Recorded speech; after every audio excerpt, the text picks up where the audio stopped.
What is it with you this time? Shen Gui's tone was still very harsh. In the beginning because of Shen Qing, Ren Wanyan scolded him ruthlessly and it made Shen Gui extremely unpleased. Even though he admired Ren Wanyan for being able to handle all the things internally and externally well, he was not a broad-minded person, not to mention being pointed and scolded by a shrew. Master is here. Ren Wanyan looked at him in fatigue and with a haggard face. She had always been smart and high-spirited and would not ever have such a look. When Shen Gui saw this scene, his heart has softened a third. Knowing that Ren Wanyan loved Shen Qing and had used a lot of energy in handling Shen Qing's matter. She was after all his first wife and he had to give her face. So he scolded Xianglan and Kaiju. How did Furen become this haggard? How do you all take care of mistress? Ren Wanyan also heard Shen Gui's mild tone and she was happy in her heart as she caressed her head and gave in. It was not because of them but it was me who worried about Qing Er. Thus these few days the meals have no taste and the nights are sleepless due to the extreme sadness in one's heart. Since Qing Er's matter is out, it is useless to think more about it. It would be better to build up one's health since the entire residence would still need you to manage. Shen Gui glanced at Ren Wanyan. Previously it was Ren Wanyan that manages the house so naturally he had many advantages to it, like when the public fund was used as gifts, Ren Wanyan could make it as though there was no mistakes. Now that Ren Wanyan needed to take care of Shen Qing, Chen Ruchu temporarily had the power to manage the family and thus things were not as convenient as before. Moreover these advantages now belonged to the third household which made Shen Gui unhappy. Ren Wanyan clenched her teeth. Shen Gui only thought about his own official route and did not care a little for Shen Qing. She said, I also think the same, but Qing Er's health requires constant supervision and I do not feel reassured. So it would be good to marry her into the Huang family. When Shen Gui brought the matter up, his mild tone started to harden. A woman's view is short-sighted. It is the right thing to look for a good family to marry into, now that Qing Er is like this. The Huang family is a big household with big business, and when Qing Er goes over she would be the main household but you insisted not. Ren Wanyan laughed grimly in her heart. Shen Gui as a father, could be considered as truly cold and ruthless. Shen Gui even dared to use the words good family to describe this Huang Dashin kind of person. Even though she had long knew that the person lying beside her was a person who viewed relationships lightly, now thinking about it made Ren Kanyan have a somewhat chilling feeling. But now was not the time for her to be thinking about this. She wiped her eyes and said, Master said correctly, it was my thoughts that were strayed. It is I who stay in the backyard all day and was not aware of these big issues, so the family that Master choose will definitely be good. I initially was not willing for Qing Er to be married over, but now find that this is not necessarily a bad thing for Qing Er. Shen Gui was surprised for a moment first and looked at her incredulous, you agreed. Ren Wanyan took Shen Qing as more important than anything else, so why would she agree to this marriage so easily? Moreover Huang Dashin lusted over men. Yes, sorrow started to emerge on Ren Wanyan's face, with Qing Er current condition, which good family would want her in the future. I kept thinking and find that the Huang family is indeed not bad, at least when Qing Er is married over, she would not be short of food and clothes. If she really does not live well, that is also her fate. After finishing, she pulled out her sleeve and cried softly. Seeing Ren Wanyan like this, Shen Gui's heart was settled and somewhat believed her words. Now Shen Qing was no longer an untouched virgin, and the Huang family only needed a daughter from a prestigious family to sit on the young Huang mistress position to blind the eyes of the world. When Shen Qing marries Huang Dashin, she would not need to fret over food or clothes for her entire life, and that is considered as the best ending. Even though she would not be able to consummate but after such a thing happened to her, who would still want her? Thinking of this, Shen Gui sighed and walked over to Ren Wanyan and patted her back to console. It is good that you have figured it out. Qing Er is after all my daughter and I would not harm her. Huang Darren have some friendship with me and I will have him take care of Qing Er so when Qing Er marries over, she would not be wronged in any way. Ren Wanyan despised in her heart the high-sounding words that Shen Gui said, but on the surface she still put on a dependent look, then would bother Master to speak to Huang Darren to let Huang family pass the birth time cards over. So fast. Shen Gui was somewhat surprised. Qing Er is now at such a condition, how can it be dragged on?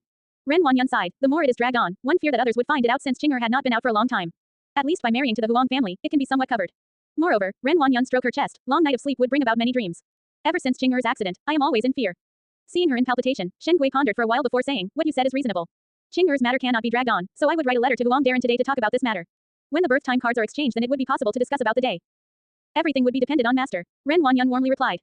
Shen Gui said a few more sentences before leaving in satisfaction. Today Ren Wanyan was submissive and admitted her wrongs and did as he said, thus it made his heart a lot more comfortable, so much that it swept away the haze for the past days and even his steps had some kind of spring to it. After Shen Gui left Kai Yun Yuan, Xianglan closed the doors before speaking disquietly, Furen, is it really good to hide this matter from Master? Ren Wanyan let Shen Gui think that Shen Qing was really willing to marry Huang Dashin, but did not tell him that she planned to swap the marriages of Shen Qing and Shen Miao. As such, Shen Qing would be married to the truly good Wei Qian and Shen Miao would be married to that excessively licentious Huang Dashin. Naturally Shen Gui could not know of this matter. No matter what the outcome was, with Shen Gui kind of person, once the matter involved his career, he would take a risk out of desperation. But Ren Wanyan was unable to let her daughter step into the pit of fire. Of course there is a need to hide it from him. He has no conscience and want to use my Qing Er to build his future, he will need to ask if I am willing or not. Ren Wanyan sneered. Her husband's cold indifference and her daughter's accident had already made her look so much haggard in such a short period of time and wrinkles had appeared overnight. The previously kind and friendly face was now gone. Would it be disadvantageous towards second young lady? Kaiju asked, even if the marriage was successful, how would the Huang and Wei families be willing? No worries. Ren Wanyan pinched the paperweight in her hands. The Huang family only want a title, it is the same no matter who is it. As for the Wei family, if they dare to speak out, I would sue them for violating the innocence of a lady, and there would always be a way to render them speechless. Moreover, her face instantly became ferocious. In what way is my Qing Er lacking? Is it possible that she cannot be compared to that little slut, Shen Miao? Changing her for my Qing Er is Wei family's blessing. When it came to Shen Miao, Ren Wanyan was filled with so much hate that her entire body was trembling, thus Xianglan and Kaiju could only bow their heads silently and dare not speak again. After a while, Ren Wanyan's voice sounded, but now the most important thing is to settle the two marriages as soon as possible. It must be settled before eldest brother and eldest Cao return to the capital. Eldest master would only return when the year ends and there is still months. Xianglan took a step forward and reminded, on the contrary, the problem is that fifth young lady's impertinent temperament. If she knew that her engagement is set, one is afraid that she would make a few round of ruckus and may even escape from Shen residence in the middle of the night. At that time, what can be done? Escape, Ren Wanyan ferociously said, it also have to depend if she had that ability. Is not she now being confined in the ancestral hall? From today onwards, lock up that ancestral hall. It was actually to lock up Shen Miao. Xianglan and Kaiju were surprised and they both lowered their head. Previously, even though they constantly oppressed Shen Miao in the Shen residence, it would be done in a way that it would not be seen on the surface as a thin current can flow a long way. This was the first time such methods were used on Shen Miao, and it seemed that there was a completely lack of apprehension as all pretense of cordiality was shed. That little slut has so many tricks up her sleeves and can only be locked up. Once the time comes, a cup of wine is enough to send her up the sedan where cries to heavens would not be responded, and cries to earth would be impervious. The Huang family is not easy to deal with, so after a few days of disciplining, see if her tune would change. Ren Wanyan did not even bother to cover her vicious words. If it cannot be done, there is still Prince Yu of the first rank. She laughed proudly. The winter got colder and colder, and there were frequent news from the northwest desert. Shen Shen had made contributions by leading the army and pushing back the enemies. With his brave fighting, the enemies in the battlefield became frightened when they heard of him. The people in the capital guessed that when Shen Shen returned at the end of the year to the capital, Shen Shen would definitely have numerous meritorious services.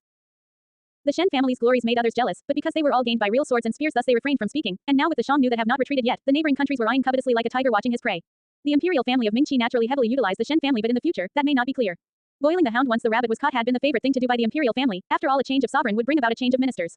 Especially now that there were 9 princes in Mingqi's imperial family, and one cannot underestimate the surging undercurrents. If one were to speak about the recent exciting news in the Ding capital, it would be that the Shen family was interested in marriage.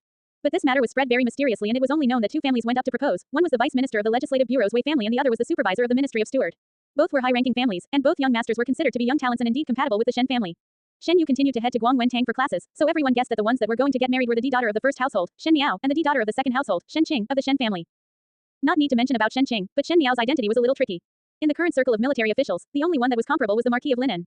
However, the Marquis of Linen was a smart person, and other than the imperial command to lead the army out, he would often stay in the capital. Shen Shen was the one who was stationed at the border all year round.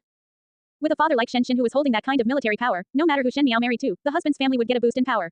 The eyes of the imperial family in Mingqi were watching. It was good that these 2 families that proposed were of the literary official route, and that they often criticized military officials. After all, the Wei and Huang families' names were nice to hear, but in the doctrine of the mean, there was no opportunity for them to stir up the muddy water of the fight for the heir apparent, so this marriage as compared to the uproar of Shen Miao's love of Prince Ding was much smoother. In Guangwentang, Yi Pei Lan asked Shen Yu, your elder and younger sisters are really going to marry? To go so far as to not to come to Guangwentang anymore. After Wolong Temple, Shen Miao and Shen Qing did not step out of the residence, much less Guangwentang. Shen Miao was confined in Shen Qing because of her health. Shen Yu smiled, I also do not know. Mother is doing it mysteriously, so I guess it is so. But speaking of which, your eldest and younger sisters are considered lucky. Zhang Xiaozan thought for a while, especially Shen Miao. That gentleman Wei and gentleman Huang are considered as good no matter which one is matched up. How come this did not fall onto your lap? Shen Yu feigned anger, I still want to stay in the residence for a few more years and do not think about marriage. But there was a knot in her heart. Indeed, when one reaches certain age, one would definitely start to be concerned about their own marriage. But in the Shen residence, Shen Miao was 2 years younger than her, but she was now engaged while Shen Yu was left there behind. Never mind about Shen Qing, since she was one whose body was no longer good, but after knowing that Shen Miao was able to find a good family, Shen Yu's heart had unspeakable jealousy. It was most probably because she could not see Shen Miao doing better, especially since Shen Miao was not as good as her in all areas, but now there was someone like the Wei family who took the initiative to propose marriage. This meant that Shen Miao was recognized as a good female. If it was not for Chen Ruchu that soothed her, Shen Yu would have continued to drill with this horn and not come out of it. You ah, Bai Wei pointed with her forehead, with such a good age now, one must definitely plan for oneself. How about? She moved her chin to point at the other side, how do you find him? The direction she was mentioning was towards Kai Lin. When Shen Yu's bright eyes looked over, Kai Lin felt Shen Yu's gaze and turned around as he was stunned for a moment, and was actually uncomfortable when he went to hide. Shen Yu's eyes turned red in a moment as she bit her lower lip down. The youth that admired her wholeheartedly was now avoiding her like snakes and scorpions. For a proud person like Shen Yu, naturally she felt great shame. When Kai Lin avoided Shen Yu's accusing eyes, there was some anxiousness in his heart. After being taught a lesson by Shen Miao in the academy examinations, after that whenever he saw Shen Miao again, he would feel an unknown fear. It was as if there was an inborn foreboding fear that made him hid from Shen Miao. Moreover that day, Xie Jingxing also seemed to help Shen Miao get out of the sticky situation. Kai Lin was considered a tyrant in Ding capital, but he would not dare to cross Xie Jingxing, so naturally he would not actively go against him. It does not matter if Xie Jingxing's rescue was intentional or not, Kai Lin would no longer dare to actively provoke Shen Miao. And after that day Shen Yu did not even look at him from the beginning to the end, which made this youth's hot blazing heart completely cool down. Seeing Shen Yu's embarrassment, Yi Pei Lan's lip curled and she changed the subject with a smile, but in another half a month, it would be your family's old Fern's birthday celebration. It would seem that I should go and pick some presents. Old Shen Fern's birthday was always done very impressively and grand every year. This kind of extravagance almost exceeded the imperial family. Old Shen Fern was short-sighted as she felt that the bigger the birthday celebration was, the better her face was. A lot of official families would be invited every year, and Shen Gui and Shen Wan were naturally happy with it, as this would give them the opportunity to better the relationship with their colleagues. In this kind of birthday celebration, gifts naturally would be received. Thinking about the birthday feast in another half a month, Yi Pei Lan and the rest of them would be present since all officials with a better rank would all be invited by the Shen family. Yes, Bai Wei seemed to remember it. I almost forgot about this thing. Many thanks to Pei Lan for reminding me. What did you prepare as a gift for old Shen Fern? As Shen Yu was a talented female in the capital, naturally she would give old Shen Fern face in the yearly birthday celebration. If one were to say that Shen Qing's gift was expensive and valuable, then Shen Yu's gift would be delicate and unique.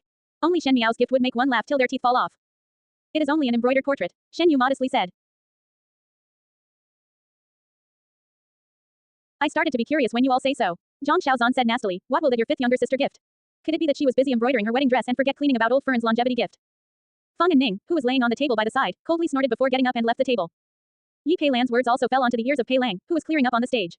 These days he naturally heard the news of Shen Miao getting married and felt a strange feeling. That young female's eyes was like a beast. Would she conceal herself in the inner courtyard so early? At the same time when everyone was talking about Shen Miao, she was however in the ancestral hall lining up the chess pieces. The wind in the ancestral hall was cold and chilling, and since grey slabs of stones were spread out on the floor, this made one to feel the chill entering the bones when one was kneeling down. Jing Jie and Gu Yu brought over some soft mats, but those soft mats were not of use. Shen Miao instructed them to boil some herbs and to place them at the various corners of the room before smoking them, so that the cold would not cause an illness to take root.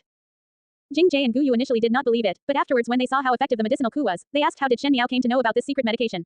Shen Miao only said that she heard from others, but she herself knew that she had learned about it during the few years she was a hostage in Qin country. Those days were too cold and there was not enough money, so she could only find the cheapest medical recipe to get rid of the humidity in one's body. These little things in the ancestral hall were really nothing in comparison. Young lady is still playing chess. Jing Jie stomped her feet. The chess pieces that Shen Miao was facing were lined up, and all the pieces that were in a picturesque disorder were now rearranged by her so that black were with black pieces and white were with white pieces, making one unable to see any representation. Chun Dao had already passed the words through Mo Qing. Jing Jie saw Shen Miao being silent and continued speaking. Second Furen want to exchange the marriage with eldest young lady and that young Huang master who is a cut sleeve. What can be done? How does young lady still have the mood to continue to play chess? Initially they thought that the Wei family was a good marriage, but Shen Miao rejected old Shen Furen's proposal in Rong Jingtang and was locked in the ancestral hall. But even so, Chun Dao was able to inquire that the Shen family already went behind Shen Miao's back and accepted this marriage proposal, but only the people of the western courtyard did not know about it. This was saying that other than Shen Miao, everyone else knew that she will be marrying off. If she was married to Wei Qian, then so be it since he was regarded as someone who was decent and upright but that Huang Shen is a cut sleeve. Would not it be letting Shen Miao to become a living widow if she was married over to him? The few maids that heard it almost went crazy. Mo Qing also said that if Shen Miao was willing, he could escape with Shen Miao. Mo Qing used to be a person from the pugilistic world and naturally did not understand that escaping was easy, but once escaped, it would meant that others would be able to fabricate what had happened after the escape and no one would know about the truth. Moreover, Shen Miao had never thought of escaping, so she immediately refused it. If not, at least let Mo Qing pass a message to Master from young lady. This matter is also hidden from Master, since they want to get young lady married before Master return to the capital. Once grains become cooked rice, nothing can be changed anymore. Gu Yu also urged. They know that the current Shen Miao has a mind of her own, but she did not say anything, making the few maids feel anxious for Shen Miao. What message to pass? Shen Miao said lightly. Currently Ren Wanyun's people are guarding outside the western courtyard, and even a fly would not be able to fly out. If I were to escape, then what about the rest of the people in the courtyard? Even though I am not a benevolent person, but there are some people that father and mother specially left for me. Do you believe that if I leave, Ren Wanyun would not immediately kill everyone in the courtyard to prevent the secret from divulging? Jing Jie and Gu Yu were startled. Moreover, do you think it would be so simple as to just pass a message? There are always people guarding all day long and their intention is to keep me locked up. Do you think they would give me an opportunity to escape? Then you all have sorely underestimated my second Shen already. Shen Miao seemed not to fear Ren Wanyun's brain, but in this world a mother's strength would increase. For the sake of Shen Qing's happiness, Ren Wanyun would naturally complete the matter with her life. In this, Ren Wanyun's bet was not small, and it seemed that regarding the exchange of the marriages, this was not discussed with Shen Gui and was totally her idea. If it was successful, naturally it would be joyous, but if it failed, then most likely Ren Wanyun would not have any more room to stand in the second household. But young lady, we just leave it as it is. Jing Jie anxiously said, this servant will fight with this life and would not let young lady marry the cut sleeve. Can you all see this chess game? Shen Miao did not speak much and just pointed to the chessboard on the table. On the chessboard, the white and black pieces were arranged into two rows that was so entirely different that it looked somewhat strange. This servant have no knowledge about chess and is unable to see what kind of move this is. After a long while, Gu Yu carefully answered. What did you see? Shen Miao asked. Jing Jie courageously answered. The white and blacks were all lined up clearly. Yes, a glimmer of light flashed in Shen Miao's eyes. In this chess, all the pieces are all out. You know my pieces and I also know your pieces, so the final winner would be based on ability. Jing Jie and Gu Yu looked at one another and did not really understand Shen Miao's words. Ren Wanyun thought that she knew all the chess pieces I have, but that is not the case. She took out a black chess pieces from behind and placed it beside the white chess pieces. I still have one last move to make. Old Shen Furen's birthday is next month. She suddenly asked. Yes, it is. Jing Jie answered. Heard that Chun Dao asked, and now we know that second Furen's intention is to announce young lady's marriage during old Furen's birthday celebration. All to do this before father comes back to the capital. Shen Miao smiled gently. Yes, there are still a few more months before the year ends. It seems that is too late. Gu Yu was worried. Is it? When Shen withdraw the troops from the front and return to the capital, it should be around the end of the year. Unfortunately, in the 68th year of Ming-Chi, because Shen pushed back the enemies in the northwest region and the enemy fled, he was able to come back early to submit the surrender letter. The Shen army brought the surrender letter and returned to the Ding capital a few months early. Coincidentally enough, or it could be that it was in order for Shen to express filial piety, since usually when old Shen Furen's birthday comes around, Shen would not be in the Ding capital. As this had happened numerous of times, there were others that said that Shen was not filial. Thus on old Shen Furen's 70th birthday in the 68th year of Ming-Chi, Shen came back to the capital in advance. That day, Shen suddenly returned home and old Shen Furen was entertaining guests for the celebration in the residence and Shen Miao did not attend. Why? It was naturally because she was hiding in the residence of Prince Ding. Shen initially wanted to return to enjoy family bliss but came to know that his own daughter did not regard any etiquette at all. He headed towards Prince Ding residence to get her, but because of Fu Shuyi's hypocritical warmth, she turned a deaf ear to Shen's words and threatened to die in order to forcefully marry to Prince Ding. Now to think about it, it was an enmity leading to sin. Shen returned in a rush and was travel worn, but he saw such an unfilial daughter who led the Shen family into the abyss with no chances of turning back. This lifetime was not that past life. She did not run away from the Shen family because of Prince Yu and was also no longer blindly obsessed with Fu Shuyi's fake image. If Shen returned, he would see a different daughter. Would she be able to slightly redeem some of the sins from her past lifetime? Father is all the while very respectful towards the old Furen. Shen Miao lightly said. Yes, Jing Jie answered. Old Shen Furen came from being a songstress and she was an expert actress, so she was able to act flawlessly as a caring mother when old General Shen was alive, and so he was unable to pick any wrong out. Warriors emphasized on relationships and Shen knew to repay a kind act with gratitude, so since he received old Shen Furen favor in the early years, he did not even think that under this old woman's skin laid a vicious heart. This time second Shen really made it convenient for me. Shen Miao said with a smile and her eyes brightened so much that it shocked others. Just nice, tear it all apart in front of the entire world to see. The third day of the 11th month was a day where the sun hung up in the sky brightly, and it was rare to have such a good weather in winter, which also happened to coincide with old Shen Furen's 70th birthday banquet. The inside and outside of the general's residence was cleaned up and money was taken out from the public fund to buy new stuff. Naturally, the birthday banquet was held in the eastern courtyard, as it had a beautiful and elegant ambience and the flora and fauna were pruned tidily. The maids wore clean and tidy uniform dresses and their behavior conformed to no conventional pattern, and each of them were well behaved. When one walked in, one would feel that it was an air worthy to be considered as a big family. Old Shen Furen sat at the highest position in Rongjingtang and there were already a number of Furen and young ladies that went up to greet. The Shen family is considered a first-class general lineage family in Mingqi, thus officials and nobility would often take into consideration the social relationship and came over. Ren Wanyan was also busy greeting the guests. Even though now it was Chen Ruchu who was temporarily holding the power of managing the family, but in the previous years, old Shen Furen's birthday banquets were organized by Ren Wanyan. Thus Ren Wanyan could do better than Chen Ruchu in dealing with these noble Furens. Chen Ruchu at the end still had the air of a scholar, but Ren Wanyan was different. She was able to cope appropriately to the occasion, and in a short time Rongjingtang was filled with laughter. Shen Yuanbo was clinging on to old Shen Furen eating honey milk sweets. From time to time, the Furens present complimented him for being so clever at such a young age and would be someone worthy in future. Old Shen Furen heard all this and was beaming with joy, and those compliments also evened out the haze in Ren Wanyan's heart, that due to Shen Qing's accident was swept away in pain. On the contrary, it was Chen Ruchu who felt uncomfortable when she saw everyone praising Shen Yuanbo and Shen Yuan, who was in a post in another county. The thing that the third household was most afraid to talk about was about sons. Everyone knew that Chen Ruchu has been married to Shen Yuan for so many years, and other than having Shen Yu, there had been no sons. Against expectations, Shen Yuan was not interested in other females, even though old Shen Furen wanted to give a few concubines to Shen Yuan as to spread the family branches out, but Shen Yuan rejected it. Old Shen Furen was thus angry at Chen Ruchu, and so Ren Wanyan apparently had more of old Shen Furen's favor than compared with Chen Ruchu. However, why is the eldest young lady and fifth young lady of the Shen family not seen today?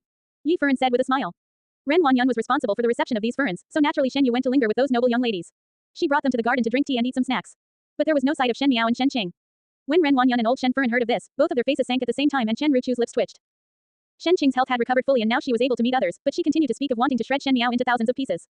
These words could not be heard by outsiders, thus Ren Wanyan kept comforting Shen Qing these days so that she would not have any suicidal thoughts. As for how to comfort, what Chen Ruchu could only think of was the promises of what kind of miserable fate would Shen Miao end up with. As for Shen Miao, Chen Ruchu did not know from where she heard that old Shen Furen had secretly accepted the Wei family's 8-character card. From that day onwards, she changed from her previous silence and now resisted like crazy. She also threatened to oppose the marriage and run away from it. When old Shen Furen heard those words, it became a big matter.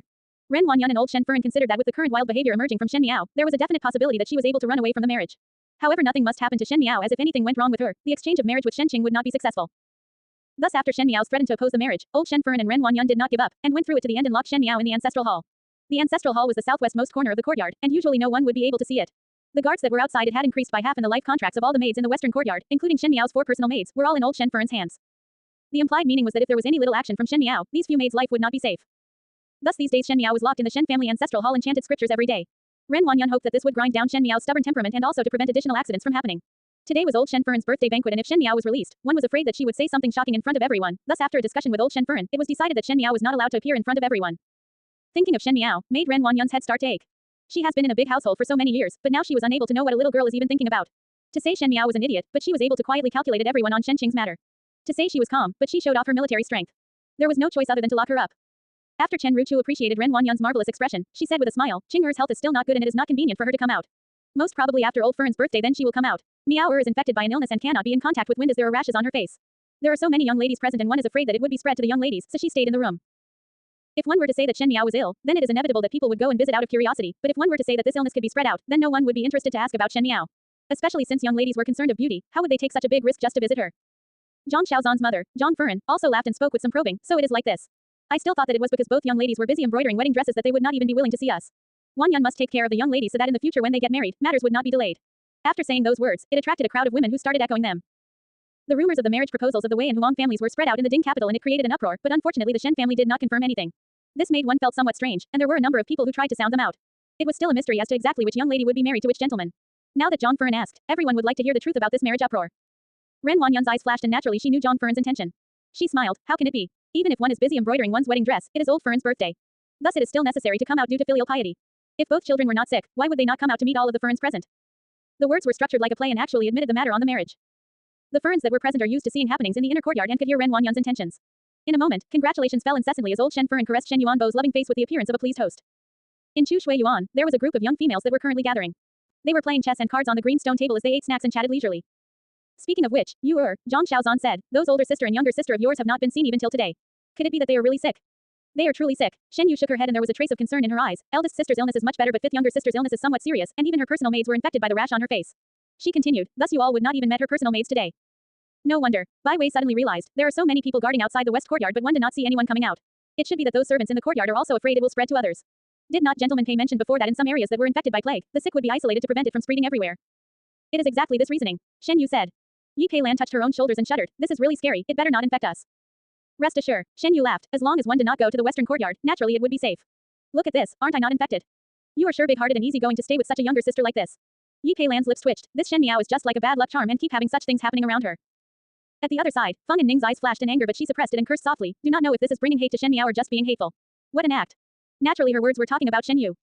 Qing Qin coldly snorted in front of Feng and Ning. She still had a look of arrogance, but her eyes that were looking at Shen Yu were filled with contempt. Between the two of them, currently Feng and Ning relationship with Shen Miao was considered not bad, so naturally Shen Yu would exclude her. However for Qing Qin, as she was born with beauty and was proud, and moreover she was considered as Shen Yu's opponent, thus Qing Qin would naturally ignore her when Shen Yu came over to greet the various young ladies. Thus due to a combinations of many factors, both of them sat together. Who would know if it is an illness? Qing Qin all along did not cover up her disdain for Shen Yu. When these words were heard by Feng and Ning, she immediately said, so you also feel that way. How about we go to see Shen Miao? I do not have any friendly relations with her. If you want to go, then go by yourself. Qing Qin rejected without the slightest hesitation and also added one sentence, but the western courtyard of the Shen residence does not allow others to enter, as they are afraid that one will be infected with a rash, so most likely you will also be unable to enter. How can it be like this? Feng and Ning felt indignant about it. All are the granddaughters of the Shen residence. On what basis Shen Miao cannot participate in old Shen Fern's birthday celebration and why lock her up alone in the west courtyard? What is the difference between this and been thrown into prison? It is better that you do not meddle in the affairs of others. Qing Qin swept her eyes across Feng and Ning. Anyways, it has nothing to do with you or me. Feng and Ning bit her lips unwillingly but she was unable to speak of the reason why. She just stood on the spot, staring bitterly at Shen Yu who was being surrounded by people who were talking cheerfully. But no one saw that in the shade of the trees, a silhouette flashed and quickly disappeared into the flower bushes. The northwest corner of the Shen residence was a barren courtyard. This was because the terrain was not good and there were lots of weeds growing, so it was abandoned. Other than the occasional birds that flew over and some wildcats dwelling in it, there was no one that usually came over. However, there stood a few people today. The person who was leading had his back facing the garden, and one did not know what that person was deeply thinking about. Someone behind spoke. Master, this subordinate passed by the eastern courtyard and heard that there were people guarding the western courtyard. But another person said, this subordinate had investigated that there were only people guarding outside the western courtyard but there were no other guards on the ground. However, there were many skilled people guarding outside the ancestral hall of Shen residence. Could it be? Declaration for the east and strike the west. That person turned his head and a handsome face was revealed. The thing is in the ancestral hall of Shen residence. Naturally the eastern courtyard of the general residence was very lively. Guests were walking around, those giving their birthday congratulations, those giving gifts, making the entire ambience before the start of the banquet joyous and harmonious. Old Shen Fern had always put on a generous appearance when she was in front of outsiders, and when the young ladies came up to give their birthday wishes, she would often give them a valuable gift for the first meeting. Seeing such a scene, those Fern's smiles became more real but Ren Wanyun clenched her teeth secretly. Ren Wanyun was in charge of the public funds and had to manage all the matters of the three households. Old Tatai was extravagant and the amount that she could pocket was much lesser. Moreover Shen Gui usually had to make arrangements in the official circles, and as such, in the following period of time, money was as stretched as pulling the lapels and exposing the elbows. This side was bustling but the other side was not the same. In the southwest corner of the Shen residence, the ancestral hall was cold and deserted at the moment but outside the courtyard, there stood some guards.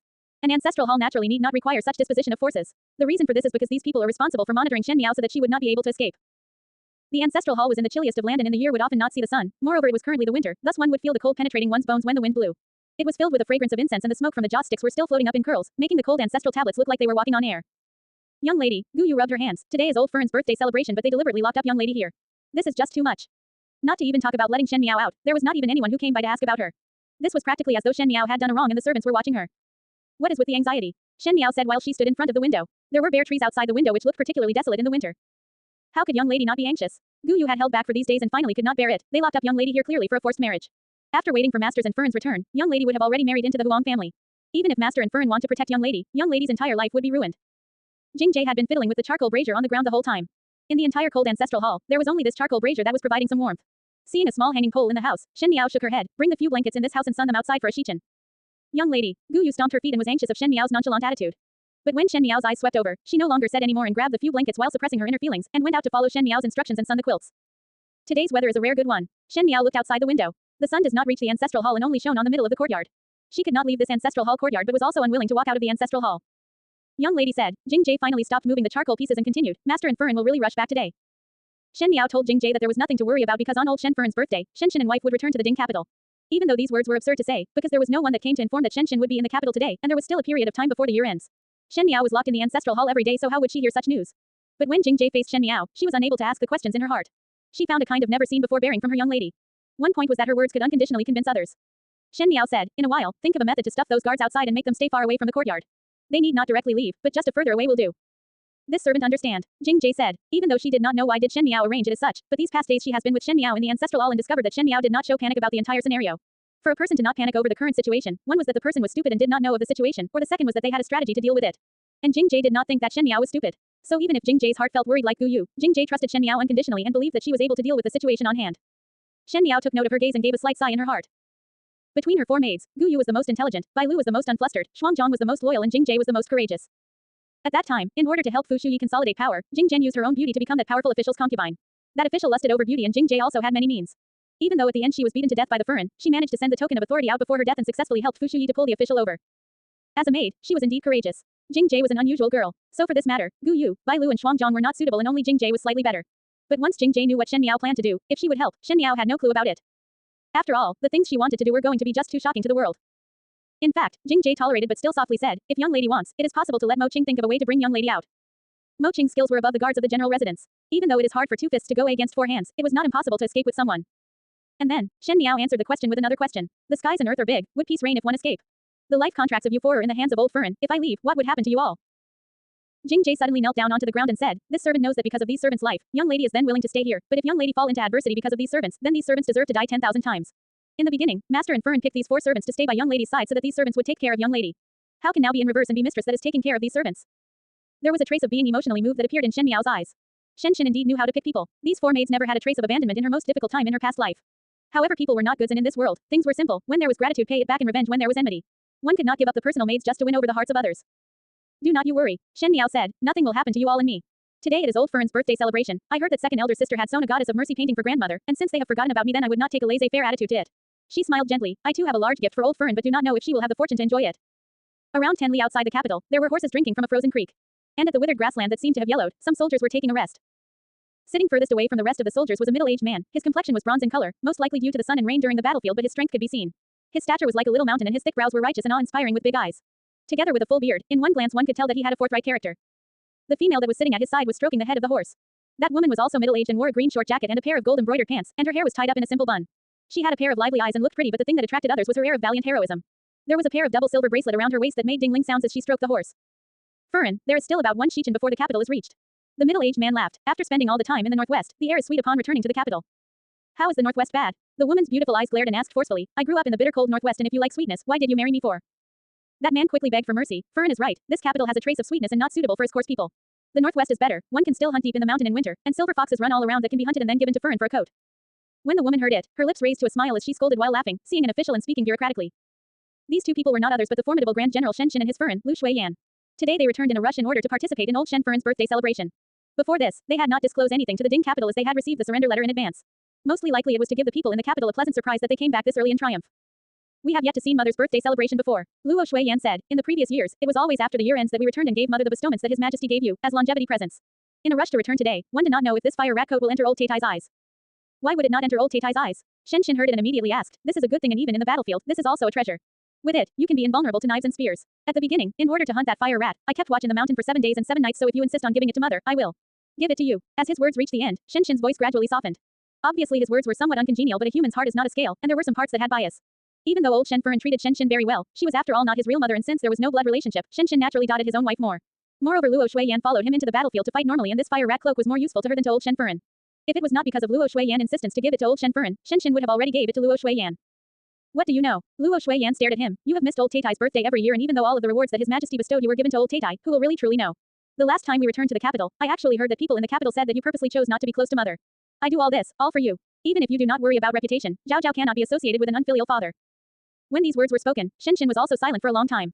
It was indeed that the Ding capital was not like the northwest region that was bitter and cold, and did not have traps from the enemy's knives and spears. But how can it be considered as truly peaceful? Both of them, husband and wife, were not in the capital and the rumors would of course run rampant which was very maddening.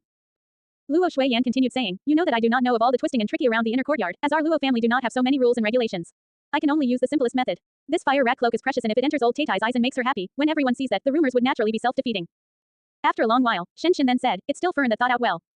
I did not do it for you but for Zhao Zhao. Luo Shuiyan snorted and suddenly looked sullen. Both you and I are most of the year not in Ding capital, even though the northwest region's conditions are brutal and Zhao Zhao is still young of age and cannot be brought over. But during all these years, we did not personally taught or accompanied her, it is us that let her down. When Shen heard it, he sighed again and hung his head as a touch of pain flashed in his eyes. There were no heartless parents under the skies, and there were no parents that did not love their children.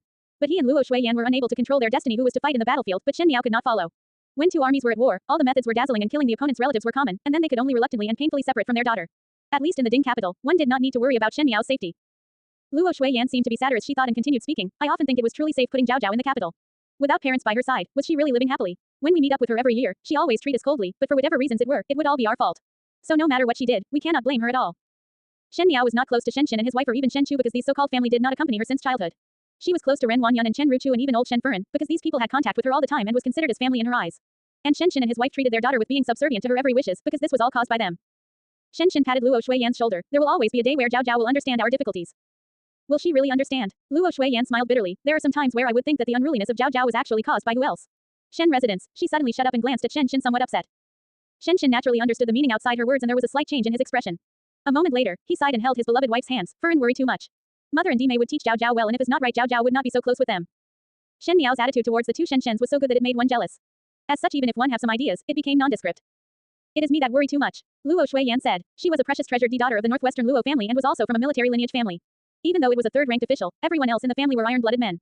Luo Shuiyan was the youngest little sister and there were 3 older brothers in front of her, so ever since she was born there were only parents and older brothers in the family and there was not much filthy events, thus the knowledge on shameful secrets of the large families was little and she did not understand the sinister in it. If she were to know about it, she would definitely be willing to take the risk and keep Shen Miao at her side, and not let Shen Miao stay in that terrible Shen residence. Just as they were speaking, they heard someone behind calling out, "Father, mother." Shen's expression dropped and he angrily said, "When there is someone outside, call me." General Shen, the oncoming person quickly said. "Do not be bothered about your father." Luo Shuiyan rolled her eyes at Shen, putting on airs.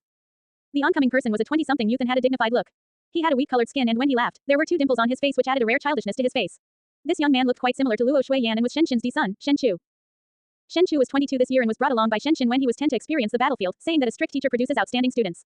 Shen Chu was also brave. After so many years, he had earned a few meritorious deeds and was currently a 4th-rank small general. "Father, mother, your birthday gift is set then what do I give?" Shen Chu scratched his hand and was in a somewhat loss. This muddled-headed boy, why ask us on what gift to send? A man should make the decision swiftly, how to go to the battlefield if one cannot make a small decision like this. Shen seized the opportunity to criticize his son. "I have not participated in the grandmother's birthday celebration for a long time." Shen Chu awkwardly said, "I also do not know what to give and cannot report up how many enemies I have killed. It is not auspicious for the birthday celebration." 65 to 70. Lu Shuiyan laughed at Shen Chu's words, "It is all right. Previously His Majesty rewarded you with a bolt of fine silk brocade, you should give it to old Furin. I heard that there is a shortage of this kind of fine silk brocade in the Ding capital that even the ladyships in the palace would not have any. If old Taitai gets a blot, she would naturally be happy. But that is to give to younger sister." Shen Chu hurriedly said. "Let the matter drop." Shen waved his hands. "Have you seen your younger sister liking such brocade?"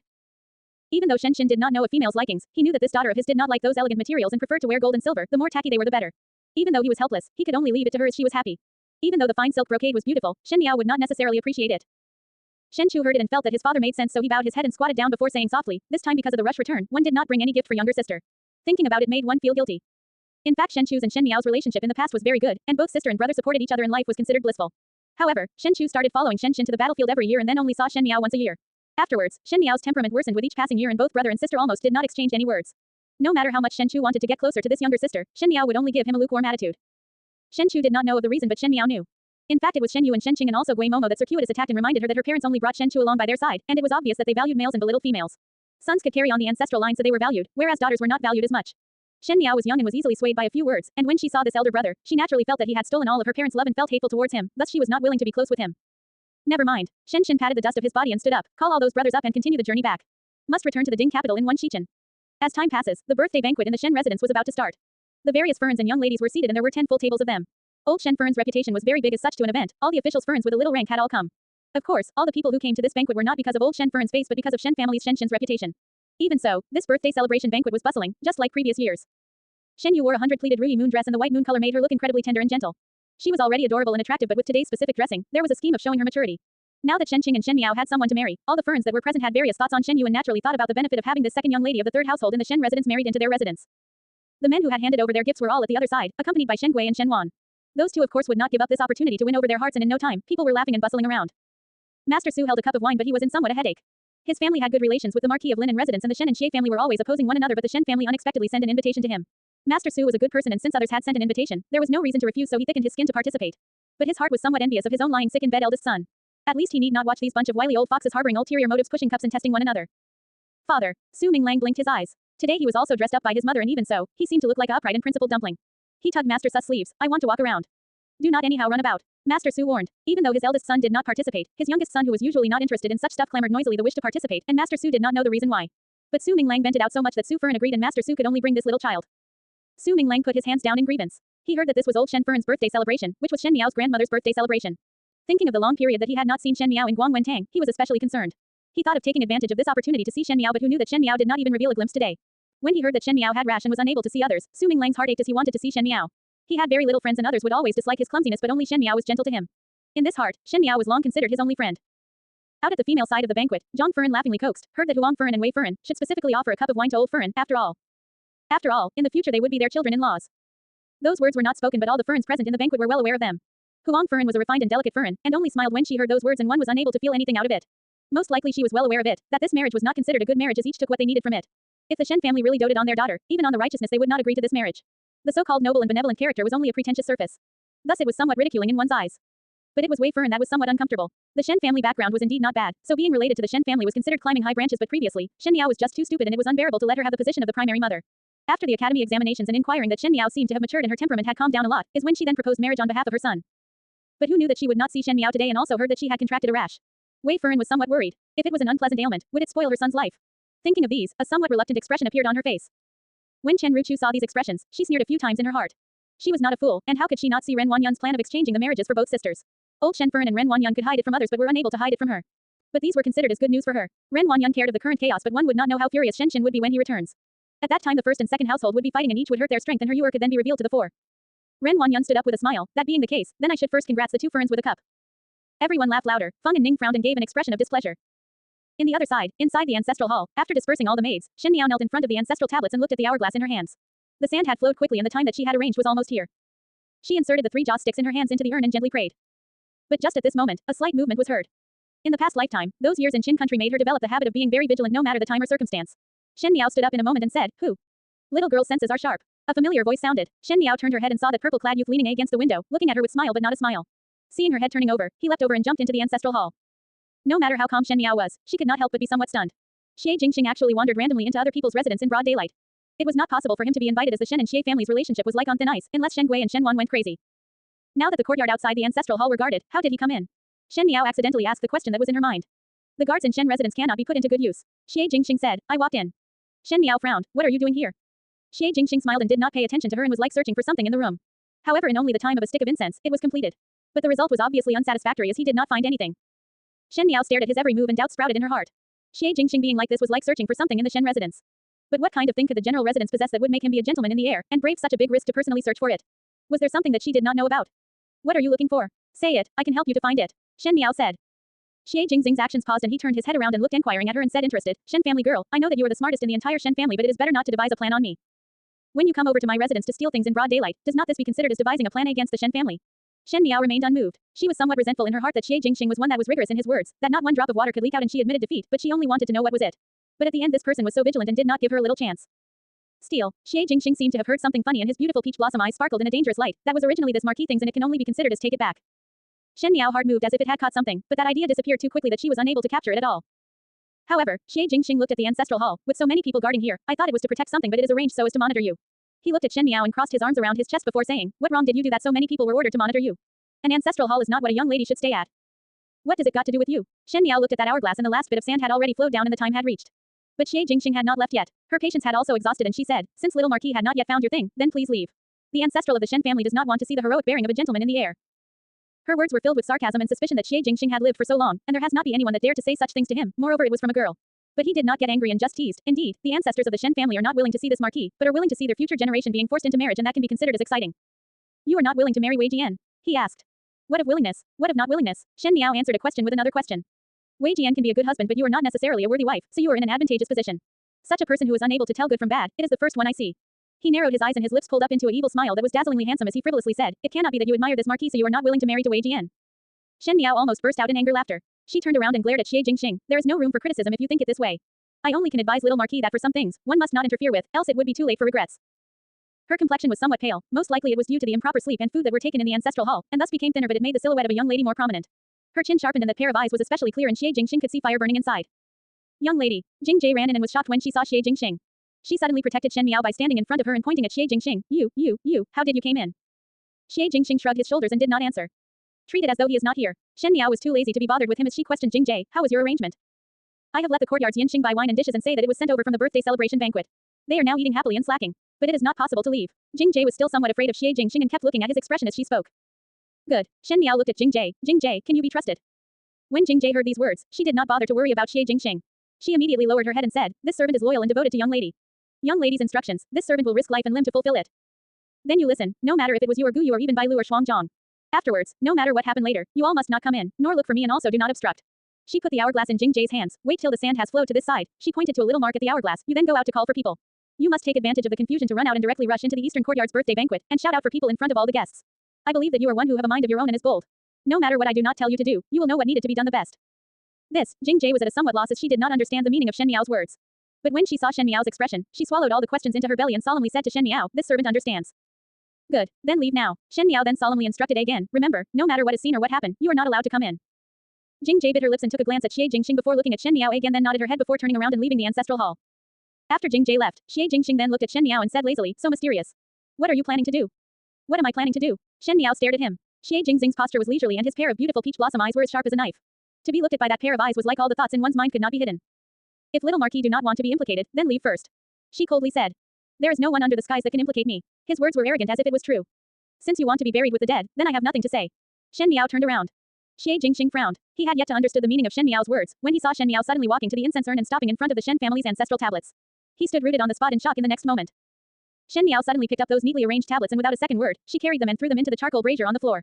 The wooden tablets caught fire easily, so in an instant the withering glow of the charcoal burst into a big fire in a hong sound. The flames swallowed those wooden tablets and the names on it were faintly discernible in the fire. Are you crazy? Xie Jingxing looked at Shen Miao with eyes full of surprise. Damaging ancestral tablets violates all morality and filial code, and such behavior was enough to be strike off from the family registry. After 100 years, when one goes to the underworld, one's own ancestors would not let one off with such an action. Moreover, Shen Miao's sudden action made one really puzzled. Was this due to dissatisfaction of the confinement? But her actions could only be subjected to greater punishment in the future. Shen Miao coldly looked at the tablets that were gradually burnt black. It was not her that was disobedient, and admittedly it was true the ancestors' souls cannot be trampled on lightly. But the most important thing in the world was the immediate future, her future, Shen Shen's future, Shen Residence's future journey was more important. If the ancestors knew that this move would be able to resolve the Shen family's crisis, then the spirits in heavens would be pleased. It is still not too late for little Marquis to leave now.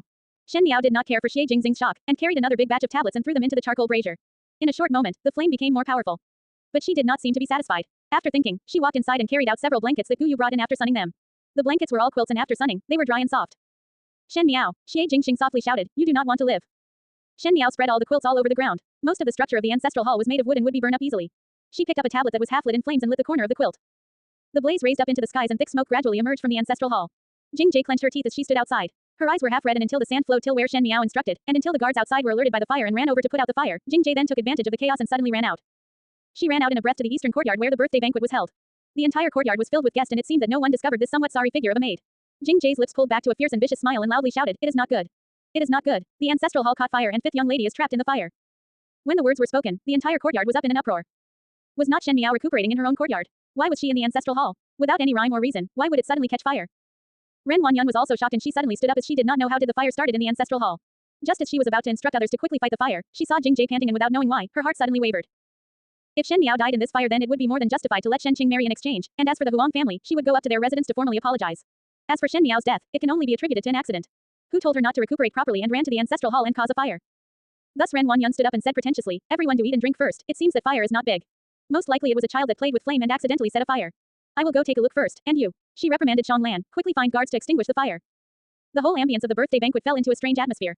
Old Shen Furen was not happy in her heart and hated that Shen Miao put a damper at such a time. However, she still put on a matronly expression and anxiously asked Ren Wanyan, quickly go and see what is fifth lady's situation.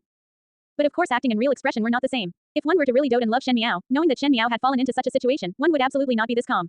Chen Ruchu and Shen Yu did not leave their seats and that could tell Shen Miao's status in the Shen residence.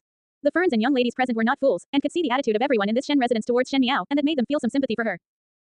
But just at this moment, there was a loud and bright laughter that sounded from outside. General Shen, Shen Fern and young Master Shen has returned to the residence, open the doors and welcome the general. What? Not only the womenfolk, the male guests were also stunned. Shen Gui and Shen Wan looked at each other. It must be a joke that Shen Shen was back. There was still a number of days till the end of the year. And at the same time, flames surrounded the ancestral hall and guards encircled the area. It was set to fight fire but no one actually went forward. People cherished their own life and seeing that this fire was violent, who would dare to enter and give up their lives? Shen family girl, you want to die. Xie Jingxing looked at the beams that had started to burn and frowned. It is as better for little Marquis to quickly leave. Shen Miao remained motionless. There will be more people coming and even if you want to leave, it would not be successful. Talk less nonsense. Xie Jingxing grasped her arm, leave. Let go. Shen Miao struggled out of his hand and her eyes were so determined that it was almost willful. Can you not see it? I am using my own life to bet on a future. Can you not see it? I am using my own life to bet on a future. In the fire's blaze, Shen Miao's eyes looked more flourishing than the flames but her firmness was like an immovable rock. What is the use of a future for the dead? Xie Jingxing snapped, it is too risky. But Shen Miao laughed and sarcastically said, I am different from little Marquis. Little Marquis has extensive eyes and hands and could get what one wants without much effort. I am however different, if I do not bet my life, my end would be worse than death. I am not even scared of death, how would I be afraid of fire? She paused, you should leave. Xie Jingxing looked at her with a frown and a look of pensiveness flashed in that pair of beautiful peach blossoms eyes. He was not a good person and did not want to put up a program of saving others. That was just an accidental convenience and now that he recovered his senses, he ridiculed himself for losing his cool. Thinking about this, Xie Jingxin leaned against an unburnt beam with his arms crossed and looked on with interest. I have forgotten that you are the smart person in the Shen family and definitely would have the ability to retreat unscathed, but this Marquis want to see just what are your abilities. His purple clothes had some gold lines flowing through, but they was not as dazzling as compared to the smile on his face. The youth's expression was awe-inspiring and his brows were picturesque, but at the same time, as if he was resembling an emotional gentleman, there was a look of coldness and cruelty in that pair of eyes. Coupled with his cynical appearance, it made him look even colder.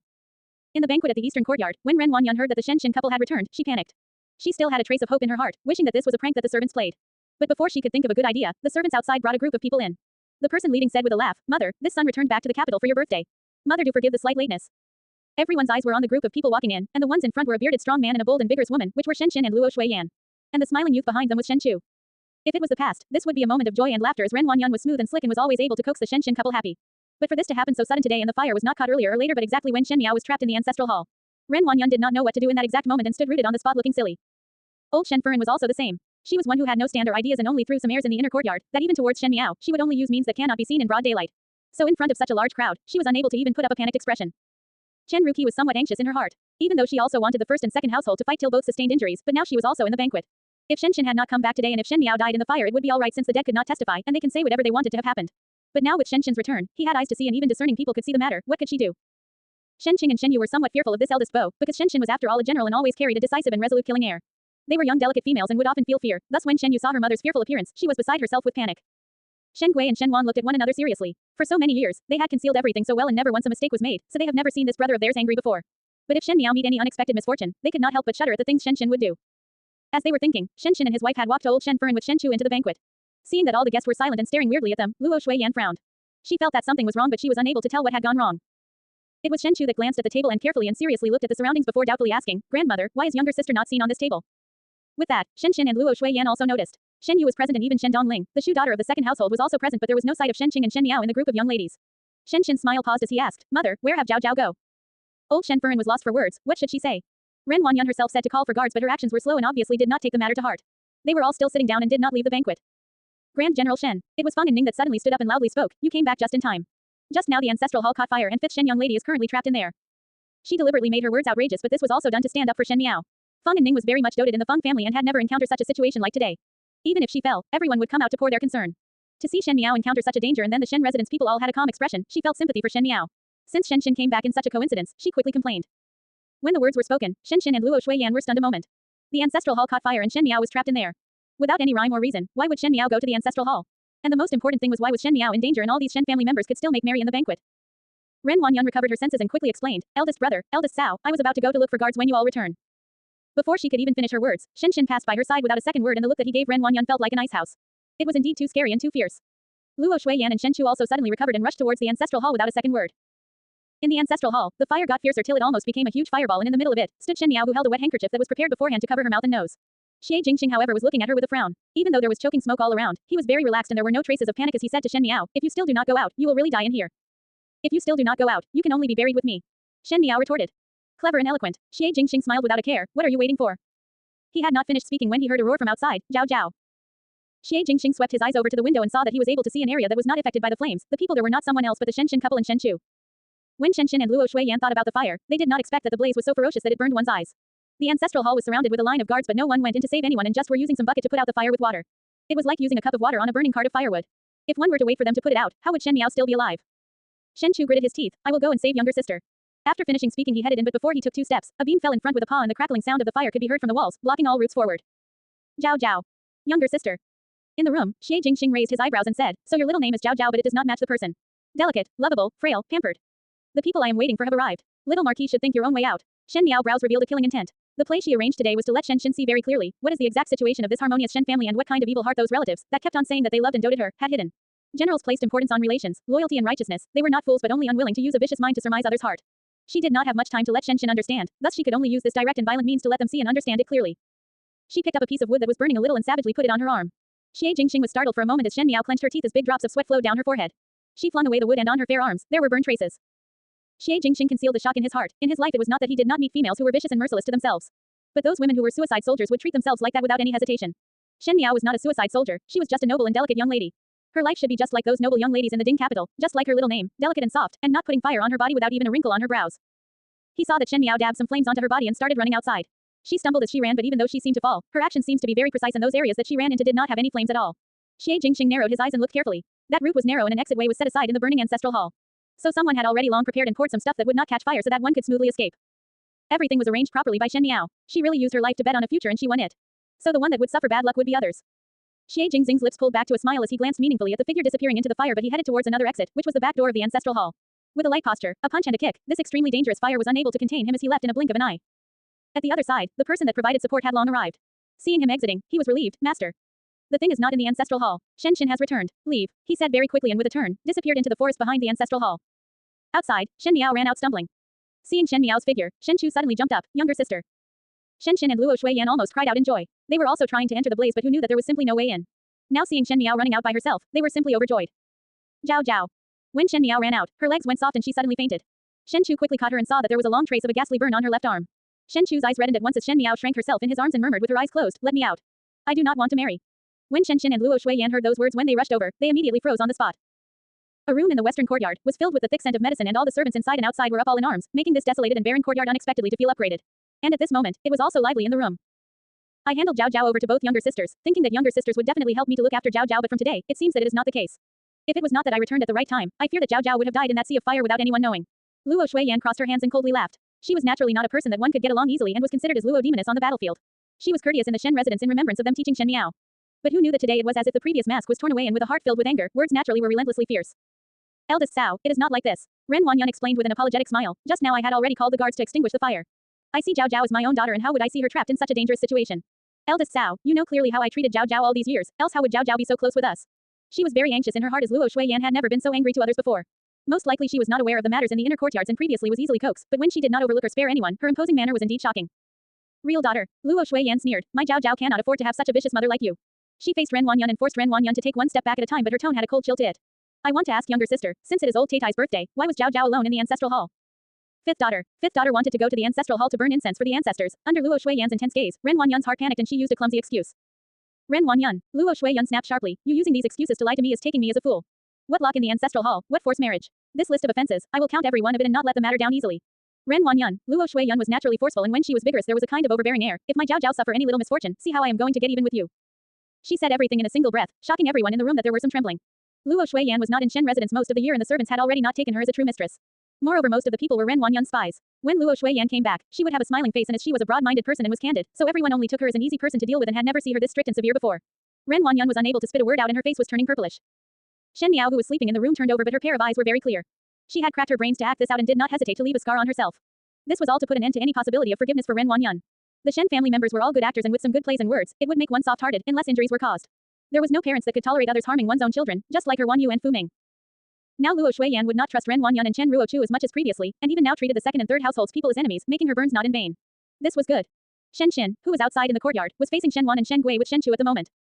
Eldest brother, it is all a misunderstanding. Shen Gui was somewhat in a difficult state. He did not know that Ren Wanyan wanted to exchange Shen Miao's and Shen Qing's marriages, and Shen Miao was locked in the ancestral hall because she had committed an offense. Shen Gui had been brooding about the day in Rong Jingtang where Shen Miao contradicted his words, and naturally had no opinion about Shen Miao entering the ancestral hall, but who knew that at the crucial moment this happened. Second Shu, this was not a misunderstanding. Shen Qi stepped forward clenching his fists tightly, as he tried to control his impulse of going forward to turn both of them over before saying, in grandmother's birthday celebration, only my young sister was locked in the ancestral hall alone. I want to ask what offense did she commit, why was there so many guards outside the doors, and why these guards did not even go in to save people and just look from the outside. Second Shu and third Shu, could I understand that these guards were not there to save anyone but to block the way of others so as to take my younger sister's life? Shen Chu was after all young and vigorous, thus he would not think much about the consequences and speak whatever he thought, and he also did not disappoint Shen Miao's expectations and even said more serious words than Shen Miao had expected. When these words were spoken, Shen Xin's expression turned even heavier and Shen Gui and Shen Wan jumped in shock. Shen Wan quickly persuaded, eldest nephew, how could you say so? Fifth daughter is our niece, how could we harm her? He looked at Shen Xin, eldest brother, this was all an accident today. Eldest brother have lived with us for so many years, if we wanted to harm fifth daughter, why would we raise her up so big?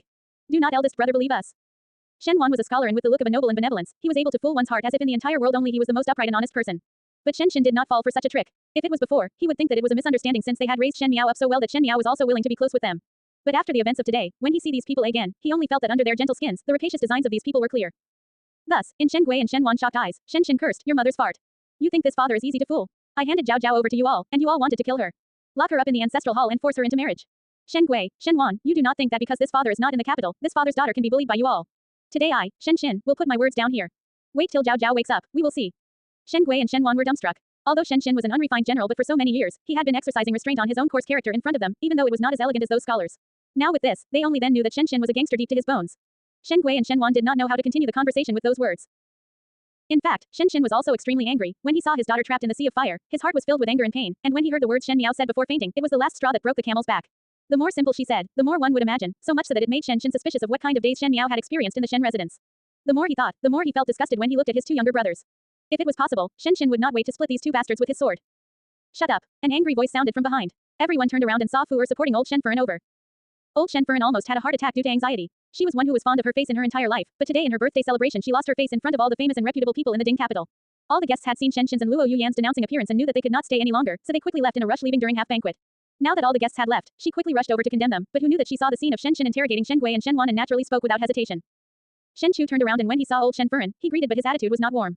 Previously when Shen Yuan was around, old Shen would be biased towards him and everyone said that it was because old did not like fighting and killing. Shen Yuan went the civil official route, so old preferred Shen Yuan. But no matter how old kids were, they would have a kind of intuition. Shen Chu did not like to be close to old Shen and since he returned back lesser, he was alienated. This time witnessing firsthand that Shen Miao fell into a trap but the banquet could still continue, Shen Chu felt distasteful and could not wait to immediately stick out for his younger sister. Old Shen eyes crossed from Shen Chu to Shen and still put up an attitude. Eldest one, you just returned to the residence and put that kind of attitude to your two younger brothers. Why, you want to put up a general's attitude in my Shen family? When old Shen was young she was a songstress and needless to say she knew a lot of underhanded means, but on the surface she was gentle and virtuous, thus she could serve the old general well. Before the old general passed on, he told Shen that Shen Gui and Shen Wan took the civil official route and only Shen would be inheriting the mantle, and must support both younger brothers and must live in harmony as a family. When old Shen general was alive, both fathers and sons' relationship was extremely deep, thus Shen took his words to heart. So for all these years, the respect for old Shen did not change the slightest. But in the future, one's feeling would definitely go down. Parents love their own children, children would love the next generation of children, but there were very few that would love the parents more than their children. Shen was also the same, with a mother without any blood relation in his own blood, Shen would naturally not hesitate to choose his own flesh and blood. Old Shen words were of no use in Shen ears. He cupped his fist in the other hand towards old Shen Mother, it is not I who is putting up an attitude in the residence, but this matter today is truly suspicious. I as a formidable grand general cannot even protect the safety of my own daughter. How would I have face to look at the forefathers of the Shen family and be worthy of the prestige and reputation outside? I will definitely investigate this matter till water recedes and rocks appear. Today is supposed to be mother's birthday, but this son is not filial and cannot watch Zhao being trapped and still take it as though nothing had happened, so will only have to apologize in the future to mother. His words were sarcastically saying that Shen Miao fell into misfortune, but these Shen family people still had the mood to continue with the feast as though nothing had happened. It was indeed excruciating to the heart. Old Shen stood rooted on the floor as Shen had always acted according to rules and regulations. When he was young, she had thought of using means to end Shen, but the old general doted and loved Shen like his lifeline that there was no opportunity for her. When Shen grew up, there was no way at all. However, Shen treated her with respect and she was also happy to keep up the act. This was the first time Shen used such hoarse words to refute her words and it shocked her that she was unable to say anything for a while. Shen then turned his head towards Shen Gui and Shen Wan and said with a somber tone, no matter what exactly happened, I would naturally investigate it carefully. Second young brother, third younger brother, goodbye. He turned and strode off. Without looking at any one of them, Shen quickly followed. Only after they exited the eastern courtyard, Shen then said to Shen later take the fire rat cloak in the carriage for your younger sister. I see that the dangers in the residence are comparable to the battlefield. Your younger sister needs it more than old Tai. Yes, Shen was pleased with the turn of events before he thought about something and said, Father, younger sister mentioned about a marriage before fainting. Let us also investigate about it. These matters were not mentioned in the news to the northwestern regions. Heng, Shen said in a deep voice, I see that there are a number of demons and monsters in the general residence. This time your younger sister almost lost her life. This father will give a big punishment to all those people who do not want their life. The residence of the Marquis of Linen.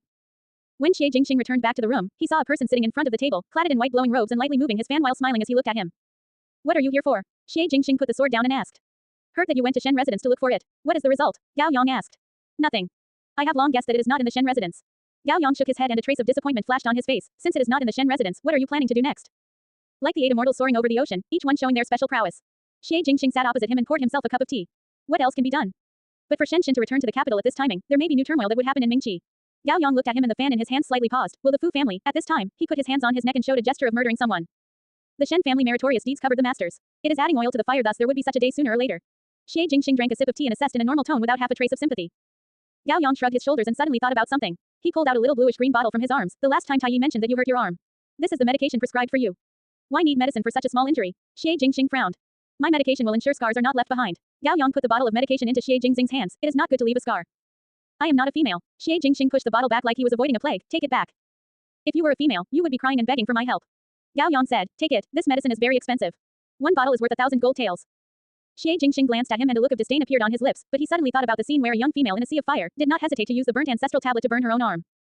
Leaving a scar, that would not necessary be. After pondering a while, he reached his hand out and kept the bottle of medicine. As Shen withdrew the troops from the front and returned to the Ding capital, a wave of uproar was set off. The first was naturally to praise Shen's heroic acts and for emerging victorious in every battle that he was able to take the enemy down in advance. The emperor would definitely bestow countless of things down, and since Shen was an official of the first rank, there was no more promotion, but everyone guessed that the rewards will end up on Shen's son, Shen Chu. The other matter was that on the day of Shen returned to the capital it coincided with old Shen birthday, but unexpectedly the ancestral hall caught fire and the 5th young lady Shen was trapped in there. On that day, everyone in the Shen family treated it lightly and Shen witnessed it himself. One feared that the Shen family would not be peaceful in the future. These two things were spread wildly in the capital. Some smiled while listening to it, but others were like ants on a hot pan, going around anxiously after they heard it. In a room in the Shen residence western courtyard, Shen Miao stood up with her clothes draped over her shoulders. Shen Qin and his wife were summoned into the palace by the emperor, but before they left, they deliberately mobilized the guards in the army to guard the western courtyard, practically letting the Shen family see clearly that they were defending against them. Yesterday Shen Qin returned back in a hurry and also went all over the place to look for a physician. Afterwards Shen Miao went to rest and he did not dare to disturb, thus he had yet to speak to Shen Miao. Is young lady feeling better? Jing Jie said worriedly. Her eyes fell onto Shen Miao's arm that was wrapped with gauze and her eyes turned sour. She said, if this servant was faster a little yesterday, young lady would not have to suffer such an ordeal. And now there will be scars. The burn wound was too deep and the physician only said that it will heal, but it was not possible for there not to be a scar. Females cherish their own appearance and would not let there be a scar on their body. Now that Shen Miao had a burn injury, Jing Zhen kept blaming herself endlessly when she thought about it. It is nothing. Shen Miao looked at her and said with a smile, you did a good job yesterday and did not rush in due to anxiety. On the contrary, if you were to rush in, it would have spoiled my plans. Jing Jie lowered her head. After Shen Miao fainted, Shen Qin couple was enraged and after some thought, she roughly understood what kind of intention Shen Miao had on mind. Because of that, Jing Jie heart ached more for Shen Miao. Most likely the path was exhausted and she was at the end of the road, else she would not hesitate to throw herself into such a danger to show the true faces of the Shen family to Shen Qin couple. An unmarried female at such a young age should originally be like other families' young ladies playing the chin and writing poetry, but every move that Shen Miao took was related to her own life. She had to work out a strategy for what she wanted, as if she was walking on the sharp edge of the blade and carelessness would meant no hope for reprieve. Whatever young lady says, this servant will do accordingly. Jing Jie cried. Shen Miao was gratified in her heart. Jing Jie was indeed the most courageous among the four maids and if there were such similar matters in the future, Jing Jie could be useful but naturally there was a need to slowly nurture Gu Yu and the rest. She was not the unmarried Shen Miao but Empress Shen, mistress of the 6 palaces, thus there was a need for her own confidence as what she would face in the future would be much more dangerous than what was happening now. If she could get used to it, these maids should also learn to get used to it. During her thoughts, one could hear a hearty laughter suddenly coming from outside, younger sister. When Shen Miao turned her head, she saw Shen Chu walking in. He took off the armor he wore in the battlefield and only put on a green sturdy outfit and looked exceptionally handsome. With a weak complexion, his 2 dimples that appeared when he smiled made that handsome and heroic appearance a little somewhat childlike. He walked closer to carefully look at Shen Miao before asking cautiously, does younger sister feel uncomfortable anywhere? Shen Miao suddenly closed her eyes and the memories of her past life came overwhelmingly. In all fairness, Shen Chu as an older brother, really did his best. At first no matter how cold she treated Shen Chu, he would always be warm to her. Afterwards something happened and Shen Chu had smeared some young lady's innocence and was forced to marry that young lady as a wife.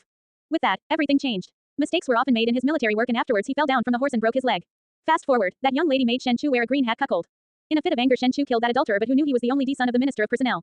The minister submitted an imperial report and Shen Qin spent most of his fortune to protect Shen Chu's life but at the end Shen Chu was found dead in a winter morning. Someone discovered his corpse in the middle of the pond. At that time Shen Miao had married to Fu Shuyi and it was the critical period of the fight for the heir.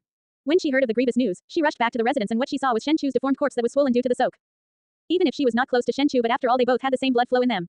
She was so hurt and sad that she fell into a serious illness, but Fu Shuyi sent Shen Qin off to battle at that time. That cold winter sunshine, that dripping wet body from the pond, Shen Chu's pale and deformed face compared to the young face that had a touch of smile in front of her, was like a sharp sword that thrust into her, making her hard to breath. Shen Miao bent down quickly and clutched her chest as she took big gasps of breath. Younger sister, Shen Chu jumped in shock and propped her up before roaring towards outside, go call the physician. Quickly, younger sister's health is indisposed. A hand grabbed onto Shen Chu's arms. He turned back and saw Shen Miao standing up as she held his arm before saying, no need, it was only a lack of strength. Younger sister's health has yet to recover, it is appropriate to invite the physician to take a look. Shen Chu shook his head and said in a concerned tone.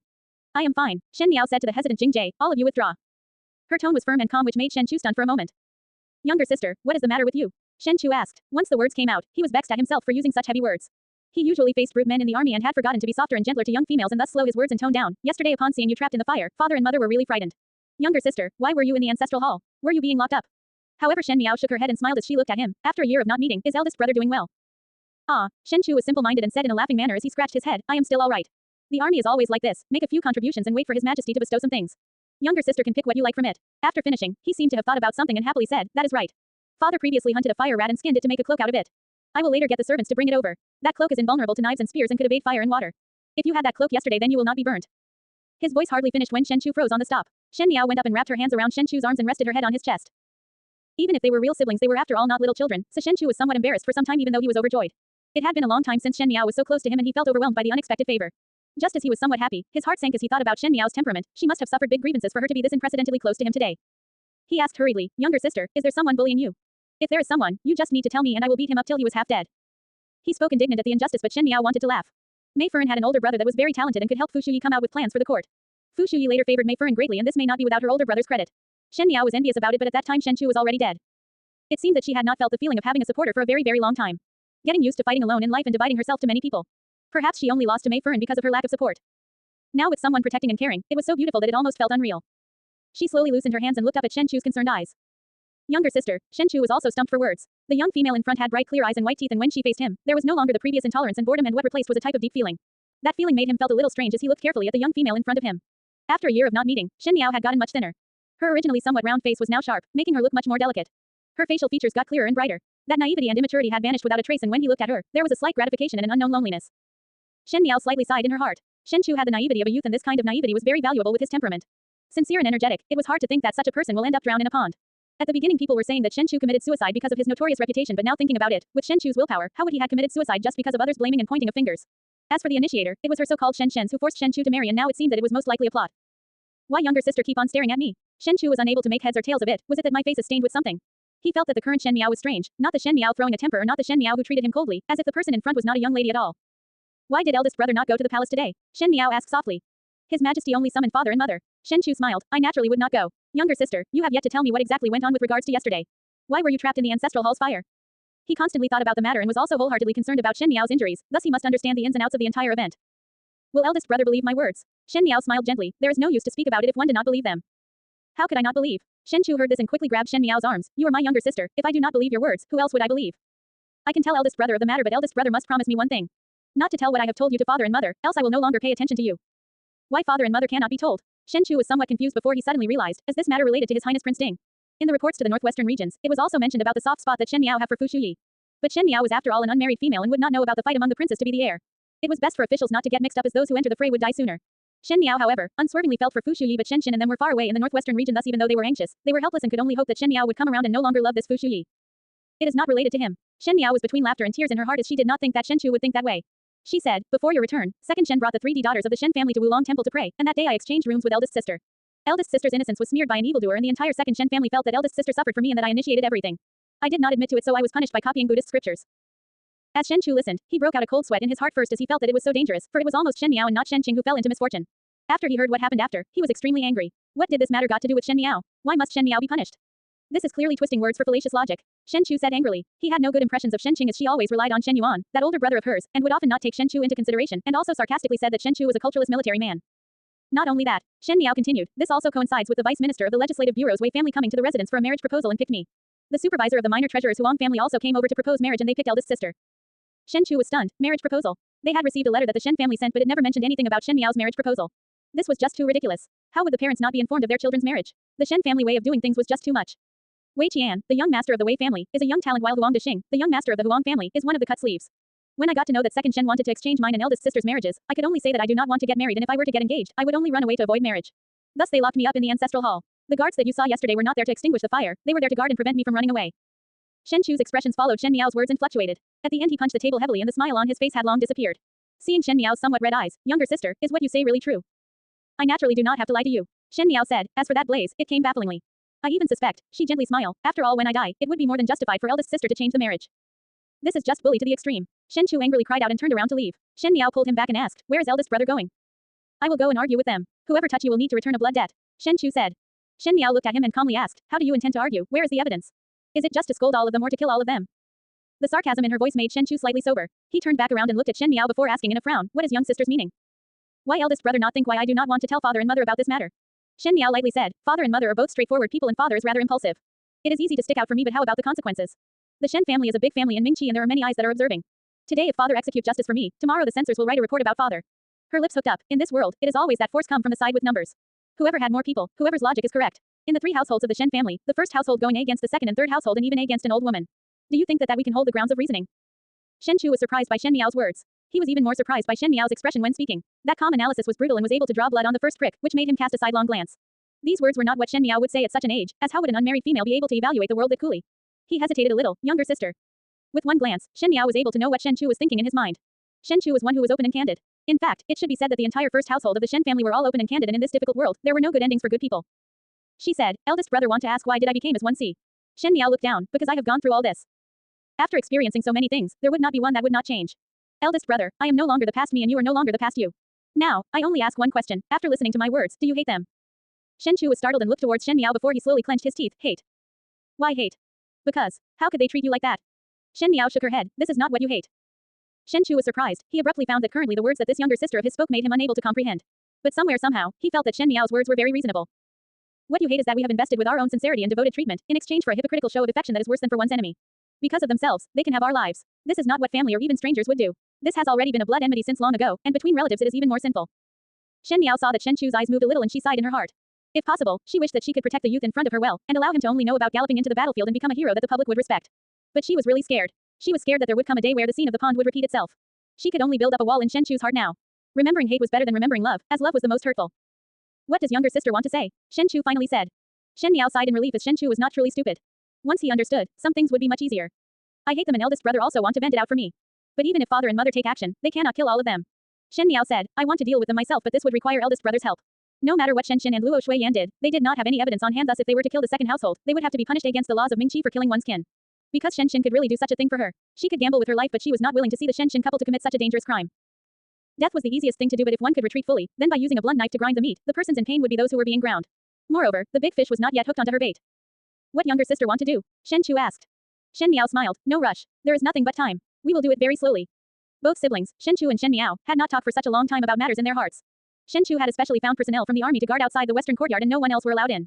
One Shichen was not considered long or short and it was Shen Miao who was listening to Shen Chu speaking. Most likely Shen Chu was trying to make Shen Miao happy, so he kept talking about interesting matters in the army, and also tried to inquire on the side what Shen Miao experienced for the past year but was avoided by Shen Miao. For some of the matters, it was still not the time to say it now. Moreover in today's Shen family, it was still not like the past life where the first household was framed and no one were to believe if one were to speak of it. With the current situation if one were to take action, it must be a killing blow. Even it was using a blunt knife to grind flesh, one must ensure that one must be able to skin with it first. After saying a few more words, Shen Miao's face showed some tiredness. Shen Chu was concerned of his younger sister and quickly spoke after seeing it, younger sister have yet to recover and I will not disturb you more. Go and rest first as father and mother will most likely return when the skies turn dark. When father and mother return, I will then come again to take a look at younger sister. Shen Miao nodded her head in agreement. Shen Chu got up to leave but he suddenly thought of something and hesitated for a moment before turning back to look at Shen Miao. Younger sister, you said that Shen Qing's innocence was smeared by someone. Was that evildoer captured? Be it to protect Shen Qing's reputation but the Shen residence has guards so it should have been investigated privately. Shen Miao looked at him and her eyes curved. This evildoer is very cunning and managed to escape. So it was like that. Shen Chu lowered his head thoughtfully before suddenly smiling at Shen Miao. That being the case, I will leave first. He strode out of the house. Once he walked out, the bright smile on his face was wiped away and what remained was a face filled with haze. When the servants outside saw it, they could not help but shudder, seemingly understanding at this point that under the smile, in the bones of this young military official, blood of steel were flowing through it.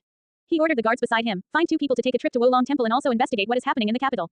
He glanced at Shen Miao's closed room and his fists clenched as he whispered, younger sister, what exactly happened in this past year?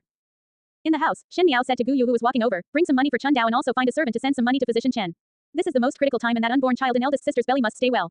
She stroked the scars left by the burn on her arm. The scar was particularly unsightly against her fair skin, as if a portion of highly valued brocade was burnt. However she did not feel upset about it, as if she was satisfied with a business transaction. The upcoming show will be totally depending on my unborn nephew. Young lady, Jing Jie asked, why not tell everything to eldest young master just now? Shen Miao still concealed some things from Shen Chu. For example, the matter of that evildoer being Prince Yu of the first rank. Jing Jie said, if eldest young master was to take action, at least that side would not dare to act rashly. And if master and Furin know about it, they would also protect young lady. Even if I do not say, eldest brother will investigate himself. Shen Miao looked out the window. I'm afraid that by this time the circumstances in Wolong Temple had already been inquired. But can young master really be able to investigate? Jing Jie was worried. If it was found at the end everything would be known so what is the use of young lady hiding it? Prince Yu does things rigorously and if I guess correctly, the monks in Wolong Temple had already cleaned thoroughly everything inside and out. Not to mention eldest brother, even if it was father, they would not be able to find a single tiny hint at all. Goodness. Jing Jie covered her mouth. Does it mean that the truth of the matter will never come to light in this lifetime? The wicked heart of the second household of the Shen family, the shamelessness of Prince Yu. Initially one thought that once Shen Xin and wife returned, they would be able to stand up for Shen Miao but with Shen Miao's words just now, it was almost saying that everything that happened in Wolong Temple had been buried deeply, and the truth would not be known to anyone at all. I originally do not intend to use this kind of fair method to seek justice for myself. Shen Miao lightly said, there are many different other ways in the world to achieve one's goal. Justice and fairness was not even worth more than straws. Justice was restricted from the weak and for those who are strong, they were the justice. In those years in the inner palace, she understood lots of principles. It was not that there were not any kind and good females, it was that these females were like the flowers during winter, too weak and could not withstand the wind blowing and would be crushed into the soil. Since she was taking a dark and bloody route, then the means and methods used during that route would not necessarily be those that could see the light. But what young lady could do? Jing Jie said, at least master and Furin can protect young lady. If it was possible, even help young lady to vent some anger. Since young lady is an unmarried female, even if one were to take revenge, it would be inconvenient. Jing Jie wholeheartedly spoke with Shen Miao in mind. Father and mother will be filled with indignancy and directly go against Prince Yu residence. Only by retreating can they protect me and make Prince Yu somewhat afraid of the consequences. Shen Miao said, it is not possible to let the Shen family not harm a single hair when going against the residence of Prince Yu of the first rank.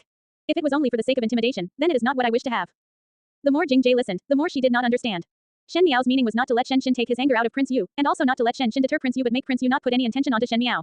But looking at Shen Miao, it was clear that she would not forget about this matter. So what exactly was Shen Miao intended way of handling it?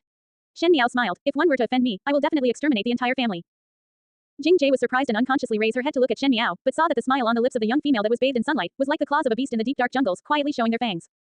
Her heart was in shock and in that moment she felt terrified, and was unable to speak a single word as she quickly bowed her head in fear. Thinking the right words that Shen Chu said, mentioning that in just a short 1 year, Shen Miao seemed to have completed changed. Not to even mentioning about Shen Chu, even those maids that were by Shen Miao's side all day were also unable to find any traces of the old Shen Miao. Shen Miao closed her eyes satisfyingly. The people had returned and the chess match could begin. Shen Qing was a small soldier, Prince Yu of the first rank was a chariot and Ming Qi's imperial family was like the white pieces. Whenever the carriage would be swallowed, chaos would descend into the match. Everything was up to the will of heavens. This time, it would be her that was controlling the will of heavens. Marquis of Linen residence. Even it was currently in the middle of the frigid winter, there were still a lot of flowers in the entire Marquis of Linen residence. When the previous Marquis Furin, Princess Yu Qing, was alive, she loved flora and fauna. When she was married to the Marquis of Linen, there was great tenderness and conjugal bliss between lovers. Xie Ding loved Princess Yu Qing and renovated the entire Marquis residence to the likes of the princess courtyard in the palace where she lived. At that time it was a sensation as it was somewhat amusing to see a general to renovate his residence to that beautiful. Later when Princess Yu Qing passed on, Xie Ding still retained all the scenery when Princess Yu Qing was alive and gotten people to guard and maintain it. Thus even after so many years, even during winter, this would not make one feel depressed. Even though the scenery was flourishing but desolateness was caused by people. With regards to the saying that things remained the same but people had changed, this was a problem that one would not be able to prevent in the road of life. Even if one forced to maintain things at surface level, things would after all not return to the past. Xie Chongwu and Xie Chongqiao were practicing their spear in the courtyard. Ever since the matter in the academy examinations, both of them seldom left the residence. First was because they felt that on that day when Xie Jingxing challenged the both of them alone, they had no more face left so they did not dare to leave the house. Second reason was that their injuries had not fully recovered and they were unable to do any physical stuff. Speaking of which, Xie Jingxing's actions that day looked light but they were in fact heavy. It takes 100 days for the bones to knit and tendons to heal. Even though they had rested for a few months, they still felt somewhat pain. Madame Fang was extremely distressed but dared not say anything more to Xie Ding. Even so, Xie Ding still gave them a round of serious scolding. Thinking about this, both brothers felt so much hatred that their teeth itched. Xie Chongqiao swung his arms. That day he was stepped on the shoulders by Xie Jingxing and now there seemed to be still a faintly aching. He said, second elder brother, heard that the Shen couple entered the palace today. Now that they had military accomplishments, one is afraid that his majesty will reward Shen. The two families, Shen and Xie, had always been deeply in disagreement. Xie Chongwu and Xie Chongqiao did not view Shen as an enemy because of the opposing position the Shen and Xie family had, but in actual fact, they view every talented youth in the capital as their opponents and Shen was undoubtedly the most outstanding talent of them all. Even though Xie Jingxing was also outstanding but he had no official position, and moreover with Xie Ding's protection, they were helpless with their plans.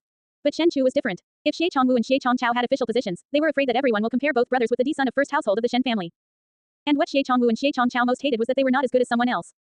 What are you afraid of? Xie Chongwu said with disdain, he is only but a military brute who only knows about fighting and killing and is ignorant about matters of the court. Other than Shen's military contribution, what else can Shen do for the Shen family? As of now, the Shen family is also in the crossbow. It may look good now but at the end, he suddenly stopped and did not continue on. Second older brother is correct. Xie Chongqiao laughed, who asked the Shen family to be neutral.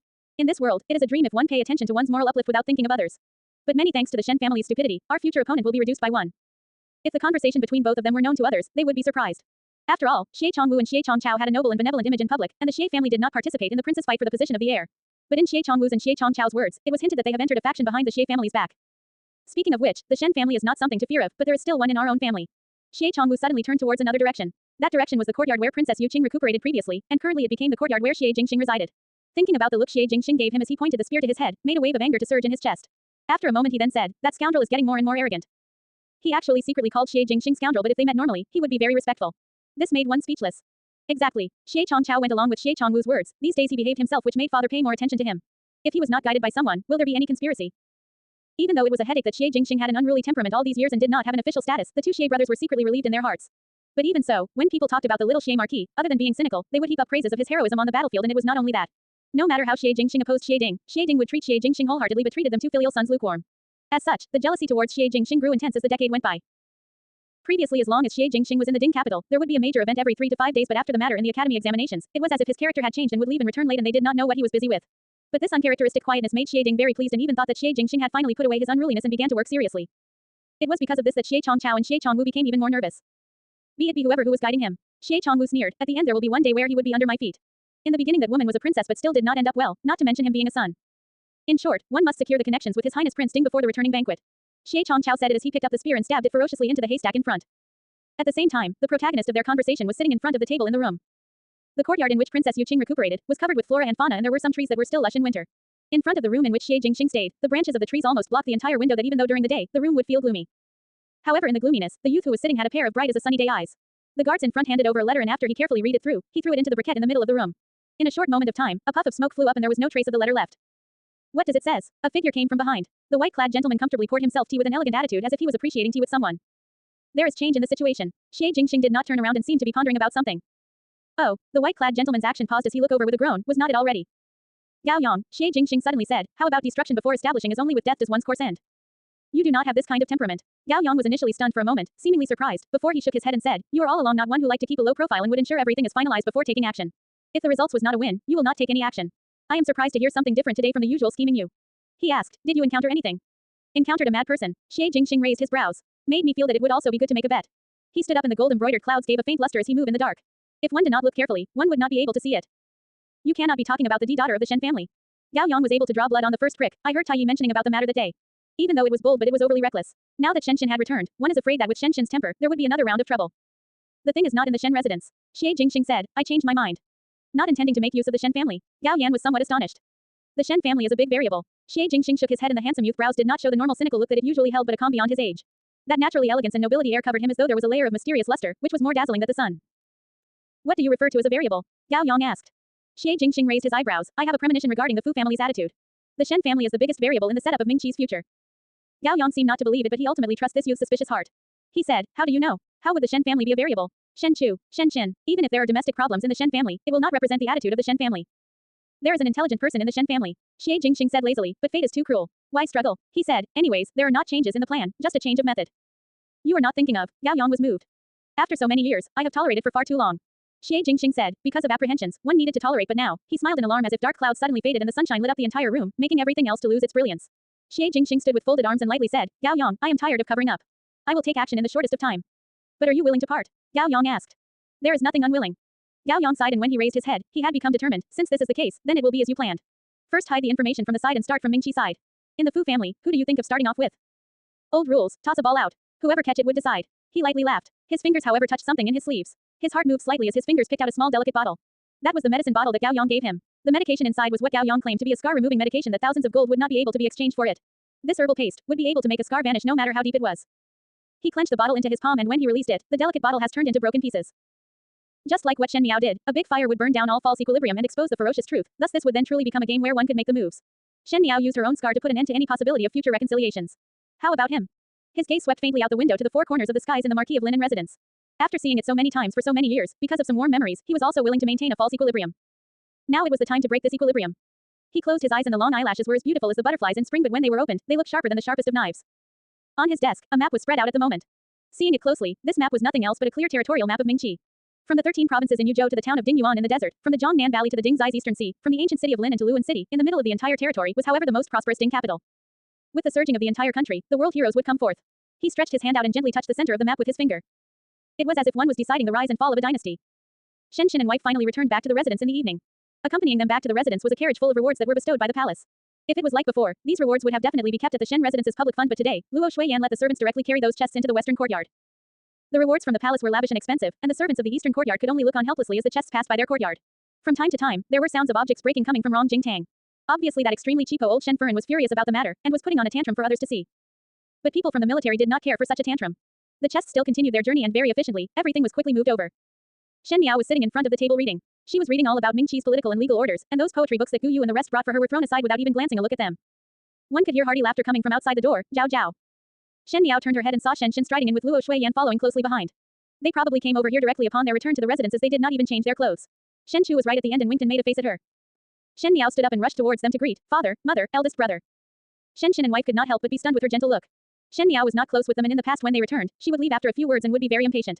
This appearance of harmony have not been seen since a very long time. However, in that gentleness, there was a slight alienation, but even though it was very small, Shen and Luo Shuiyan as parents were sensitive to it. Shen Miao sighed slightly in her heart. She was unable to be like a normal 14-year-old girl and whine to Shen but also could not pretend as if nothing had happened. In the previous life it was her that dragged the Shen family down, so when she faced Shen and Luo Shuiyan, guilt filled her heart, and truthfully it was hard to be close. Luo Shuiyan felt that her heart paused a moment, and the care and concern for her daughter quickly overshadowed that suspicious point. She took a few steps forward and grabbed Shen Miao's hand before asking anxiously, how is Zhao Zhao feeling? Is there anywhere that is uncomfortable? It is all right. Shen Miao smiled gently as she replied. Zhao Zhao, father had gotten a few big chests of precious stuff from the palace today. When you are better, go pick something you like in the morning. Those jewelry and whatever hairpin, I heard they are first rated in the entire capital. Shen words were pleasing to hear. Seeing such a tall and muscular man carefully noticing his daughter's favorites, it made some people feel weird. Shen Miao smiled gently, thanking father, but this matter is not a rush. Just place those precious stuff in the safe in our courtyard. In the long course of time, I will go and take a pic if there was an interest one day. When the words were spoken, the expressions on the people in the room changed. In the past, when Shen carried such chests back, naturally he let Shen Miao select first and the rest would be sent to the public fund. He had always doted on his daughter and no one refuted his words, because these rewards were earned by Shen spears and swords. But if it was like in the past, Shen Miao would not pick for herself first and let Shen Yu and Shen Qing finish picking, and after second and third household finished picking then she would start to select. This was because she was close to second and third household, so that was what she did before. But today, Shen Miao did not push it out and proposed to lock the chests in the safe in her own courtyard. Even though Shen did not intend to place the rewards in the public fund, but Shen Miao's change of attitude towards the rest of the Shen family was clear in the eyes of others. Even if they had no knowledge of the matters in the inner courtyard, they could tell that there was something wrong with Shen Miao. Shen Qi opened his mouth and Luo Shuiyan held onto Shen Miao's hands and spoke gently, Zhao Zhao, did something happen? Tell mother about it. Now that father and mother have returned, no one would dare to bully you. No one dare to bully me. Shen Miao smiled, nothing happened to me. What exactly happened on the day when the ancestral hall caught fire? Shen asked, why were you the only one remaining in the hall? Both the couple went to the palace to see the emperor and only left some people to investigate secretly, but it was too late to pursue the details of this strange event. I made a mistake and was locked in the ancestral hall. Who knew that suddenly the ancestral hall was caught up in a fire, she said reluctantly. When Shen Chu, who was standing behind, saw what was happening, he held back the words which sprang to his lips. He knew what was going on, but Shen Miao purposely and repeatedly told him not to inform the matter to Shen and wife. Even though he really wanted to tell father and mother the truth, but she said that if Shen Chu did not kept his promise, then she would not be bothered with him anymore. Thus he dismissed the idea in his head. Shen asked Shen Miao as expected, what mistake did you make? No matter how big the mistake was, one should not lock you in the ancestral hall alone. Oh, Shen Miao lightly mentioned the gist of it. I contradicted second Chu in front of grandmother and others. What? Luo Shuiyan raised her eyebrows in anger but did not reprimanded Shen Miao. She however said, number 2 is really living backwards. For a grown man to quarrel with a young female is nothing but embarrassing. Gu Yu's and Jing Jie's lips drew out as they continue serving in the room. It was not at all nonsense when one said that the first household would shield her shortcomings to the extreme. Even if Shen Miao were to beat up Shen Gui, it was feared that Shen and wife would have blamed Shen Gui for making Shen Miao's hands sore. Younger sister, why did you contradict second Chu? Shen Chu could not help but asked. Most likely because I was not willing to marry. Shen Miao said. Marry. Luo Shuiyan and Shen exclaimed out loud in shock one after the other. Luo Shuiyan looked at Shen Miao incredulously and asked, marry what person? How me and your father are not aware of it? Shen Miao lowered her head. The vice minister of the legislative bureau's Wei family proposed marriage for their son, Wei Qian. Birthday characters were already exchanged, but I am not willing to marry, so I contradicted in front of everyone. Wei Qian, Shen pondered for a moment. The Wei family is a large family and the son of the Wei family was considered to be a young talent. If one were to talk about it, it would be rather suitable for Zhao Zhao. He was actually seriously considering this marriage proposal. As an official for so many years, even if he was not in the Ding capital, Shen roughly understood his peers around 7 to 8 out of 10. If the Wei family had some wastrel son, he could see it out in a glance. Moreover, Wei Qian was a rare and good son-in-law, so in a short span of time, Shen thought about some other things. Think about what? Luo Shuiyan roared. Even if he is the king of heavens or even the emperor, it will not do if Zhao Zhao is not willing. Luo Shuiyan's words were shocking. She was a heroic female born in the northwestern military lineage family and her marriage with Shen was fought by herself. Thus Luo Shuiyan could not understand the logic of parents being the matchmakers. She continued, and besides, both you and me were not aware of this matter at all. Who would know what kind of intention they had? Ever since she saw Shen Miao trapped in the sea of fire while Ren Wanyan maintained a peaceful state of mind, Luo Shuiyan was filled with disgust of the other people of the Shen family and all the good feelings she had were swept away. Shen also frowned. Based on theory, the Wei family marriage proposal was good. If it was arranged for Shen Miao, it was honestly not a loss. After all, it was rare to be able to pick out such a young talent out. But since this was a good marriage, why did the Shen family hid it from him and his wife? Shen Chu's mouth twitched. He knew what the matter was and was also mentally complaining about Shen Miao for not speaking about the plan to exchange the marriages that the rest of the Shen family had. But he could only remain silent and he did not know why every time Shen Miao swept her eyes at him, there was a kind of deterrent force. Shen Chu himself was not willing to believe that he, one who was invincible in the battlefield, would be fearful of his own young sister. But Zhao Zhao, Shen spoke softly, the eldest son of the Wei family is not bad. For you to be so against this marriage, was it because there is a man in your heart? He hesitated. In the family reports from the Shen family, there were frequent news of Shen Miao being foolishly in love with Prince Ding. In this world, whichever male that Shen Miao liked, he and Luo Shuiyan would not obstruct, but the Heavens family was different. Now was the moment where the princes were fighting for the position of the heir, thus if the Shen family got involved in it, one was afraid that at end, the family would also be pulled into the mud. But these kind of matters, Shen Miao, a young lady like that, would not understand. On the return road back, Shen and Luo Shuiyan had discussed numerous number of times on how to dispel the idea in Shen Miao's head, but at the end they came out with nothing. Shen Miao was stubborn in temperament and for things that she had decided, even 9 bulls would not be able to pull her back. Moreover, to tell a young lady to give up the person she liked, if it was anyone else, they would not accept it either. Shen Miao was able to know what Shen was trying to say with one look. She lightly said, I do not have anyone in my heart, and was unwilling to marry because one heard that the young master of the Wei family already had someone in his heart. No matter how good he was, there would not be any light in one's heart, so why do I need to become the person separating the lovebirds and destroy an unrelated person's life? Shen and wife felt somewhat dizzy due to Shen Miao's words. Since when did Shen Miao speak in such a mature way, and with a manner like a female who had faced thousands of waves? Secondly, she said that there was no one in her heart. With regards to Wei Qian, Shen Miao only gradually understood him when she became the empress in her past lifetime. As there was no marriage proposal from the Wei family in the past lifetime, Wei Qian married his Biaomei and is a rare young talent in Ding capital. Wei Qian extremely doted on his wife and it was even spread around. For that to happen, Wei Qian and his Biaomei were certainly childhood sweethearts, so that gentleman Wei's heart was unwilling when the Wei family came over to propose. Zhao Zhao, do not you like His Highness Prince Ding? Luo Shuiyan bit her mouth but still asked at the end. Prince Ding. Shen Miao heard it and lightly said, His Highness Prince Ding is a descendant of the heavens, how can I claim connections? In the beginning, I was ignorant but now have calmed down and know that I have overstepped the proper boundaries. At present, one no longer mention about the matter anymore. Prince Ding. Shen Miao heard it and lightly said, His Highness Prince Ding is a descendant of the heavens, how can I claim connections? In the beginning, I was ignorant but now have calmed down and know that I have overstepped the proper boundaries. At present, one no longer mention about the matter anymore. Luo Shuiyan was surprised again for a moment. Shen and Shen Chu were after all men and did not understand. Even though she had a carefree character, she was still a female. A female can understand another female's love situation. She thought that Shen Miao only said it verbally, but after carefully looking at Shen Miao's expression, she discovered that when she was talking about Prince Ding, there was no trace of being emotional in Shen Miao's expression, as if one was mentioning a stranger in general. Not waiting for Luo Shuiyan to speak, Shen himself first shouted, Zhao Zhao, father, do not agree with your words. No matter who we the Shen family match with, you can claim connections. Which one of the sons of Mingqi dare to abandon you, even if? Luo Shuiyan lightly coughed and stared fiercely at Shen. It did not matter that Shen was praising his daughter, but it was difficult for Shen Miao to dispel the idea of Prince Ding. Was not Shen finding trouble for himself? Shen also knew that he had said the wrong thing and quickly looked elsewhere as if nothing had happened. Lu Shuiyan took a good look at Shen Miao and after seeing her calm expression, she was then relaxed and smiled. Zhao Zhao is still young of age and there is no rush to get married. There are many more good males in Mingqi and our Zhao Zhao has extraordinary looks, how will one be afraid of not marrying well? Do not worry, our Zhao Zhao's husband would be a hero that can withstand the skies and earth. Shen Miao smiled and did not say anything. With regards to the fantasy of the person beside her pillow, she was disheartened time and time again during her last life in the inner palace. In this life then, she had already not intended to marry, but these words cannot be told to Shen and wife. When normal females heard about their marriage, they would always be a little shy. Moreover, in the eyes of the couple, Shen Miao was not one who had a cold temperament. But after Luo Shuiyan finished, she did not see any reaction from Shen Miao, and the both of them could not help but feel some frustration. Previously, even though Shen Miao was not close with them, they could still understand Shen Miao's temperament. But upon returning this time, Shen Miao became unfamiliar and had matured so much overnight, making Shen and wife not know what kind of attitude have to face their daughter. If they were to coax her like how they did previously, they would seem even more of a fool if Shen Miao looked at them quietly. When Shen Chu saw his parents being embarrassed, a laughter burst out. Shen and wife made one frightened when hearing their names, but when facing younger sister, they were totally helpless. But Shen Chu's gaze gradually sank. There would not be just a big change of character overnight that made an arrogant young lady to become so cool and calm. There must be that something else happened. Father, Shen Miao suddenly said, in a few days' time, there will be a returning banquet that will be held in the palace. The returning banquet will be held because of the defeat of the enemy by the Shen family army, and in order to celebrate the meritorious deeds. All the civil and military officials would attend and was considered as the imperial family working to be closer to the officials. In the returning banquet, the emperor would reward the meritorious services rendered. In the last lifetime, after a few days from the returning banquet, the emperor wanted to promote Shen Chu's official position, but because of Shen Miao's matter, Shen fought with all his meritorious services and made the emperor agree to bestow marriage, and got in Shen Miao the position of Ding Wangfei. It was already considered as overstepping the boundaries of what was proper when a female proposed to a male. Shen was at the mercy of the battlefield for his entire life, but at the end of the day, used all his services to beg and was almost ridiculed by the entire court. At that time Shen Miao did not see Shen's bitter smile as she was jumping up from joy of becoming the Ding Wangfei. From the moment she married into Prince Ding residence, it meant that the Shen family was tied to Prince Ding's boat, and Fu Shuyi had all the reason to squeeze every last drop of value from the Shen family army. Yes, Shen asked with a smile, does Zhao Zhao have any more requests? Father can help you to request his majesty for them. Such a level of doting love, it was almost like a pearl in one's palm. Shen Miao's mouth was somewhat dry. How could she not discover her father feelings for her in her past life? The Shen family's death was controlled by the enemies, but it was because of her stubbornness and blindness. I do not have things that I want. Shen Miao gently smiled, but if his majesty want to reward father, she paused, and when she looked up again, she said with a pair of clear eyes, father can request his majesty to be able to stay in the capital for half a year to accompany me. How about it? When the words were spoken, Luo Shuiyan, Shen and Shen Chu were all stunned. Shen Miao had never retained the couple because they were not by her side when she was young, and thus feelings were shallow, so it was natural that there was nothing much. Every year after the end of the year, Shen and wife would leave the capital to defend the northwest region, and even if there were no enemies, they had to guard the territory to prevent foreign invasions. Actually, this was not necessary, but the emperor would still handpick them, and moreover the old general had this habit to do so when he was alive, thus they had never refuted before. Shen Miao's intention just now was obviously to retain them. She was retaining Shen and wife so that they would leave half a year later, and this was actually somewhat outrageous, but when Shen and wife heard it, they were ecstatic as this represented that Shen Miao did have feelings for them. Naturally it would be no problem. Delighted with the change on his daughter's attitude, Shen did not think of the problem behind and agreed to it. Luo Shuiyan was also somewhat excited, but Shen Chu, who was standing at the side, pursed his lips. He did not want to remain in Ding capital. As for him, he felt that there was nothing interesting in the Ding capital. Those noble airs were boring, and it was better for him to be sent to the northwest region's desert to fight battles.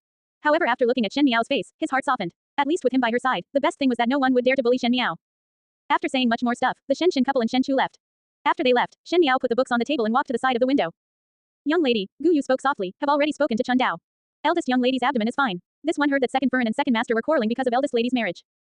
Shen Miao smiled coldly. Ren Wanyun's good scheme of marrying the sisters together was gone with the eastward flowing streams. But Ren Wanyun naturally would not be willing to let Shen Qing marry to Huang Dexin. But the birthday character cards were exchanged and both families have come into a conclusion. It would not be an easy matter to go back on their words at this time. The saying of lifting a rock only to drop it on one's own feet talked about this. Naturally, when Ren Wanyun's idea was up in the air, she would not let her live well and keep attacking. If that poisonous snake wants to strike, she would do it during the banquet. Just nice, she also wanted to grab onto Ren Wanyun's tender spot and catch Prince Yu unaware. Outside the door, Luo Shuiyan's and Shen faces became sullen. Luo Shuiyan angrily said, what is going on with old Tai Tai and your younger brothers? To plan Zhao Zhao's marriage for inexplicable reasons. This is the first time hearing such a thing in my life. Furen need not be angry. Shen said, I will immediately go and get a clear explanation from old Tai Tai, and once there is such a matter, I will immediately clarify things with the Wei family. With such a concealment, the matter is strange. I guess that Zhao Zhao has suffered a lot this 1 year. Luo Shuiyan snapped. Later I will call Zhao Zhao's maids over and ask clearly what exactly is going on, and that Gui Momo has also disappeared. After all, she was one who fought in battlefields and had some sensitivity to these things. She said, I find that what Zhao Zhao said was correct. If one did not stay in Ding capital for half a year and punish these monsters, our daughter's life will be gone. As she said, she glared at Shen again. Shen touched his nose as naturally he knew that Luo Shuiyan was dissatisfied with his two brothers. Not to say Luo Shuiyan, his belly was also filled with anger. He instructed the two guards by his side, guard young lady well these few days, if anything is wrong, immediately inform me. If young lady suffer anything, you will be punished according to the military code. Finishing, he turned towards Shen and frowned, rascal, why are you in a daze? Shen recovered to his senses with Shen's roar. He vaguely spoke, oh, was thinking of something. He was all along thinking about Shen Miao's matter. Today the people that were sent to Wolong Temple had returned to report that there was not anything wrong that happened that day, and no one else know about the matter. Shen was not a fool and knew that it was because all those who knew of the matter were sent away. To do it in such a level where not even a hint was detected, it was not the Shen family's abilities. Shen became even more suspicious about the truth and why Shen Miao was hiding it from him. Unconsciously, this younger sister of his became someone who one could not see through. Look at the time already. Shen directed the frustration that he had gotten from his Furen to his unlucky son. You go and investigate the matters in the residence. I will question you tomorrow. Ah, Shen face became bitter. He already knew the reality of the details of the events, but younger sister did not let him speak about it. Advertisements. At the moment, it was a mess in Kai Yuan. Shen Gui just left, but before he did that he got into a big quarrel with Ren Wanyun. Ever since the day Shen returned on old Shen Furen's birthday, Shen Gui was in conflict with Ren Wanyun on the matter. In fact, Shen Gui knew about Shen Miao's confinement, but to him, once anything went wrong he would push everything to Ren Wanyun. For him and Shen Wan to walk to this point today, it was all due to the people's connections that Shen left behind. Even though they both have a certain status in court today, if Shen had the intention to do them harm, Shen Gui's and Shen Wan's careers would inevitably be in a mess. This was a world where military were respected. Even though the civil officials ridiculed the generals for being unruly and brute, whoever had the military power, whoever will be the most important force in Mingqi. The emperor would naturally protect the general as compared to the civil officials. In the past both brothers were able to keep the act up without leaking a drop of water, and Shen was also willingly to look after them. Who knew that this time Shen saw for himself that Shen Miao was trapped in a sea of fire. Shen valued Shen Miao like his life and would do anything in a fit of anger which made Shen Gui flustered. Ever since Shen returned, Shen Gui was extremely irritable, but Ren Wanyan happened to mention about withdrawing from the marriage at this time. It was practically adding oil into the fire, so all the dissatisfaction that he had with Ren Wanyan was unleashed. Today was the same. He got into a furious fight with Ren Wanyan and put his foot down that Shen must marry into the Huang family. Shen Gui flicked his sleeves and left Ren Wanyan, who was gasping for air as she almost fainted. Animals. Animals. Ren Wanyan stroked her heart and her lips were trembling. Shen Gui did not care for the happiness of his daughter, and set his heart climbing up the Huang family for his own career advancement, and that made Ren Wanyan so angry that she could throw horses and men off their feet. Now that Shen had returned, Luo Shuiyan was not someone who one could get along easily. If it was not because the matter was extremely confidential, if Shen and wife knew that she had the idea of exchanging the marriages, she was afraid that they would have the heart to kill her. Even if Shen and wife did not discover at this time, the matter on the fire at the ancestral hall had already estranged the first household from them, thus it would be harder to do harm to Shen Miao in the future. Ren Wanyan could not wait to cut Shen Miao up into thousands of slices. In the beginning it was Shen Miao that schemed against Shen Qing. If it was not for Shen Miao, then how would Shen Qing end up being forced to marry a cut sleeve? Now that Shen Miao had Shen Qing's protection, it would be difficult to take action in the area of marriage. Furin, please cool down. Shang Lan cooled down Ren Wanyan and spoke, ones must not destroy the body with anger. The returning banquet is in a few days' time. If that happens then it would not be convenient to move it. Ren Wanyan's eyes moved and a grim smile appeared on her face. You are right. I must not destroy my body with anger. During the returning banquet, I want that little slut to live worse than death. She turned her head and looked at Kaiju. Did the letter reach to Prince Yu residence? It is already sent over. Kaiju carefully said. Since my Qing'er's ending is not good, that little slut better not be thinking of escaping.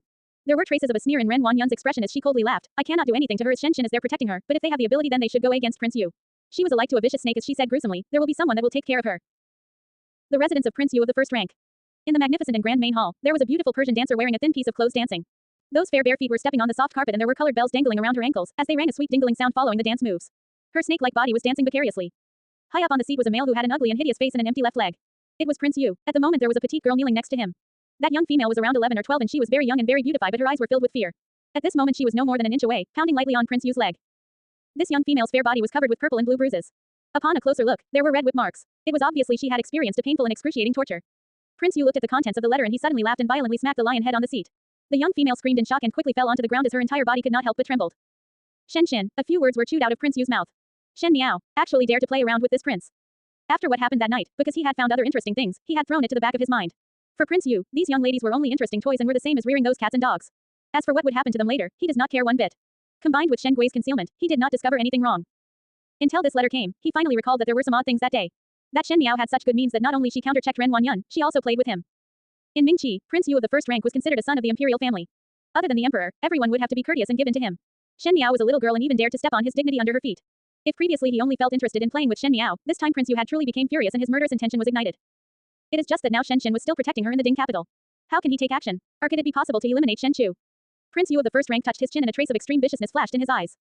3 days later, the imperial family held a returning banquet and hundreds of civil and military officials were attending. Even though Emperor Wenwei mentioned that it was a celebration for the monarch and officials, everyone was well aware that this returning banquet was the emperor's way of celebrating Shen meritorious services. The Shen family held huge influencing power in their hands, and with such valiant military leaders like Shen and Shen Chu, if one used them well, it would be a good sword to defend Mingqi. If one did not use them well, they could threaten the person who was sitting on that chair at any time. For the Shen family, the imperial family of Mingqi depended heavily on defenses, but when the foreign lands were unclear, the Shen family were at least safe.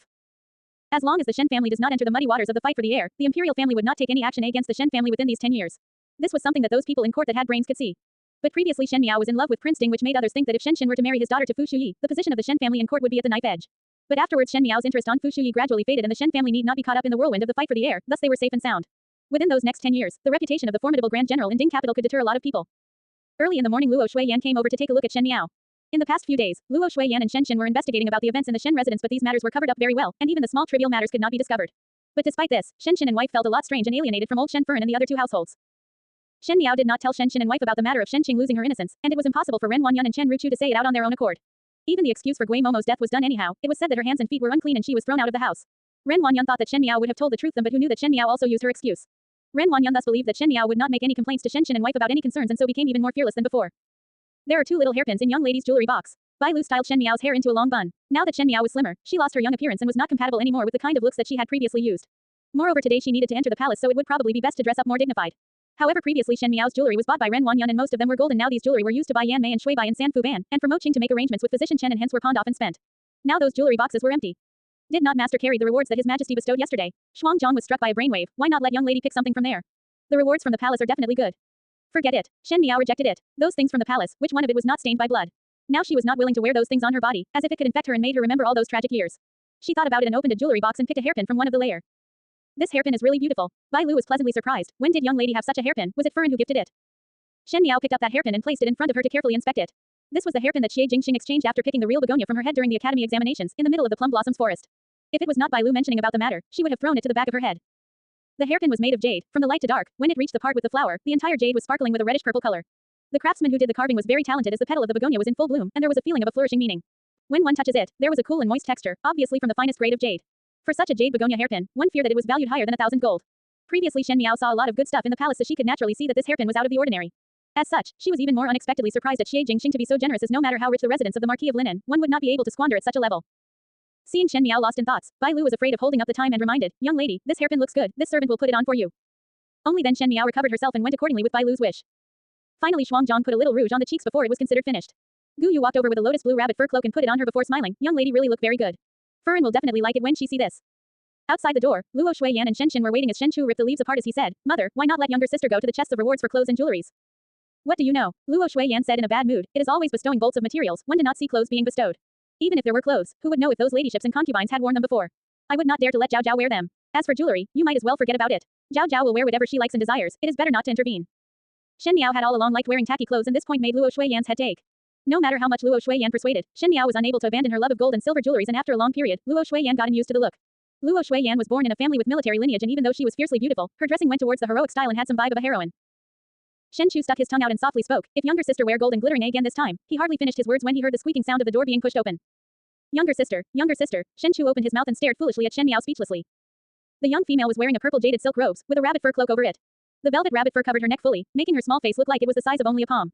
Her complexion was already fair, so when she wore the dark colors like lotus blue, it would not appear dull but looked extremely distinguished. The white straight teeth were like embracing the wind, and with the lovely gestures from the young female, it made her more attractive due to her calm and quiet distinguished posture, as every single movement had a touch of prestige to it. Luo Shuiyan and Shen Xin looked at her blankly. For a brief moment, they seemed to have saw past the young female, and were now staring at the Empress of the throne with that noble air in the palace that even surpassed the golden crown. It was precisely because Shen Miao had always been wearing gold and silver that now when she was dressed simpler, she had an extravagant air, and that kind of calm temperament was something that they had not seen before. Luo Shuiyan unconsciously pat her chest because she was born in the northwestern region of the desert and only came to the Ding capital after she married Shen Xin. She was mocked for being uncouth, vulgar and lacking of etiquette. Luo Shuiyan herself did secretly invited a Momo over to learn, but no matter how much she learned, she was unable to portray the kind of elegance that was in one's bones, so she gave up. Now her daughter looked more noble and dignified than any one of the daughters from Ding capital noble families. How could she not be happy and surprised? Ha ha ha ha. It was Shen Xin that first broke the silence. He raised his head and laughed out loud several times.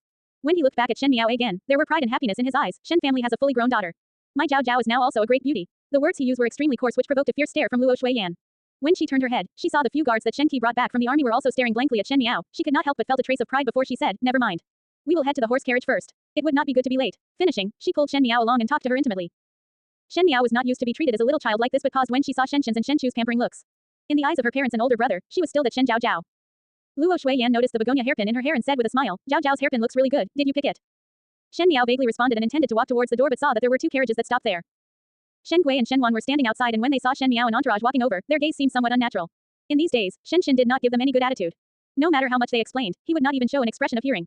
Even the daily greeting to old Shen Furan, Luo Shuiyan only did it vaguely, like she was doing routine work, which almost angered old Shen Furan till she fainted. Eldest brother, Shen Wan was much more smooth as he greeted Shen Xin with a smile. Shen Xin made a nonverbal grunt with his nose and walked aside of his own horse carriage before speaking towards Shen Miao. Furan and Zhao Zhao, both of you go in first. Shen Xin and Shen Chu did not have the habit of riding a carriage, so they would ride their horses along with the carriage. To be snubbed like that, Shen Gui's and Shen Wan's faces were not looking good, and there was a trace of sullenness in Shen Gui's eyes. One of the two carriages curtain raised and Shen Yu's and Shen Ruchu's faces appeared. Shen Yu softly said, does fifth younger sister want to sit with us in the carriage? This horse carriage is big enough, and it is even enough for eldest Shen to come. Not needed, Luo Shuiyan coldly said, one will have peace of mind when one is sitting in one's own carriage. Shen Miao wanted to applaud Luo Shuiyan in her heart. Previously there was no discord between Luo Shuiyan and the two households, and she had a refreshing personality and treated others warmly and sincerely, thus no one saw this cutting and harsh side of her. One need to know that when Luo Shuiyan was in the battlefield, she would be merciless in the face of the enemies, so no matter how much goodwill Chen Ruochu and Shen Yu showed, it was useless against her. In the other carriage, Shen Qing and Ren Wanyan also heard the commotion outside.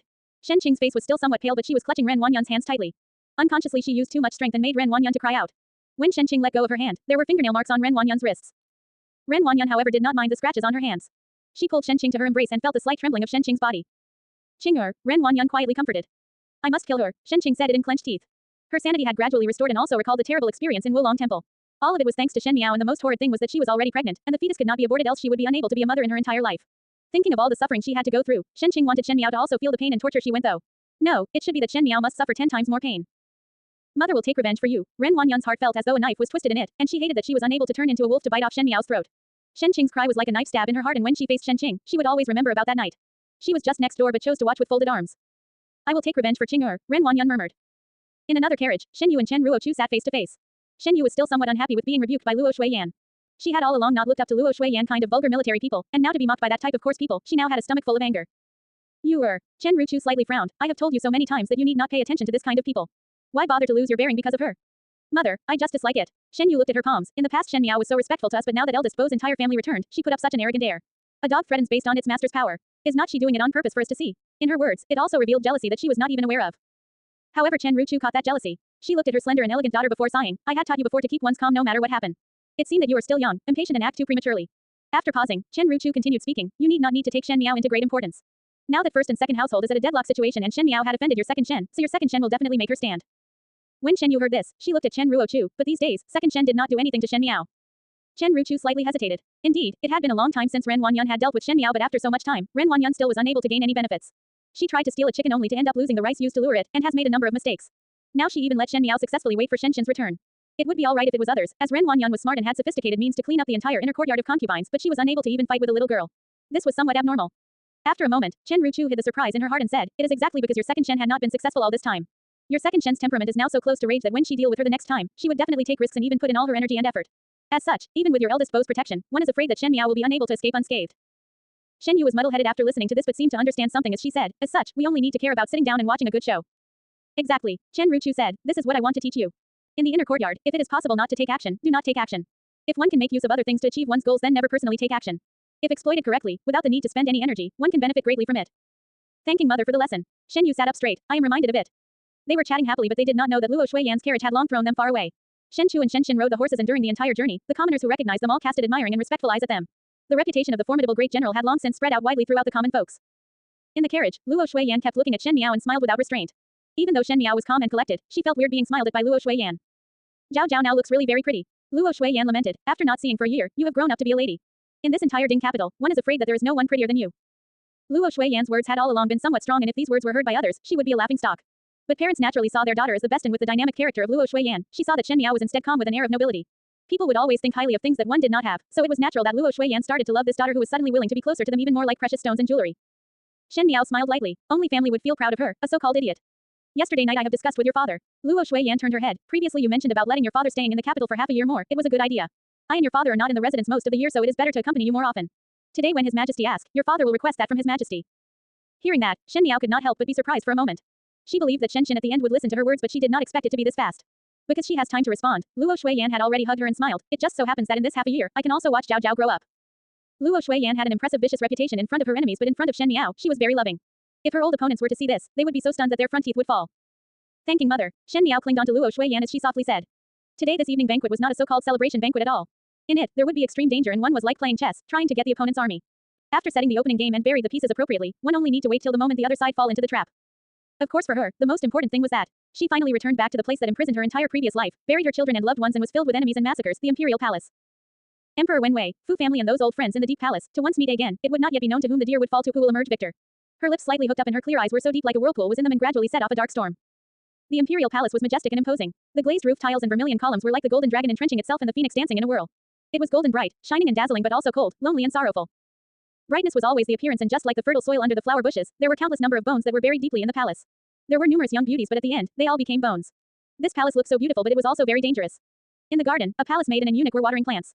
All these boring and tedious tasks were most likely handled by the eunuchs and palace maids that newly entered. Both of them looked 16 to 17 and were rather tender looking. The young palace maid said, there are a lot of people who came over to the front hall. If I did not make that mistake and was demoted because of it, I would have been waiting those noble people in the front hall. One would know that during the yearly returning banquet, just the money that will be rewarded can be used for the entire year. The returning banquet, the little eunuch had an expression of looking forward to it. Would there be many rewards that are awesome? Look at your lack of exposure. The palace maid's mouth twitched up, truly ignorant and ill-informed. His Majesty is holding the returning banquet for the formidable great general and purposely arranged a dinner banquet for the officials. Those who were invited are all high-ranking officials and female guests, and of course it is extravagant. If you wait for a few more years, with good luck, maybe there will be a chance for you to know. Those noble people's monetary rewards are all in ingots. Ingots, the young eunuch exclaimed and enviously said, that formidable great general have such a great face that His Majesty were to specially hold a dinner banquet for him. One presumed there would be unlimited limelight. What is the point of having limelight? That palace maid had a tone of disdain. To have such an idiotic daughter, it is already good that one's face was not all lost. What kind of limelight was still wanted? An idiotic daughter, the young eunuch asked, the daughter of the formidable great general. You do not know about this. The palace maid mysteriously said, that General Shen is a brilliant god of war. His Shen Fern is also considered a warrior heroine and the young deputy general Shen is also brave and good at fighting. But the formidable great general's daughter is an out-and-out idiot. Not to say she had no knowledge of the four scholarly arts, she also liked wearing gold and silver which is so tacky. In every returning banquet, she always make a fool of herself when the General Shen bring her. In last year's returning banquet, I was serving and she does not even know the basic etiquette and rolled down the stairs when she stepped on her dress. Those young ladies in ferns love to mock and laugh at her. Even with the Shen family's protection, everyone all looked down on that Shen young lady. So since it is so, the young eunuch sighed sadly, it does not live up to the reputation of the Shen family. Is not it so? That palace maid continued speaking, she is regarded as the faulty stroke in the painting of the Shen family. Unexpectedly her two Tangjis are much more outstanding than her. General Shen's reputation was totally thrown away by her. Previously this young lady Shen was so crazy in love with His Highness Prince Ding that this was spread out like wildfire and became common knowledge to all. Really a vulgar female. That young eunuch also had an expression of disgust on his face. That palace maid often stayed in the palace, unlike those officials ferns are young ladies that could leave the palace, so she only knew matters that happened in the palace. As for the incident of Shen Miao purging her infamous reputation during the academy examinations, she did not know anything at all. Just as they were talking, they saw the approaching people and both of them quickly looked down and worked hard at their jobs, not daring to speak. But they heard the approaching person walking towards them and said with a pointed voice, new here. Replying Gao Gong Gong, it is exactly so. Someone at the side answered. The young eunuch courageously raised his head and took a glance. He only saw 3 people standing in front, one had the uniform of a head eunuch and the rest had the uniforms of a second-rank eunuch. The one who was called Gao Gong Gong was the one who was dressed in the head eunuch uniform. Gao Gong Gong swept a glance at both of them and his eyes fell onto the young eunuch, asking, what is the name? This servant is Xiao Lizi. The young eunuch was quick-witted as he respectfully replied. Him then. Gao Gong Gong said to the person beside him, there is a shortage for one to hold the jug in the front hall. Seeing that he has clever looks, most likely he would be able to enter the noble people's eyes. Put him into it. Yes. Xiao Lizi was also excited. As such, according to what the palace maid had said, he was able to get a lot of monetary rewards and if he was favorable in any master's eyes, he may also have some good fortune in the future. In this imperial palace, everyone were racking their brains to climb up. Even the lowest level of servants would also dream of flying up to the higher branches overnight. There were already many ferns and young ladies that have arrived at the front of the hall. Other than those who had some relationships with the concubines in the palaces and were invited to speak with the various ladyships at the back, most of the female guests were sitting outside to chat. Why has Shen Fern and General Shen not yet arrived? A fern with high cheekbones laughed. The main roles today are them. Was it that they deliberately come late? Shen Fern wants to tuck her daughter and not let others see, thus deliberately hide in her pocket. Another round-faced fern also laughed, but her words and tone of voice were filled with ridicule. Shen is a formidable great general who had accumulated numerous meritorious services, did not have concubines and was capable. He also treated Luo Shuiyan well and was faithful. As compared to all the noble ferns present, which families did not have a bunch of concubines and the numerous amount of issues that one need to worry about, they were naturally filled with jealousy of Luo Shuiyan, as she had such a good life of having a husband's love and a capable son. The most favorite thing that females like to do was comparisons. The more Luo Shuiyan was fortunate, the more the other ferns would look as they turned red, infuriated in jealousy, and could not wait for Luo Shuiyan to also meet with some unfortunate things. Thus Shen Miao's appearance became the only thing that could be used to strike at Luo Shuiyan. Shen Miao was stupid, had no talent, did not look good and also made a fool of herself in the palace. Every year at this time, it was the happiest time for these ferns. They were able to see Shen and wife humiliated because of this daughter, which was as if they had gained benefits from it. Do not know what kind of clothes fifth young lady Shen would wear this year. Yi Pei Lan had a ridicule smile on her face. Last year her clothes that had golden leaves pasted on was extremely good, and matched with her golden jewelry which was considered as very noble. Could it be silver leaves this year? Those words set off echoing words from the young ladies around, and words of mockery could be heard incessantly. Just at this time, out of thin air there was a crisp female voice, everyone must not say such words. Now the fifth young lady Shen is considered as gaining General Shen's teachings. One have to know that during the academy examinations how her archery technique was, that even the young master of the Kai family had no way of defeating it. If she is not happy, what if she were to deliberately shoot at you all? Once those words were spoken, the crowd suddenly grew silent. There were many ferns and young ladies that were present in the academy examinations and they had witnessed Shen Miao's fierceness. Those words made them involuntarily shudder in their heart. Shen Miao did not even take Kai Lin to heart. If one were to anger her, what were they to do if she shoot an arrow over? The person who said those words was Feng and Ning. When she just finished speaking, she was glared at by Feng Fern. It is not fun to offend so many ferns. Feng and Ning wrinkled her nose unhappily as she was not used to seeing these people speaking bad behind Shen's back, but dare not even fart in front of him at all and even quickly go forward to give their greetings. What was so just and honorable in talking bad about one's daughter behind their back? Before the awkward atmosphere dissipated, one could hear an eunuch shouting outside, the formidable great general has arrived. Everyone's eyes looked towards the door. The ones who were at the front were Shen and Shen Chu. Shen had a dragon's gait and firm tiger steps, with his vigor and prestige that unknowingly overflowed out and with the normal military valor, it made even the entire hall of married women frightened. Shen Chu's posture was upright and straight and with a warm smile, 2 shallow dimples appeared that made him look very cordial, thus all the young females could not help but blush. Both of them did not stay long at the front of the hall and turned towards the main hall where the shocked males were at. Everyone's line of sight fell naturally behind them. Luo Shuiyan wore a royal blue tinged waist robe with her hair up in a neat knife bun. Differently from the other ferns dressing, her overall look was extremely simple and relaxed, but because of the fabric's doing, she did not seem rough at all. With a change, her beauty had some heroism which was very much different from any ordinary fern's beauty. Followed behind was a purple slim figure who leisurely approached. The originally noisily hall momentarily quietened down and everyone's eyes fell onto the purple figure behind Luo Shuiyan. The young female's cloak was already removed, and she was wearing a purple silk flower patterned dress with complicated windings, bringing out her slim figure. She slightly lifted her chin and her eyes were looking forward, as if all the noble ferns present were not worthy to be in her eyes. Her complexion was so fair that it looked somewhat translucent but made her eyes and brows look delicate and pretty. However, that pair of bright eyes was the most attractive part. Her eyes were round and clear as if they were as pure as a newly born animal but were so calm like they had seen a decade of moons. This kind of transformation and tenderness intertwined was making her a contradictory beauty. She followed Luo Shuiyan's steps and walked to the middle of the hall. Unlike Luo Shuiyan's clean and neat gestures, that young female's hands were folded in front of her but they were not stiff looking, as if that action was done thousands of times and was fully ingrained into her. Her long dress followed her steps as it lightly fluttered, as if blooming flower petals and those flowers were not showing off even though it was full of bloom, just like her entire person. Her actions were extremely natural and every step that she took was extremely pleasing, and at the same time had a touch of majesty on them. The women present were all from noble families and naturally had experienced the harsh training of a Momo on etiquettes. They had felt that they can already do it very well, but were astonished when they saw this young female. This was because if it was them, they would not be able to walk that prettily. Sometimes form could be imitated but the spirit cannot be imitated. There was no waves of expression in that purple-clad young female and she had a calm attitude, as if this road was like her own backyard. There was no panic, timidity or impulsiveness. Just plainly walking made one feel that she was looking over all living beings in the world. It was as if she was the owner of this palace. Those women could not help but be shocked at such a flash of that idea because this young female was not other but that idiotic Shen Miao. Previously at the academy examinations, Shen Miao's transformation was for all to see but since then, Shen Miao and Shen Qing both became sick and stayed in the residence that they even did not go to Guangwentang anymore. Even though she had defeated Kai Lin in the academy examinations, that only showed her aggressiveness and boldness. Etiquette and spirit could not be learned overnight. Shen Miao had suffered from so many years of foolishness during the yearly returning banquet and it was not an easy thing to turn things around. Who knew that with one look today, one felt that Shen Miao was a totally different person than before. Not only there was not even a single mistake in her gestures, everyone present had a faint feeling that Shen Miao was incomparable to all the officials' daughters in this hall. Shen Miao followed behind Luo Shuiyan and faced everyone's eyes but no one saw the corner of her lips stiffen. It had been more than a decade. She had finally returned here again. In her previous life, it was struggling and fighting in close quarters in this prison where one's fate had to be fought for. She wanted to see if in this lifetime, could this place still trap her. Every single brick and tile in this place were deeply engraved in her heart that even if she were to close her eyes, she would still know her way. All those tedious palace ceremonies were done day after day that they were almost engraved to her bones. In this hall when she closed her eyes, she could almost see Wan Yun asking her to eat snacks and Fu Ming shaking his head as he memorizes the country's policies. Love and hate were both heavy, bitter and sweetness were mixed. To once again enter here, she had mixed feelings. Her heart was burning up but it was from the flames of revenge. Xiao Lizi looked blankly at the purple-clad young female behind that valiant woman and his heart was in shock. Just now in the gardens, the palace maid said that Shen Qin's daughter was vulgar and an idiot. Who knew that when he saw her, it was not as they said. There was an air of grandeur and nobility air around that young female, as if looking at her one more time, one would not be able to bear that kind of majesty. How could that be an idiot? Just as he was thinking, he saw that young female's slightly concentrated eyes landing on him. In a short moment Xiao Lizi tensed up as he had never seen the young lady from Shen family before. Was this the fate that the seniors of the palace talked about? Was it that the Shen young lady valued him? Just as his heart was filled with fear and excitement, he saw Shen Miao's turning away, as it was just an accident. Xiao Lizi felt a somewhat loss in his heart. He did not know why but he felt that if he clung to this Shen young lady, his great fortune would be waiting for him. And now it seems that he has lost the chance of linking up to this great fortune. Before one could wait for Xiao Lizi to clear this inexplicable thought of his, a tall Furin in the front hall was already laughing. Shen Furin, you really made one wait. Luo Shuiyan slightly frowned before showing a blooming smile. There were some delays on the road. Fifth young lady is truly becoming full of life as each day passes. That tall Furin's eyes landed on Shen Miao and spoke in a half real and falsely way. It is true that she is going to be engaged. Thinking of the beginning, she was still a little thing. Hearing this, Luo Shuiyan's blooming smile immediately sank. Luo Shuiyan already found that Shen Miao's engagement was an unfathomable mystery. It was the Shen residents that agreed to it behind her and Shen Qin's backs. She would not admit to it one little bit and was even not afraid to offend the Wei family. With regards to family background, the Wei family was not bad but they were not comparable to Shen Qin. At worst, just offend the Wei family, since nothing was more important than Shen Miao's happiness. Moreover Wei Furin was not present at the moment. Determined to clarify these issues for Shen Miao, Luo Shuiyan said, what kind of words are those? Our Zhao Zhao only just grew up and need not need to marry so early. I want to keep Zhao Zhao by my side for a longer period. When those words were spoken, the Furins and young ladies present were stunned since Shen Miao's engagement was spread all over for the past few days. Afterwards in the birthday banquet of old Shen Furin, the rest of the Shen family almost admitted to it. Why when it came to Luo Shuiyan, the engagement seems to fall short. The tall Furin squinted her eyes, seeming feeling that something was not right as her smile became more profound. She said, oh, so Shen Furin wants to keep fifth Shen young lady for more days. But some days ago, was not say that fifth Shen young lady is engaged already. Furin really know how to joke. Luo Shuiyan was not afraid of any loss of prestige and was even not afraid of exposing the Shen family internal contradictions to everyone. With such relatives like the other Shen family, there was no need to keep pretenses. Her brows frowned and she loudly said, what reasoning is it that when one's daughter is engaged, the parents are not even aware of it? The master and I were completely not aware of what Furin had said, so how could one speak of an engagement? Once Luo Shuiyan finished her words, whispering suddenly burst forth from her surroundings. That tall Furin also did not think that Luo Shuiyan would say that and was stunned for a moment.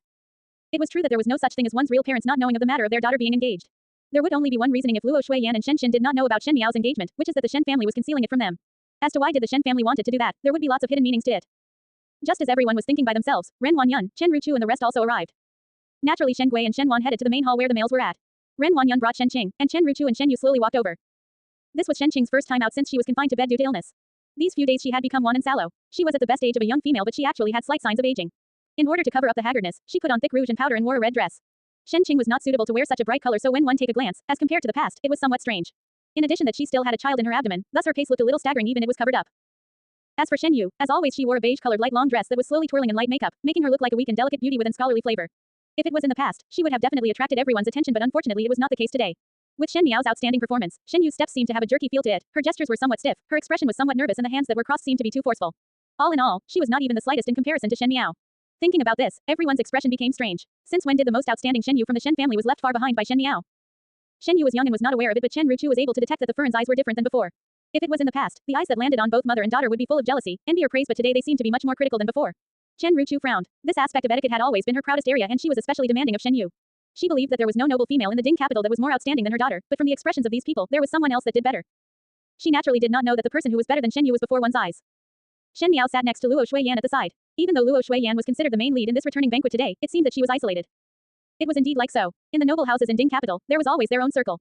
It was still alright for males, as their contribution would speak for themselves and their careers will mutually intertwine, so even if they disliked one another, they still had to maintain a neutral position on the surface. However, females are different. The noble females in Ding capital were mostly proud and arrogant, just like the D females were not willing to play with the Su females, and those that grew up in the Ding capital would look down on foreign households. Luo Shuiyan was that foreign household. If she came from those rich families from Zhongnan, then it would be alright, but Luo Shuiyan came from the bitter cold land of the northwest region. When she was just married into the Ding capital, Luo Shuiyan could not speak the bureaucratic language and her accent was ridiculed by these foreigners secretly for a long time. They mocked that the wind and sand in the northwest region was so big that a female's delicate skin would become rough, and the robberies were so rampant that one would be afraid of being robbed when walking on the road. As for the type of materials available, it must be all of poor quality and it would be rare to see silk in the entire year. This kind of words were extremely exaggerated, but they were truly targeted at Luo Shuiyan. Moreover, Luo Shuiyan was the only one in the capital that was a general and headed to the battlefield. For things that one was unable to accomplish, if it was a matter that was extremely rare, everyone would tend to oppose. This was not only for females but males were also the same. Thus Luo Shuiyan was excluded by the noble female circles. In addition, the previously Shen Miao was an out-and-out idiot. This mother and daughter were the targets of these foreigners' secret ridicules. 71 to 77. Bai Wei's mother, Bai Furan, called Chen Ruchu over to sit by her side. She and Chen Ruchu were close friends that grew up together. Naturally, she would want to sit together with Chen Ruchu. Bai Wei also pulled Shen Yu over to her side. Ren Wanyun walked over to sit by Yi Furan's side and Yi Keilan looked at Shen Qing and complained, "You have not appeared for a long time. Heard that you have fallen ill. You seem to have slimmed down, but how is it that your face is somewhat swollen?" Shen Qing lowered her head in panic and vaguely replied, "Perhaps it was due to laying on the bed for too long. Ren Wanyun has boiled a lot of medication to smooth the pregnancy for her." Even though Shen Qing hated the child in her abdomen, she was even more afraid of not being able to be a mother after aborting it, so she only could drink it down with clenched teeth. Since it was to smooth the pregnancy, there would be a variety of tonic herbs, so naturally one would get fat or little. Even though it was not obvious in her figure, she was somewhat swollen. Yi Keilan did not doubt her and only patted Shen Qing's hand before saying, "You better recover your body well. You are already an engaged person, you must not treat yourself badly." Shen Qing shivered and did not speak after lowering her head. She knew that Ren Wanyun had arranged the marriage with the Huang family, and also knew that Huang Dexin was considered a young talent, but she did not know for what reason her heart was very resistant to this marriage, as if under the bright and beautiful marriage there was an unknown danger. Yi Keilan's voice was not soft and just loud enough for Huang Furan, who was sitting at the side, to heard it. When Huang Furan heard this, she looked at Shen Qing critically. As for this marriage, she only wanted to find a Furan and namesake for her son. Shen Qing could be considered as compatible to her son, but with her sick look today, she better not be a sickly person since she needs to carry on the Huang family line and give birth to a son. Other than that, whatever she liked to do, she would not care.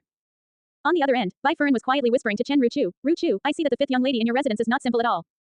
"Oh," Chen Ruchu asked curiously, "why does one say that?" "One is afraid that fifth Shen young lady had someone's guidance. Just now when she entered, all the Furans have seen that her posture and etiquette were even better than of those in the palace. I will say something that one would not love to hear, I am afraid that you were very much inferior." Chen Ruchu was startled before asking, "What are you talking about? Who do not know that fifth lady does not understand rules and regulations?" Bai Wei was Chen Ruchu's close friends and was also from a scholarly lineage and naturally had high requirements for etiquettes. Today for her to apprise Shen Miao that highly, it made Chen Ruchu felt unfathomable. At the same time she felt absurd but could not help but look towards the direction of where Luo Shuiyan sat. Luo Shuiyan was isolated and sat at the side by herself with Shen Miao by her side. Luo Shuiyan was after all older and had more experience, so even if no one paid her attention there would not even the slightest emotion from her. She only needed to bring out that unmoving face that she used on the battlefield, but Shen Miao was a young female and could also sit with her back straight. The others did not talk to her and it looked like they were not deliberately neglecting her but more like they did not dare to talk to her. Chen Ruchu's fingers were somewhat trembling. The female guests were in their own thoughts while in the main hall, Shen Qin's sentence set off an uproar in the main hall. "Beloved Shen officials' words are serious?" Emperor Wen Wei asked. Emperor Wen Wei was close to 60 years of age but there was no appearance of his maturity. There was a smile on his face and his pair of eyes were shrewd and sharp, which helped to see how sharp and fierce he was during his youth. At this moment he was looking down at Shen Qin, questioning him in a deep voice. Just now in front of all the officials, Emperor Wen Wei commended Shen Qin with awards, but Shen Qin requested Emperor Wen Wei to confer a grace, to allow him to stay in the capital a longer time, 6 months, as he wanted to accompany his wife and daughter in the residence. For the many years that the formidable great general had been going to the battlefield he was invincible and exceptionally brave, but he had never made such a request before. In a moment, it made everyone to ponder deeply. The expressions of the officials changed. Was Shen Qin request of staying in the capital for half a year at a critical juncture, truly to just accompany his loved ones? Emperor Wen Wei sized Shen Qin up. He had yet to die and the relations between the princes were already stormy. Now the situation was ever changing and any intervening forces would change the entire board. Previously the matter of Shen Qin's daughter's love for Prince Ding was spread out all over, and Emperor Wen Wei was still thinking of the outcome if this fat meat of the Shen family ended up in Prince Ding hands, but who knew there was no more news after that. Now Shen Qin suddenly made this request, was it that there was another plan in place? He looked carefully at the man below. Shen Qin's complexion was dark, eyes resolute and his stature was as straight as a little mountain. The gestures that he made to Emperor Wen Wei were also done respectfully, he was a loyal and brave man. But a monarch needs to control the officials and never look at the surface of things but to the value. Regarding Emperor Wen Wei, as long as he saw a threat to the country, even if a meritorious service was done, it must be wiped out cleanly and neatly. After a moment, Emperor Wen Wei laughed out loud. For so many years, beloved Shen official had been guarding the northwest region. Now that the enemy is broken, Zhen is very pleased. With such a great general, it is Ming Qi's fortune. Beloved Shen official's request, Zhen will grant it. Shen Qin immediately gave his thanks to the bestowment, thanking your majesty. This kind of action made the rest of the people in the hall cast sidelong glances at one another. Emperor Wen Wei left the main hall after granting it and left behind a crowd full of people. Shen Qin's action just now was considered as unexpected, and the first who spoke was the Marquis of Linen, Xie Ding. This was a person that has been in competition with the Shen family for his entire life and he clearly did not understand Shen Qin's action. He ridiculed, is it that General Shen fought too much battles and is now scared of fighting, thus wanted to stay for half a year in the Ding capital to enjoy life? Not only was Shen not annoyed when he heard this, he gave a smile that exposed his white teeth as he said, "Is Marquis Xie envious of this general?" "Oh, that is no wonder. After all, Marquis Xie have no wife or daughter." Xie Ding's expression became ashen. This Shen was rough and had no schemes, but his mouth was the most poisonous. Princess Yu Qing's death and Xie Jingxing treating him like a stranger were Xie Ding's lethal spots, and Shen still mercilessly stabbed them with a knife. Xie Ding could not wait to spear Shen to death. Fu Shuyi looked at Shen and he looked quite excited. The Shen family had again exceeded his expectations. Since before, when Shen Miao liked him, even though he felt annoying, he thought that the Shen family can be used, but afterwards Shen Miao clarified to everyone that she had no such feelings, which made Fu Shuyi to be laughed by Prince Zhou and Prince Jing. Now Shen brought up staying in the capital for half a year, which made others unable to make any sense of the matter. Fu Shuyi had a strange feeling that the overall looking easily to control Shen family had suddenly become an unmoving rock. As in the future, there will be countless of variables that could affect the overall situation. Shen abnormal actions made the officials unable to fathom, but today's bestowment made one jealous. Everyone went forward to congratulate sincerely or falsely. Shen talked to them about interesting things of the northwestern region, but did not notice the hidden cold pair of eyes behind him. That pair of eyes were staring fixedly onto Shen, as if it was a poisonous snake that was entrenched in the grass, waiting for an opportunity to strike and bite one to death. And the end of the robes of the person who was looking at Shen was empty as he was playing with the ornamental thumb ring. It was no other than Prince Yu of the first rank. The atmosphere inside was getting warm, and outside Shen blocked Wei Qian at the corridor. Wei Qian was considered a talented and unpretentious man, but compared to Shen healthy and brimming vitality, he seems to look too weak. He saw Shen and asked with a frown, "Is there anything the matter for little Deputy General Shen to block this one's way?" Shen looked up and down at Wei Qian to size him out. He himself was friendly and easygoing. If he met Wei Qian before, he might have become friends with him, but after hearing from Shen Miao that Wei Qian had someone he liked, when he saw this person, he felt a wave of anger. To Shen eyes, his own younger sister has 1,000 good qualities and only had position to not like others. How could there be the capacity of others disliking her? "You are Wei Qian." Thinking about this, Shen tone of voice was also not happy. Wei Chang was startled and found that the oncoming person was hostile. He replied, "It is exactly so. I am here for no big matter." Shen patted Wei Qian's shoulder and said, "Just to tell you that there were previously rumors about my younger sister engaged to your Wei family. They were just rumors and my Shen family did not put it to heart. So your Wei family should not put it to heart too." Shen took a step back and said nonchalantly, but in fact had a chilling tone, "The selected husband for my younger sister naturally have to go through my eyes first." Finishing his words, he did not see what expression Wei Qian had on his face and just turned around to stride away. Wei Qian stood stunned on the spot alone. Shen words were clearly drawing the line with his Wei family, but it was correct that he had someone he liked, but even if Shen were to fight injustice for his younger sister, he need not need to say that he was like a useless fool. The Shen family's protection was just too bold and ferocious. Moreover, he did not have the opportunity to intervene in this marriage at all. Outside the corridor, Gao Yan watched that dazed Wei Qian as pleased as punch. He shook his head and said, "The people in the Shen family are just too overbearing. They are that arrogant and did not put the Wei family in their eyes." Watched enough. The purple-clad youth beside him had impatience on his brows and his tone of voice was also not very pleasant. "Are you done?" "Wei Jian is your people," Gao Yang said. "He is bullied by others like this and you do not stand up for him. Since you like, you go." Xie Jingxing shot a glance at him. "I would not even dare." Gao Yang said as though he was watching a good show. "That Shen girl has so many people protecting her that if one was not careful, trouble will come knocking." However, his smile was gentle and warm, but his tone of voice was rejoicing in others' misfortune. Today Prince Yu is present, so one feared that some matters would not be good. "I actually heard that Prince Yu plans to marry a Wang Fei. Guess which young lady from the Shen family he wants to marry?" "I guess he will not be able to marry." Xie Jingxing raised his brows as his sight landed in front. In the garden, a familiar figure jogged up and said to the young eunuch something before putting a sachet into the young eunuch's hands. That figure was no other than Shen Miao's personal maid, Jing Jie. He cannot marry, even before suggesting it. Gao Yang looked towards the direction of Xie Jingxing's sight, and saw that in the bushes of flowers Shen Miao's personal maid had instructed the young eunuch with some stuff. The young eunuch agreed, and most likely it was the first time for him to receive such a large amount, thus he looked very happy and respectfully said some stuff to the maid before leaving. When the young eunuch left, Jing Jie stood at the original spot and there appeared a trace of doubt in her expression. Shen Miao specifically instructed her to pass the things to that particular young eunuch, but this young eunuch was obviously new to the palace and had no dealings with Shen Miao. So why the need for specific selection? Unable to think the reason behind this, Jing Jie shook her head. Since the goal has been reached, she turned around and left. This young lady from Shen family has a really huge courage. Gao Yang commented, even dared to take action in the palace, and it seems that Shen is not aware of it. Xie Jingxing declined to comment. A person who dared to burn down their own ancestral hall in a fire would not be considered as timid to him. As for what kind of place to take what kind of action, in Shen Miao's eyes, most likely there was no difference at all. Come on. A weird smile appeared on his lips. We should also go and watch the show. I will not go. Gao Yang winked. Now one must prioritize carefulness in one's action. Not to mention, there are changes in the plan, thus one must be more cautious. As you like, Xie Jingxing said lazily. Suddenly he thought of something and said casually, if there is time, go to the Imperial Physician Court and inquire if there is anything going on from those old folks. Order accepted. Gao Yang cupped his hands in obeisance and slowly walked towards the other direction.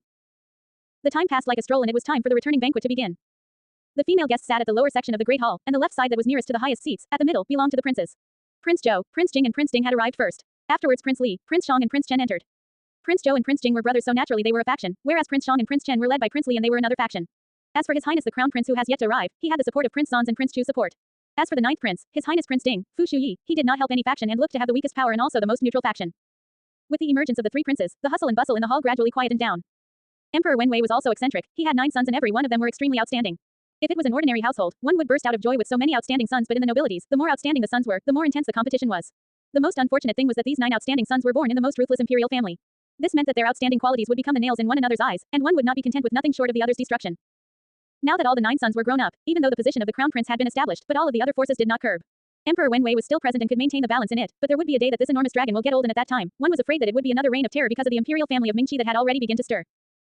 Between the Prince Zhou's faction, Prince Li's faction and Crown Prince's faction, the Crown Prince's faction looked as though its power were the greatest, but the Crown Prince's health was weak and Emperor Wenwei would not allow a weak son to sit on the throne. So the Crown Prince's ability to influence was actually following along and could not be considered as in vain. If his health suffered, then it would only benefit Prince Zan and Prince Chu. In Prince Li faction, because there were more people, there was also a larger ability to influence. In the hundreds of officials, there were many who were secretly under his wing. Even though the brothers, Prince Zhou and Prince Jing, were not as legitimate as the Crown Prince and their influence was not as great as Prince Li, but they had a mother that had much of the Emperor's favor, consort Xu Xian, and the Xu family was considered a strong support. And Prince Ding was the remaining one which was not taken into consideration. With regards to influences, it was like a joke to fight alone. With regards to background, his birth mother consort Dong Shu was very low-key, and if she had not given birth to Fu Shuyi, she would not be sitting in the position of the four consorts. Even though Fu Shuyi was outstanding and modest, there was a limit to a person's strength, thus people did not think highly of him. Although Fu Shuyi performed that he was not interested in the fight of the air position, in this deep dark palace, it was necessary to have a defensive heart, so his brothers were still keeping an eye on him. But the womenfolk did not see others as profoundly as men. The young females that were present were secretly checking out Fu Shuyi's handsome face and whispered with blushing faces. In all fairness, the Fu family members all have good looks and Fu Shuyi was the most outstanding in this regard among the 9 princes. The imperial family gave him an extraordinary air and he always had an indifferent attitude but did not have an aloof air nor did he raise his chin up to heavens. For the young females, this kind of cordial and exceptional male was covered with elegance. His Highness Prince Ding is indeed too handsome. A young female's muttering was heard. Shen Miao turned over and one did not know when did Feng and Ning came over to her side and laughed before putting on a serious face. Since you have already arrived, why did you not come over to look for me and put up the air of a high and mighty lady, so as to make me look for you? Shen Miao was unable to fathom her words. Shen Miao had some frustration as to why and when did this high and mighty young lady, Feng and Ning, begun to stick to her like a milk sweet. She did not even know when did Feng and Ning turned around her attitude towards her. Shen Miao was after all not a true budding young beauty, and she was unable to be intimate with Feng and Ning like peers could be. Even so, she was unprepared to accept others' goodwill so she did not know how to deal with Feng and Ning. Finally she shook her head and found an excuse, I did not see you. Shen Miao naturally did not know that if it was the former her, Feng and Ning would definitely not take an additional look, but the current Shen Miao was the empress who was bathed in the bloody rain and wind in the inner palace of Mingqi, and people would have a kind of feeling to worship and follow others that were stronger than oneself. Feng and Ning could faintly sense that Shen Miao had a strong heart and naturally unconsciously followed her. Chi. Feng and Ning's lips curled and suddenly whispered in a teasing manner, anyways His Highness Prince Ding has arrived and in any case he was a person you are happy with, why are you not even looking at all? As if to verify her words, Feng and Ning just finished her words, one could hear Zhang Xiaozan laughing loudly, fifth Shen young lady, His Highness Prince Ding has arrived. She did it to make a fool of Shen Miao and also knew that under everyone's eyes and in front of the imperial family, Shen Miao would not dare to get angry and even Luo Shuiyan would have to endure. This kind of words can be used as a joke since the past Shen Miao was in love with Prince Ding and it was something that the entire court of Mingqi knew. Once her words were spoken, not only the female guests, even the male side of the banquet also looked over. Luo Shuiyan gritted her teeth. She knew that this person deliberately angered Shen Miao, although Shen Miao said that she was no longer in love with Prince Ding. Luo Shuiyan knew that it was not easy to just renounce the like one felt for a person just like that. Shen Miao looked as if nothing has happened but who would knew if her heart was painful. Luo Shuiyan was angry that Shen Xin was not present at the moment. She turned to look at Shen Miao and was worried that Shen Miao would be hurt and saddened by it and softly said, Zhao Zhao. In the male side of the banquet, everyone's eyes showed excitement. Kai Lin's lips were pulled up, seemingly to rejoice in others' misfortune. That day during the academy examinations, Shen Miao made him lose face and now Shen Miao herself would also repeat his mistakes, so the mere thought of it made him feel happy. Su Mingfeng and Su Minglang sat side by side as Su Minglang pulled Su Mingfeng's sleeve and said in a pleasantly surprised tone, eldest brother, Shen family's older sister has also arrived. His head was too small and the table had blocked his entire line of sight, thus it was not possible for him to see Shen Miao. Su Mingfeng shook his head. He did not know when and how this younger brother of his had good feelings for the fifth young lady of the Shen family. If it was not because of Su Minglang's young age, Su Mingfeng would have thought that this younger brother of his has some other inclinations for Shen Miao. But he also turned his head to look at Shen Miao. How would Shen Miao face Prince Ding with this kind of close encounter? At the corner of the male side of the banquet, there was a light-colored robed man. As compared to the other richly clothed nobilities, he was dressed very simply but this did not make him feel awkward. On the contrary, because he was dressed simple, there was a kind of romantic, natural and unrestrained air of a distinguished literary person. At this moment, he was quietly watching that unspeaking purple-clad young female and there was some waves of emotion in his eyes. This man was Pei Lang. It went without saying that Pei Lang was not eligible to participate in such events like this, but the official supervisor of Guang Wentang had a death in the family so he let Pei Lang to attend by representing the school. Even though Pei Lang was a teacher in Guang Wentang, in actuality he was considered as half a supervisor so there was no decline. Who knew that after coming in, one would see such a scene? Prince Zhou and Prince Jing stood beside Fu Shuyi and they heard Zhang Xiaozan's deliberated provoking words. Prince Zhou laughed and pat Fu Shuyi's shoulder and said with a profound meaning, your ninth younger brother is really extraordinary. Fu Shuyi brows slightly wrinkled but there was a light smile on his face, fourth elder brother is joking. Having said that, his eye unconsciously drifted over to the seat of that young female. Ah, a light chuckle escaped from the young female's lips and the surrounding area quietened down. One was unable to hear any emotion from this laugh. If one were to say it was a ridiculing laugh, it was too soft for it. If one were to say it was a happy laugh, it was too calm for it. It was as if a wine that had settled for too long and had thousands of complex taste, and stirred up so many feelings in one's heart that at the end there was only a floating and plain laugh out of it. It was still all right for the male guests but the female guests were surprised. They had been immersed in the circles for so many years but they could not even hear the meaning behind Shen Miao's laughter. How old was she? Shen Miao lifted her head and there was no pause in her eyes, just like that day in the academy examinations when she shot the arrow at Kai Lin, and that look was shot towards the figure who was holding his hands, Fu Shuyi. Fu Shuyi was slightly stunned. The eyes of that young female were not filled with obsession, love or pleasant surprise but with a deep bottomless calm. As if looking at him was the reincarnation of a century-year-old elderly who had gone through so much experience. There was no sadness nor happiness, but made one felt uneasy. That pair of clear eyes had a very nice shape. If it was slightly bent, it will look so sweet that it would make one reminiscent the taste of honey sweets. But she just quietly looked on. In Fu Shuyi's heart, there was a sudden uneasiness, like one was walking in the jungle alone and in the depths of the grass, there was a beast who was targeting one. That sense of uneasiness became more and more intense, that the smile on his face was unknowingly put away as he watched Shen Miao determinedly. Ah, Shen Miao lightly laughed again. This time everyone could see clearly that her ruddy lips slightly bent but her eyes did not move, making it clearly a sneer. Most probably it was due to the person that one loved that did not return the feelings, and the hatred fed on love, so the sneer was born from the grievances and dissatisfaction. Everyone thought of it like this, but were also surprised that Shen Miao actually dared to give such a straightforward expression to show her dissatisfaction. Who had the courage to sneer at the princes in the palace? Fu Shuyi did not move. In that sneer, he clearly saw a faint layer of killing intention. Even though it was deliberately disguised, but one could not cover the breathing of such feelings. That kind of appearance was definitely cold and made his heart shrink. Just because he could not accept the other's intention of a killing intention against him. Fu Shuyi became somewhat stunned, but the thing that shocked him was that he actually felt that the killing intention was filled with menace. Could this be his misconception? When he looked with rapt attention at Shen Miao, the latter had already turned her head over and was speaking to Feng and Ning. In Shen Miao's eyes, there was a flash of killing intention. For so long, even if it was during the academy examinations, she only saw Fu Shuyi from afar and she did not want to be this close with Fu Shuyi because she was afraid that once she was close to Fu Shuyi, she would not be able to conceal her monstrous hatred. Zhang Xiaozan's provocative words were replied by Shen Miao's too inexplicable light laughter. Her first one was a complex light laugh and the second one was a light and cold laugh, but even fools could see clearly and obviously that there were no feelings of love for Fu Shuyi. Even after laughing twice, she simply talked to the young lady beside her. That contempt and disregard made others unable to guess if it was on purpose or unintentional. It was just that the atmosphere was much colder because of her. There was a flash of light in Prince Zhou's eyes as he smiled and leaned towards Fu Shuyi, ninth younger brother. It can be seen that you are not invincible after all. Fu Shuyi laughed warily, but his heart was gradually paying heavy attention to Shen Miao. Oh, it seems that the fifth young lady of the Shen family had some imposing attitude. Su Mingfeng said with interest. Now that he was more or less recovered from his serious illness, he was still unable to work, so his official position was still not reinstated. Older sister Shen was originally very good. Su Minglang rolled his eyes at him. Pei Lang, who was at his seat, lowered his head for a sip of tea, but his eyes were pondering. Just as there was some silence, one could hear a hearty bright laughter. Haha. Everyone, I have arrived late. That little mountain-like figure was no one else but Shen Qin. Following closely behind Shen Qin was Shen Chu. Seeing that the main person was here, the various official came over to greet him. Shen Qin greeted Prince Zhou and the rest before sitting down at the banquet. He and Shen Chu missed the good show just now, else even if Shen Qin do not take action, Shen Chu would not have any protective feelings for the fairer gender and Zhang Xiaozan would definitely take the consequences. After Shen Qin, Prince Li and entourage and the Crown Prince and entourage also arrived. The Crown Prince's health was weak, but the Crown Prince's consort was magnanimous and dignified. Shen Miao glanced at the Crown Prince's consort and her eyes moved. This Crown Prince's consort had the backing of her maiden Prime Minister family's backing, and the Crown Prince borrowed that backing to have a stronghold of power. Later the Crown Prince's consort became pregnant. Emperor Wenwei worried about the poor health of the Crown Prince and that the family of the Crown Prince's consort would take advantage and seize the power, so he actually instructed some actions to be taken so that the Crown Prince's consort will lose the fetus. The Crown Prince's consort was deeply in love with the Crown Prince and did not know that her husband could bear the pain and kill his own blood. She was also scared that by telling this to her maiden family, because it would be a disaster for them and afterwards she succumbed to grief. After the Crown Prince's consort was dead for 3 years, the Prime Minister's residents knew of the truth and wanted to seek revenge for their daughter and finally joined forces with Fu Shuyi. Shen Miao looked at the cup in front of her. Each one of the Fu family were ruthless, fickle-hearted and ungrateful. There was not much difference between her and the Crown Prince's consort. Both of them were sacrifices for the schemes to gain the country, an innocent discarded chess piece. Now she wants to be the person who play the chess. Whoever wanted to play with her must be prepared to sacrifice. After the Crown Prince's consort was seated, the good friends she had from before she was married came over to chat with her. Over at the male side, Prince Yu had also arrived. When Prince Yu arrived, some of the people at the female side were silent, especially those young females who were scared till their face turned pale. In the previous returning banquets, Prince Yu would not participate. For so many years, he did not take into consideration the events that happened in court, and that was also why the paranoid Emperor Wenwei would be extraordinarily tolerant of this younger brother. And it also includes the meritorious service of protecting his life when Prince Yu was younger, but if Prince Yu did not meddle with the affairs of the court, no matter how big the life-saving event was, it would not surpass Emperor Wenhui's suspicious heart. After all the brothers of Emperor Wenwei died under his hands. The sudden appearance of the always absent Prince Yu in the returning banquet made the female guests to feel disturbed. The male guests felt puzzled, but some of the princes were smiling as they were well aware of it. The women that were close to the Crown Prince's consort said, "For what reason did His Highness Prince Yu of the first rank appear here?" There was some probing intention in the words. Naturally the Crown Prince's consort was aware of the reasons behind and her lips raised as she smiled. Royal Shu has been widowed for so many years. It is time to find someone to wait upon his life. When the words were spoken, the female guests were indefinitely surprised. Could it be that Prince Yu would be choosing a Wang Fei? But it was not a good thing to become Prince Yu's consort. At this moment the young females could not help but shrink their bodies. Daring to ask Crown Prince's consort. A Furin asked with a smile, which young lady would have such a blessing? But the Crown Prince's consort was unwilling to speak and only shook her head and laughed. One will know later. Because of the Crown Prince's consort's words, the female guests were in an impasse and everyone were somewhat afraid. That position of Prince Yu's consort was like a seal to press one to death. It was to make one die faster. How is it considered a good thing? Feng and Ning leaned nearer to Shen Miao and asked, "Who do you guess is going to be Prince Yu's Wang Fei?" Shen Miao said, "I cannot guess." "You are really not interesting." Feng and Ning's mouth twitched. At the other side, Shen Qing was tightly clutching the end of her dress.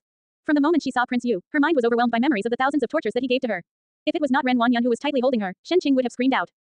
Qing'er must not be afraid. Ren Wanyan spoke by Shen Qing's ear, using a voice that only the both of them were able to hear her words. "Today Prince Yu is here to settle that female for you. Wait till she enter Prince Yu residence. Naturally there would be means for her to neither live nor die."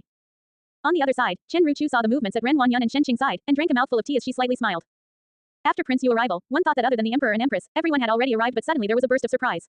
Feng and Ning was pulling Shen Miao to talk but looked over at the sound. One only saw a person walking over from outside the hall. Purple gold robe, black silk boots with brows that were unspeakably handsome, and an unhurried walking pace that was lazily walking in. The Marquis of Linen was the first to call out in surprise, "Jing Xing." Following which he thought of something and frowned before watching his figure without saying anything. Everyone was surprised. What kind of influence did this returning banquet have that even Prince Yu, who did not participate in palace banquets, came, and now even the little Marquis of the Xie family, Xie Jingxing, also arrived. And the female guests had an obsessed and excited look that was no less than during Fu Shuyi's appearance and in fact could even surpass it. The youth's figure was well ironed and even though his steps were taken leisurely, each step has its own force. He already had an extremely good appearance. With the purple gold long robe, there was a faint feeling of the need to watch him intently. Face was like snow, eyes were like lacquer, brows were like swords, and that slightly hooked lips were like the red blossoms that bloom in the snow and had a brilliant peach color to it. These brows that were more delicate than a female's, but there was no trace of femininity. Instead, like the sun in the sky, his eyes were burning bright. He walked over along and all the civil and military officials became the contrast, as if the real dragon and imperial family of Mingqi and the golden Imperial Palace all encompasses in him is the nobility and arrogance that oozes out of him. Indeed too handsome that the world paled in comparison. And this youth who had burning eyes like the sun, had also sharp eyes. That cynical smile when one look was also full of indifference and cruelty. This little Xie Marquis, since when was he this remarkable? Feng and Ning murmured. Although Xie Jingxing also acted ostentatiously, as compared to today, he was overshadowed. It was as if the past visage of him was deliberately done to cover up the light, and now that the layers of covers had faded, the real him, his elegance was incomparable to Fu Shuyi. It was as if he was supposed to stand at the peak of the dynasty overlooking all living beings. Once this idea came to mind, Shen Miao was shocked by it. She looked up towards Xie Jingxing. That purple-clad youth walked up in front, faced everyone's surprised eyes and raised an eyebrow and smiled. I am also here to join in the bustling activities. After speaking, he walked to the middle of the banquet to sit but not next to Marquis of Linen, Xie Ding, but next to Su Mingfeng. Su Minglang pursed his lips and reluctantly moved a little. Seeing that Xie Ding's expression immediately sank. When the surrounding people saw it, even though there was discussions, there was no obstruction. Xie Jingxing had always been a frivolous character and one feared that today was only a moment of interest for him. The Xie family has brought out such an outstanding character. Luo Shuiyan had a serious expression on. She always had been accurate on seeing if one was a dragon or worm. This Xie Jingxing's actions had a kind of magnanimity to them and there was no reason for one to feel a little dangerous. Those who had been on the battlefield were more sensitive to danger. When Shen Chu saw Xie Jingxing, his eyes lit up and he almost stood up but he immediately scratched his head and covered it up by picking up the tea in front to drink. Such a rude behavior like that made the surrounding people look at him weirdly as Shen Chu quickly laughed awkwardly. This guy from the Xie family is indeed not bad. Shen Xin was very satisfied. Towards Xie Jingxing, who was able to stifle his old rival, he practically could not use words to appreciate. If the other person was not from the Xie family, maybe he would be friends with the other person. The Fu family prince's eyes however reflected some dolefulness. This little marquis of the residence of the Marquis of Linen looked overly outstanding. Even though he did not enter the court but he had the lawless attitude, and one could sense that he was not someone who would work under others. If one was unable to subdue this kind of person, it was best to kill them off early. Seeing the growth of the Marquis residence that held military power due to have such a capable person was not what the imperial family was willing to consent. Just at this moment, one could hear an eunuch voice shouts lengthened, the emperor has arrived, the empress has arrived. The emperor and empress were long overdue by the awaiting crowd. Emperor Wenwei looked like he was in a good mood but the empress was rather fierce. As a woman, her looks were considered beautiful and one could see the gracefulness when she was younger. But with age, her cheeks hollowed and she looked somewhat fierce. Because the crown prince was sick, this empress's methods had to always been extremely severe. Previously Shen Miao stood by Fu Shuyi's side and after marrying him, she was often put into difficult situation by this empress and suffered numerous times under this empress's hands.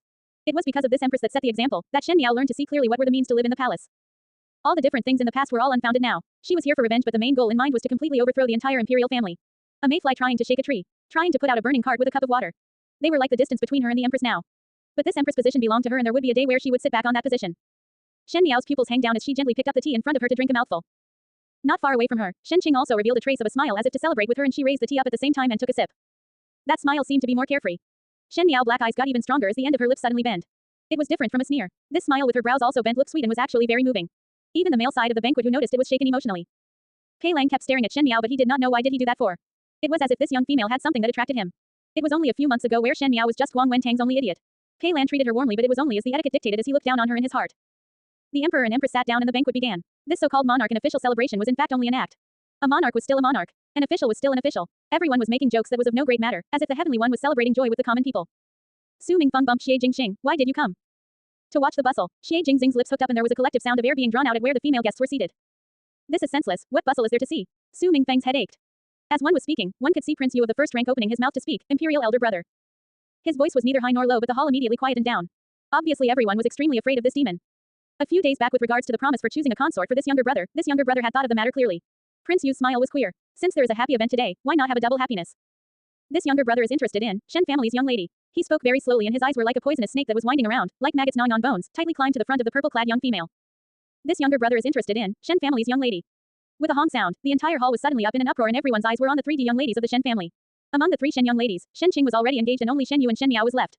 Shen Yu was gentle and moving and her talent reputation was known throughout, but now Shen Miao was also a fine young lady and from her bearing, one would be surprised and the more important thing was that behind Shen Miao there was Shen Xin, a big respectable Buddha.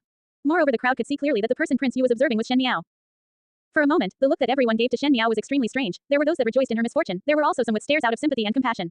The previous Wang Fei died dubiously and everyone who knew found it strange. And everyone also knew clearly what kind of evil character Prince Yu had. But such a person like this was actually protected by the imperial family. One side was a dignified formidable great general and the other side was the blood brother of the emperor that saved him before. How would the choice be? Shen Xin's expression sank down after hearing Prince Yu's words and some blue veins even burst out on his forehead. The reputation of the formidable great general was not a false one. In a short time there was a vicious and hostile air which made the surrounding people change their expressions. The official was a loyal official but if one cannot even protect one's own daughter, Shen Xin would use his entire body and life of meritorious service to go fearlessly against Prince Yu. Shen Chu's lips were also tensed as he stared viciously at Prince Yu as if when Prince Yu mentioned Shen Miao's name, he would pounce over and fight till either the fish dies or the net splits. As for Luo Shuiyan, she had already pulled Shen Miao's hands over tightly and the carefree smile was long gone. What replaced it was a ruthless expression as if a mother wolf guarding her cub and would not give in to the other's coercion. Everyone saw the Shen family's behavior and they could not help but exhale. Now Emperor Wenwei was sitting high above and the Shen family actually made such a gesture. The atmosphere was like swords were drawn and bows were bent. Emperor Wenwei was mistrustful and for the Shen family to overrun the imperial power with no fear, were not they afraid that there would be a knot in the Emperor Wenhui's heart. Prince Ding's expression also slightly changed and there was a trace of surprise when he looked at Shen Miao. It seems that this fifth Shen young lady is really the treasure of General Shen's heart. Su Mingfeng whispered to Xie Jingxing, the Shen family could do things to such a point for her. Be it towards Prince Yu or to be enemies with the imperial family, no matter what, the Shen family's actions had clearly expressed their unyielding attitude. One was afraid that even with Emperor Wenhui's decree, this Shen family would never agree easily. Xie Jingxing smiled lazily and did not express an opinion. At the corner, Pei Lang's hand that was holding tea tightened slightly. What would that young female, who did not even blink when arrows were shot during the academy exam, do? Emperor Wenhui's smile was somewhat deep and unpredictable and the look that he gave to the Shen family darkened. He said, which young lady of the Shen family did royal younger brother taken into fancy? Everyone was waiting for Prince Yu's reply and there was a floating smile on Shen Qing's face. But before the smile could get wider, she suddenly felt a sharp pain in her abdomen and could not help but miserably shout out an ah, and fell onto the ground as she clutched her stomach. What is going on? Qing'er. Shen Qing's sudden actions made people jump in shock. Ren Wanyan immediately bring her to her arms. Shen Qing's face was extremely pale. Shen Yu grabbed Chen Ruchu's clothes and the latter's heart jumped and she did not know why but she looked over at Shen Miao. But that purple-clad young female was sitting at the table and there was not a single movement of expression. She looked into Chen Ruchu's eyes and slightly smiled before turning her head towards Luo Shuiyan and asked worriedly, what is going on with eldest sister? Could it be poisoning? Poisoning. When these words were out, chaos started raising around. Shen Miao still did not behave sparingly and continued looking at Luo Shuiyan. Could it be that assassins have mixed in the crowd? This time it was not only the female guests but even the male guests, princes and Emperor Wenhui's facial expressions that changed. In the returning banquet where hundreds of civil and military officials were present, if an assassin was mixed in, the imperial family would be in danger. Immediately all the guards outside rushed in and their hands were all on the swords around their waists as they eyed the surrounding movements like tigers. One possibility was that an assassin was mixed in, second was Shen Qing who was on the ground groaning in pain. Like that, no one cared about who was the Shen family's young lady that Prince Yu mentioned to marry. After all, one's life was more important compared to these rumors. Su Mingfeng mouth was opened and after quite a while he then whispered admiringly, good method. Shen Miao relied on this sentence to transfer everyone's attention and focus. With the current chaos and nervousness, it made Prince Yu look like a fool. Xie Jingxing swept a look at the worried young female and lightly snorted. Shen Miao's eyes slightly moved. After getting along with the Fu family for so many years, no one knew better than her on how paranoid they were. At the current condition of Shen Qing, even the mere mention of it, for Emperor Wenwei who has survived countless of assassination to be like a bird startled by the mere twang of a bow. Mother, it is better to find an imperial physician for eldest sister. Shen Miao said, this cannot go on like this. It was only then that Luo Shuiyan recovered and frowned at Ren Wanyan. Shen Qing was in such a pain and Ren Wanyan, as a mother, did not even think about finding a physician for her daughter. She really did not know how this mother was regarded. Luo Shuiyan immediately rushed to Emperor Wenwei to greet and said, this official's wife begged His Majesty to call for the imperial physician to take a look at Qing'er's illness and find a solution to this crisis. When the words were spoken, Shen Qing had yet to speak when Ren Wanyan screamed, no. Everyone's eyes fell onto Ren Wanyan. When Ren Wanyan spoke, her heart did not feel good. With so many probing eyes looking at her, she reluctantly smiled and said in clenched teeth, this official's wife. This official's wife is saying that how can Qing'er trouble the imperial physician? And it is better not to spoil everyone's mood. This official's wife will just withdraw with Qing'er. What kind of words are this? Luo Shuiyan said seriously, nothing is more important than a life. Could it be that you as a mother find that Qing'er's life is not as important as the banquet's mood? Everyone's expressions became strange. With this situation, it seemed that the biological mother, Ren Wanyan, was not willing to get an imperial physician but Luo Shuiyan, a Bo Mu, was zealous in Shen Qing's life and death. At the male section of the banquet, Shen Gui stared at Ren Wanyan and in his heart he wished that this mother and daughter had no relations with him at all. Else if this made Emperor Wenwei unhappy, how would his future career be like? Eldest Shen Furen said correctly. It was the Empress that spoke as she glanced at Ren Wanyan. Eldest Shen young lady's injury is important. The returning banquet is not as important as one's life. Ren Wanyan's heart was panicking. If Shen Qing was looked at by a physician, then the fetus in her abdomen would be disclosed to others. She said, your ladyship, it is better. I am fine. Large drops of cold sweat rolled down Shen Qing's forehead and her face was as pale as a sheet, since the pain came out strangely. She clutched her abdomen without saying a word as she knew that the imperial physician must not come over, and she suppressed the pain down as much as possible. Eldest sister, it not only related to your safety but also related to everyone's safety in the hall. If you were really poisoned, it meant that assassins were mixed in and everyone is in danger. Even if you do not think for yourself, should not one also think of His Majesty? Shen Miao's calm voice rang out. When she finished speaking, Emperor Wenhui's eyes became somewhat more serious. Shen Qing almost vomited blood from Shen Miao's words. One sentence pulled the emperor into the situation. What could Shen Qing do? Did she dare not to think of the emperor? The few princes of the Fu family had also heard Shen Miao's intention. Prince Li paused for a moment before speaking. This young lady from the Shen family really have one sharp mouth. Someone come. Without the slightest hesitation Emperor Wenwei said, go and invite an imperial physician. Jen naturally want to investigate clearly what happened to the young lady from the Shen family. Eldest sister must not move too. Shen Miao said blandly, one cannot point for certain if the assailant is mixed into the crowd. When the imperial physician arrived, eldest sister's pulse would be taken on the spot else if the movement affected the body energy, one would be afraid that there will be a problem. Ren Wanyan did not have time to speak when Emperor Wenwei nodded and said, yes. Maintain the original scene. That one sentence had sealed all possibilities.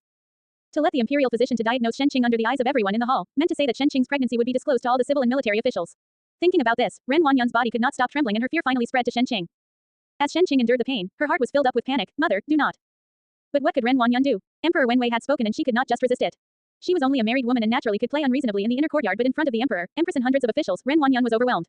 She raised her head up and looked towards the direction of Shen Gui, hoping that he would help her but when she saw Shen Gui's expression, there was only anger and blame in his eyes. In a moment, Ren Wanyan's hands and feet were ice cold and her heart sank into deep despair.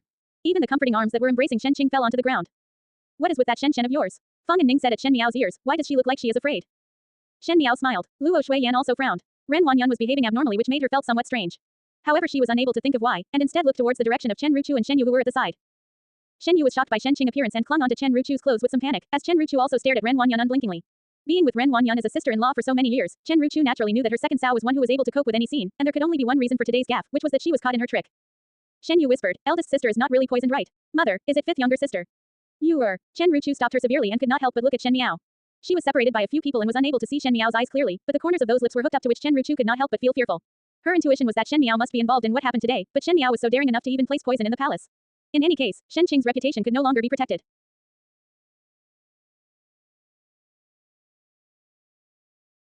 Prince Yu's face also turned serious with the sudden change of situation. Even though his actions were absurd, he knew the priority of matter and at this time it was not a good time to mention the stuff before. A sarcastic smile floated on his lips. Today Shen Miao escaped. No matter if Shen Miao poisoned Shen Qing or not, was not Shen Miao's thoughts overly simple to think if this matter could hold him down. After this situation, he could still mention the matter to Emperor Wenwei. For some situations it was useless to try to escape.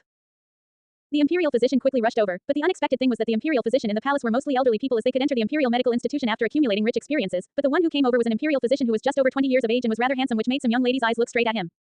When Shen Miao saw this imperial physician, her heart went thump and she carefully sized that imperial physician up. The young imperial physician carried the medical box and greeted the emperor and empress before walking over to Ren Wanyan's side. Ren Wanyan still wanted to block but heard the imperial physician saying, "May Furen please release Shen young lady." This humble self would take Shen young lady's pulse. His voice was very pleasant, which made one feel comfortable. Under the watchful eyes of everyone and the emperor's sharp eyes, Ren Wanyan dared not do anything else. Shen Qing was in so much pain that she fainted, so she took 2 steps back and watched as the imperial physician extended 2 fingers out to take Shen Qing's pulse. Just when Shen Miao was preoccupied with looking at that imperial physician, suddenly Fang and Ning's joking voice was in her ears. It cannot be that you also fancy that imperial physician. If you fancy him, your eyesight is not bad. Shen Miao was slightly stunned and asked, you know him? Oh, Fang and Ning was surprised. This is your first time talking to me with interest on this kind of things. Never mind, I am merciful to tell you about it. This imperial physician is a new physician that entered the imperial medical institution, and his skills are exceptional as he could cure consort his inherited heart condition. His Majesty held him in high regards and made an exception for him to enter the imperial medical institution. Now he is the youngest official in the imperial medical institution and has a good appearance, so many young ladies like him. Shen Miao said, you like too? How can I possibly like him? Fang and Ning stretched her neck. Even though his medical skills are high and he is good looking, he is just an imperial physician and does not have any family or clan support. How would such a person be compatible with my family? Even it is you can only take a fancy. It would still be not mutually compatible. Fang and Ning had been spoiled by her family and was convinced that her husband would be a world-shaking man. A small little imperial physician was not worth it in her eyes. What is his name? Shen Miao asked. Could it be that you really like him? Fang and Ning suspiciously looked at Shen Miao before saying, Gao Yang. But in the official families in the Ding capital, there is no high-ranking families with the Gao name. This was indicating that this Gao Yang was not from a big family. Shen Miao watched that young imperial physician and even ignored Shen Qing and Ren Wanyan. There were some fluctuations in her heart as Shen Miao discovered that this Gao Yang gave her a familiar feeling, as if she had seemed to know him from somewhere before. But in the previous imperial medical institution, she did not see anyone by the name of Gao Yang. Not at the imperial medical institution, but where did she see him from? As she was pondering, Gao Yang had already finished taking the pulse. When he turned over, his eyes met with Shen Miao's eyes that were sizing him up. He was also slightly stunned, but he soon recovered and cupped his hands in obeisance to Ren Wanyan. Imperial physician Gao, the Empress said, as the young lady from the Shen family poisoned. Gao Yang looked at the fainted Shen Qing and looked over at Ren Wanyan's pale face before cupping his hands and said, answering to your ladyship's words, young lady from the Shen family was not poisoned.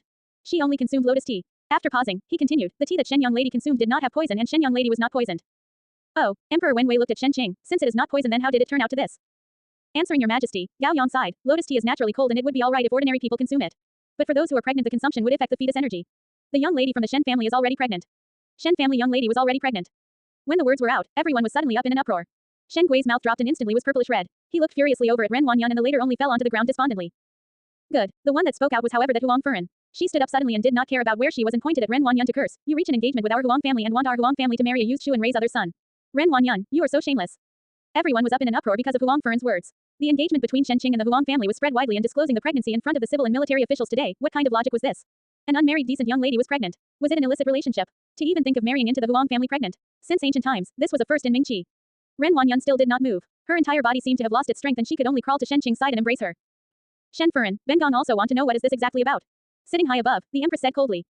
Although Mingqi was considered quite open about matters between male and female, but getting pregnant before marriage and having an illicit relationship was a matter that will lose the clan's reputation. Once it was found out, one would be drowned in a pond. The Shen family was considered a prominent official family in Mingqi. Even though Shen Gui's rank was not comparable as Shen Qin's, it was not considered as low. The higher Shen Gui's position was in, the worse the impact of the matter was. The Empress who was in charge of the 6 palaces also could not get used to such filthy matters and her cold voice made everyone hear the old values that were held. Ren Wanyan only felt bitterness in her mouth and did not say a single sentence. What could she say? That Shen Qing was not having an illicit relationship but was violated. But no matter which way, the fact was that her innocence was lost. As for the matter of Prince Yu, she even more could not say a single word. Prince Yu had the character of haggling over every cent and if one bit him, one would not have anything good to eat. If Shen Furen does not speak then let Shen young lady speak. The Empress's eyes were suddenly sharp as she instructed the palace maids beside her, go wake Shen young lady up. Bengong has some questions to ask. Ren Wanyan was shocked, but the palace maids beside the Empress already came forward. Their actions were very quick and Ren Wanyan did not have time to block them before those two palace maids managed to brutally wake Shen Qing up. When Shen Qing woke up, she felt a sharp pain in her abdomen but heard the Empress coldly speaking from the highest position. Shen Qing, Ben Gong asked you. Who is the father of the fetus in your womb? When Shen Qing heard this, she froze and looked towards Ren Wanyan for help. In Ren Wanyan's desperation, she could only slightly shake her head at Shen Qing, telling her not to anyhow speak. As for what happened later, Ren Wanyan will find a way to save her. Shen Qing saw Ren Wanyan shaking her head. Even though she did not understand her intentions, she dared not speak nonsense, so she responded evasively, this official daughter. This official daughter, unable to speak properly. Shen Miao lightly sighed and said, eldest sister should say it. Now that one has now committed a felony and since there is such an outcome like this, one cannot just let you bear the brunt of it with this life of yours. Ren Wanyan looked at Shen Miao hatefully and could not wait to tear Shen Miao's mouth apart. Shen Qing trembled and her eyes were filled with horror. Shen Miao's words meant that it would be hard for her to escape death. Between life and death, Shen Qing would not care for anything else and suddenly said loudly, no. No, my child is His Highness Prince Yu of the first rank. The child in my womb is the flesh and blood of His Highness Prince Yu. A new wave arose when the previous one has barely subsided. So many things actually happened on such a good returning banquet. Prince Yu of the first rank. Everyone looked at Prince Yu and their eyes narrowed, but the eyes that were towards Shen Qing was very gloomy. Qing do not say nonsense. Ren Wanyan rushed over to cover Shen Qing's mouth, but the words that were spoken were like spilt water and could not be retrieved back. Shen Qing's eyes widened and stared straight at Prince Yu. Her thoughts were also very simple. Since she had engaged in an illicit relationship and premarital pregnancy, it was a confirmed ending. As long as the fetus in her womb was Prince Yu's flesh and blood, then it would be related to the imperial lineage, which was equal to having a life-preserving ticket. No matter what, the emperor would not order the execution of his own nephew. Shen Miao looked at Shen Qing and she felt it funny in her heart. She could roughly guess what Shen Qing was thinking in her heart, but she also had forgotten that there was phrase called getting rid of the mother and keeping the child. In the inner palace, this method was used 100 of times without weariness. Did Shen Qing really thought that because of that little flesh and blood, could one live safe and sound? It would only make one die faster. The emperor's and empress expressions were uncertain as this involved Prince Yu, so it was not that simple. At the male side of the banquet, Shen Chu and Shen Qing glanced at one another. It was still alright for Shen Qin as he was only somewhat stunned with the matter, but Shen Chu secretly clenched his fists. Previously Shen Miao had been afraid to tell him who was the person who violated Shen Qing, and now he understood everything. No wonder Shen Miao was unwilling to speak. It was because it was Prince Yu of the first rank. Thinking that if it was not for Shen Miao's good luck, the person who would be in Shen Qing's current situation would be his own younger sister, a wave of anger formed in Shen Chu's heart. Prince Yu did not admit to it but did not deny it either. Like that, this can almost be determined. Everyone looked at Shen Qing with eyes of sympathy and compassion. Prince Yu had been using a variety of means and methods to secretly capture young females and even dare to make a move on an official family's daughters. It so happened that the unlucky person was Shen Qing. In the blanket of silence, Shen Miao's soft voice rang out. No wonder just now His Highness Prince Yu proposed to marry a Shen family's young lady. So it is to give eldest sister a title. The words were said flutteringly, but the people present came into realization. No wonder just now Prince Yu wanted to marry and mentioned about a young lady of the Shen family. It was Shen Qing and they even have an unborn child together. In a moment, the eyes that were looking at Shen Qing changed. In this way, it was not like Prince Yu was forcing her but that Shen Qing was willing to be a Wangfei. This fifth Shen young lady is powerful. Su Mingfeng was surprised. Her ability of reversing black to white is extremely high. Most of the people were led by the nose, but this did not represent everyone. Those who were clear-minded still remembered that when Prince Yu mentioned about marrying a young lady of the Shen family, he was looking at Shen Miao. Xie Jingxing folded his arms and looked at the opposite purple-clad young female with a smile yet not a smile. No one knew when all the people in the banquet was led by Shen Miao by the nose. The development of the situation to this point was all in her calculations. And this was not without risks. She had such big guts to gamble and her actions were so accurate that everyone's reactions were all in her palms and played a good game. That being the case, he did not mind to fan the waves to help. Immediately Xie Jingxing also said, it is good to have affection and faith. The emperor's brows wrinkled. One need to know that even though Prince Yu created nonsense in the past, he would not let the matter brew up to this stage. In private, there would always be a solution, but now in front of a large crowd to punish this royal younger brother. One feared that this would make resentment to form in Prince Yu's heart, and exposing this would make one feel that the emperor harbored too much, and with subordinates following the examples of their superiors, it would deter all officials. Shen Miao's and Xie Jingxing's words proposed a good method. If one were to say that these two people did such things due to their feelings for each other, it would be understandable. He looked at the empress and the empress understood the intention and said, so the young lady that royal younger brother mentioned was actually Shen family's young lady. But you two are too much. How would the future be with such trouble provoked? Shen Qing's heart gave a big sigh of relief. Disregarding the pain in her abdomen, she half got up and knelt on the ground to kowtow and pleaded, it is all this official's daughter's fault. But this official's daughter could not bear the flesh and blood, and plead with your majesty and your ladyship to spare this official's daughter once on the account of the baby. Shen Qing this time has lost all the dignity and even threw all her face away. The empress looked at her disgustedly but blandly said, one need to bear responsibility for a crime, but since today is the returning banquet, only happy events are discussed.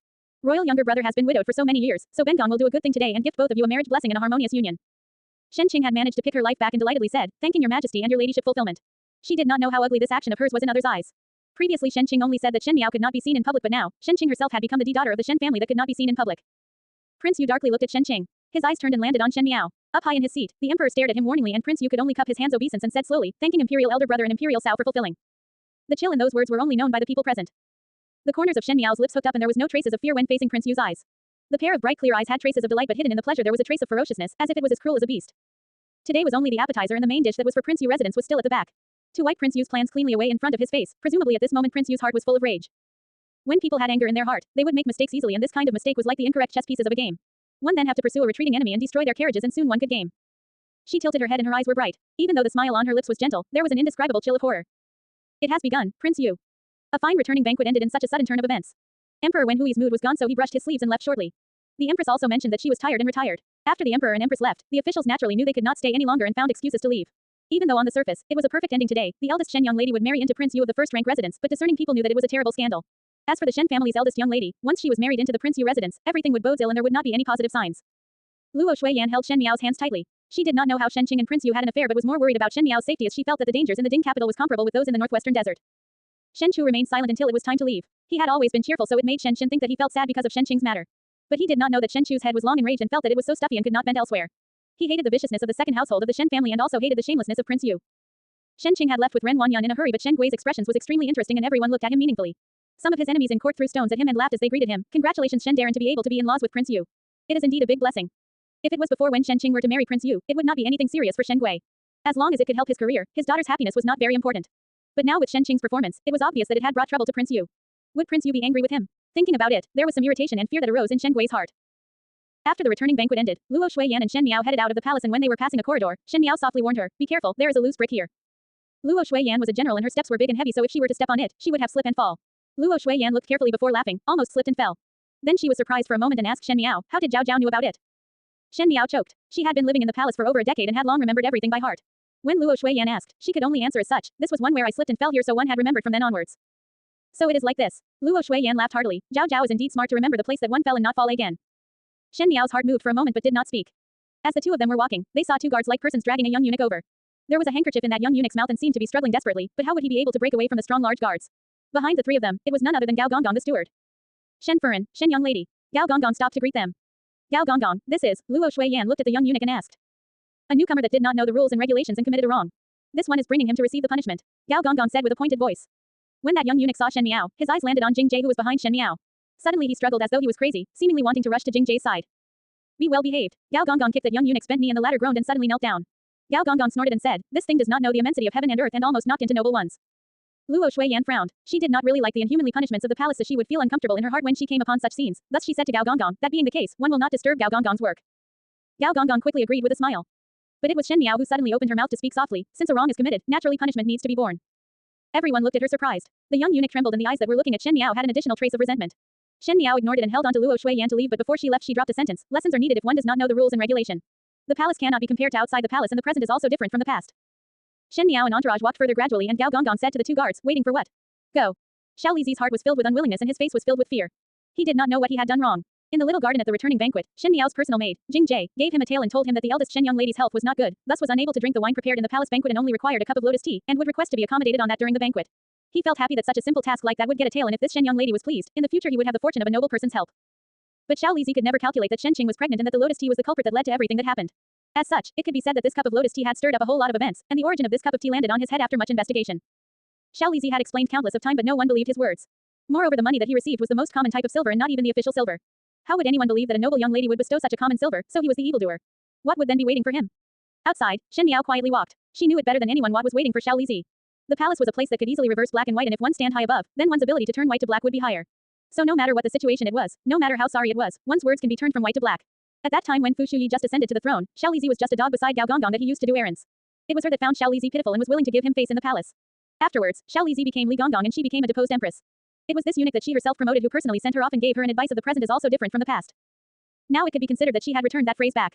The present is also different from the past. Now she was the high above D daughter of an official and the other party was a lily dust on a grass. She did not even bother to use too much energy for the action. It was good that it was done cleanly and neatly. She and Luo Shuiyan walked in front but they did not know that behind the twists and turns of the corridors, there was someone who sighed behind her back. Does this Shen young lady have a grudge with that young eunuch? Just destroy a life without any rhyme or reason. At his side, Xie Jingxing sneered at him, since when had you become compassionate? Being a doctor is like having the heart of parents. Gao Yang waved his fan and suddenly thought about something before his expression became dignified and said, that Shen young lady is not simple. Just now in the hall she looked at me for a long time. Could it be, she has found out about my identity? Not possible. The expression she used to look at me with was really scary. Gao Yang touched his chin and thought seriously before speaking, could it be that she is delighted with me? Xie Jingxing stared at him without any expression and spit out, get lost. You are really not interesting. Gao Yang shook his head with sorry, although it is current at the brink of the major event, but your temperament is getting fiercer. One should relax. Xie Jingxing looked afar and said, Yushu has arrived. Sha, Gao Yang was surprised, when was that? Yesterday. Gao Yang expression gradually became solemn, could it be that you want? Exactly. Ding capital, Shen residence, Kai Yun Yuan. With a paw slap, a clear handprint was suddenly seen on Shen Qing's face and her lips were even a little red. Shen Gui, what are you doing? Ren Wanyan snapped and protected Shen Qing in her embrace as she looked at Shen Gui with fierce intentions. What am I doing? Shen Gui's smile was ferocious, as if he was a vicious wolf. If it was not because of the little trace of relations, he could not wait to kill the two people in front. He said, what did you all do today? What about it? Ren Wanyan was unwilling to show a weakness, can this matter be blamed on Qing'er? You are Qing'er father and you do not help your own unmarried daughter but still beat her. Shen Gui, you have no conscience. Unmarried daughter. Shen Gui was so angry that he laughed out. I, Shen Gui, do not have this kind of unmarried daughter. That do not know what a sense of shame is and fool around with undesirable characters. And even carrying a vile spawn. Really not any better than a prostitute at all. Shen Qing's body was trembling and that pair of eyes was blurry and had lost their spirit. When Ren Wanyan saw that, it was as if a knife had twisted inside her heart. If Shen Gui had a trace of fatherly feelings for Shen Qing, he would not have used such vicious words to attack his own daughter. Ren Wanyan passed Shen Qing to Chun Dao and stood up with a cold laugh and spoke. Shen Gui, you should feel your own conscience and as who was the one that harmed Qing'er to this stage. Is it me? It is Shen Miao, that little slut. Why did you not cause trouble for Shen Miao? Oh, you are scared, right? You are afraid of eldest brothers and eldest Sao's return and cannot touch that little slut. You vent your anger on Qing'er but you must not forget that you are also involved in the matter in Wolong Temple. Now you pay attention to your own moral uplift without thought of others and push everything onto me and Qing'er. I will not stand by it. If I am provoked, I will tell eldest brother and eldest Sao the entire matter and all of us will not benefit from it. You. Shen Gui and Ren Wanyan had been husband and wife for so many years but he have not seen Ren Wanyan being such a shrew, and what made him feel uneasy was that Ren Wanyan actually used the matter to threaten him. Even though Shen Gui was slick and sly, he was extremely timid by nature and it could be seen from the matter of not daring to provoke Prince Yu. Now with Shen Shen and wife's return to the residence, he dared not find trouble for Shen Miao. If Ren Wanyan really dared to spill the matter out, Shen Gui believed that Shen Shen would use a knife to split him. Thinking of that, Shen Gui said in anger, you shrew, do not even speak reasonably. I will not talk to you. I am leaving, and left after speaking those words. Seeing Shen Gui's hurried back, Ren Wanyan's face was filled with ridicule. She knew her husband very well. Shen Gui was a person who bullied the weak and feared the strong. By marrying such a person, now she was unable to protect her daughter. No doubt that Shen Miao gave a fatal blow to Ren Wanyan. For Ren Wanyan, to personally watch her daughter taking each steps towards ruin was more painful than killing her. At the current situation, the Empress had bestowed marriage and no matter what ability Ren Wanyan had, she was unable to change anything. Shen Miao, this dead eye, Ren Wanyan, will definitely get it back from you, this is an oath. She gritted her teeth and bit her lips till blood came out. In the western courtyard, Shen Shen and wife had returned back to their room but Shen Chu was still seated down unmoving. He had a wooden face on like he was a door god sitting in front of Shen Miao's table. That young general looked like a spring breeze normally but when his face turned black, there was an air of a hot-blooded murderous male in a battlefield which made Bai Lu and Shuangzhong afraid to approach. Eldest brother, after Shen Miao sent Shen Shen and wife back to their room and sat down across him. Younger sister, I have thought again and again. Shen Chu said, this matter cannot be forgotten like this. My heart is blocked with frantic. The matter he was speaking about referred to Shen Qing's and Prince Yu's matter. Even though Shen Miao had previously concealed a part of it, but after the returning banquet's performance, Shen Qi could roughly guess about most of the entire event. It was because he knew of such vicious and evil matter that Shen Chu was furious. The youngest member of their family, his little younger sister was schemed to such a level like this for this year and almost had her life ruined. If it really befell on her, Shen Chu did not think that they would be regretful. Shen Miao looked at him as Shen Chu was still speaking, the more I think the angrier I become. Younger sister, you must not stop me. Even if I would have to use this life to pay, I would not let them live well. Eldest brother, Shen Miao sighed, I had said before that there is no evidence to the matter. Since they had taken action, naturally there would not be a drop of water leaked. Moreover this also involves Prince Yu. With Prince Yu, even the Imperial family will protect so if you were to jump out, it would meant going against the Imperial family. Do you want to kill father and mother? Shen Chu was surprised for a moment. Shen Miao's words were so sensible that it made him ignore Shen Miao's disrespectful and disdaining tone towards the Imperial family. He knew that what Shen Miao said was not wrong and in the beginning it was not that there were not noble families young ladies that were soiled by Prince Yu and those families were not as high-ranking as the Shen family but at the end they held it up highly but let it go lowly. Behind Prince Yu residence was the greatest power in Mingqi thus if there was any collision, it would be as if hitting a rock. But his heart still felt blocked as he continued, one cannot just forget about it like this.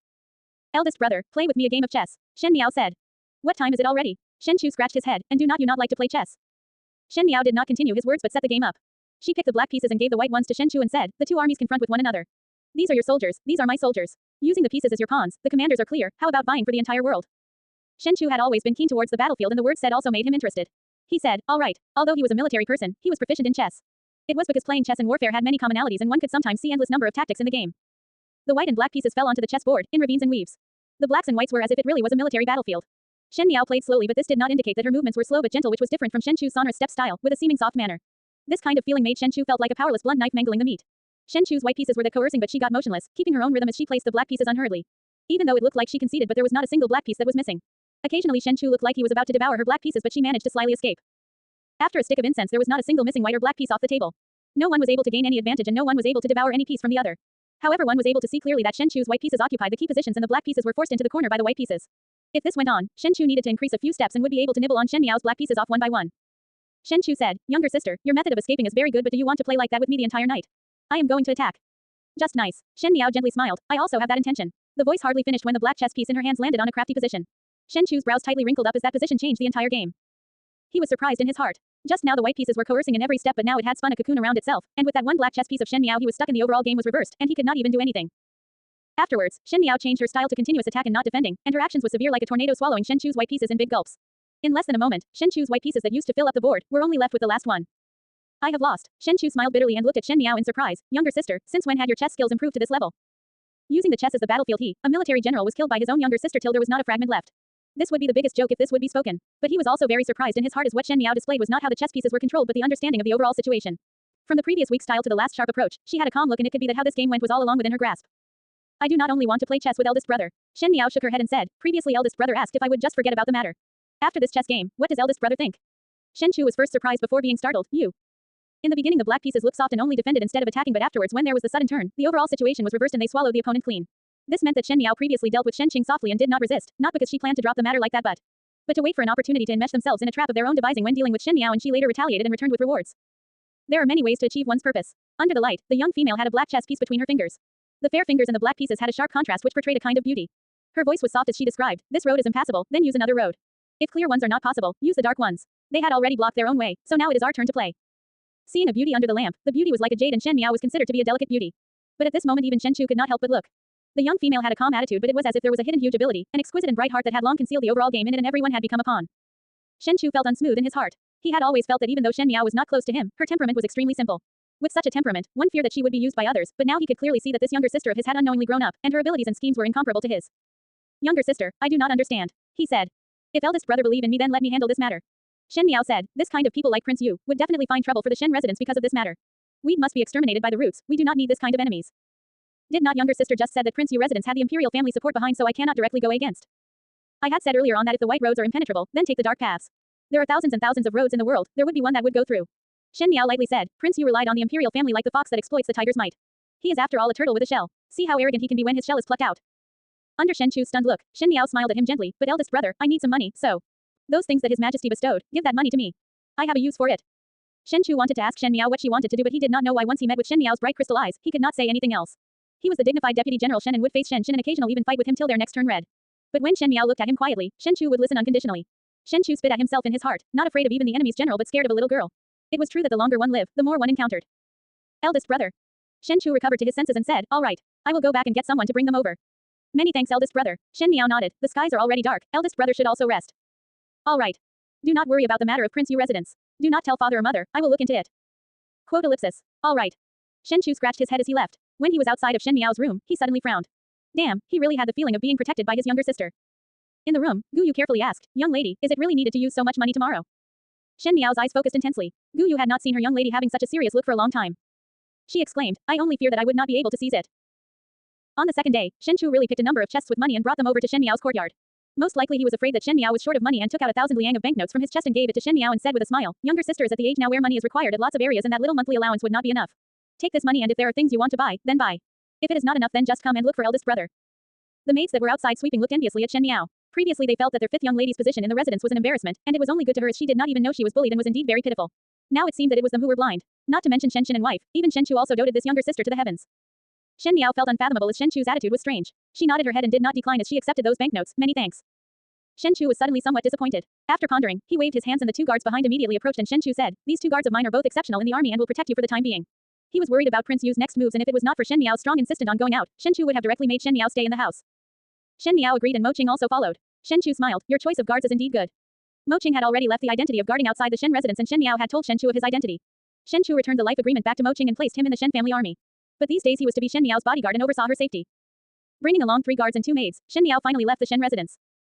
Even the coachman was someone who had martial arts that Shen Chu searched. Shen Chu's footboy said, young master really protects young lady. Shen Chu sighed. No matter how he protects, this younger sister was too mature, thus there was no sense of accomplishment that an older brother should have.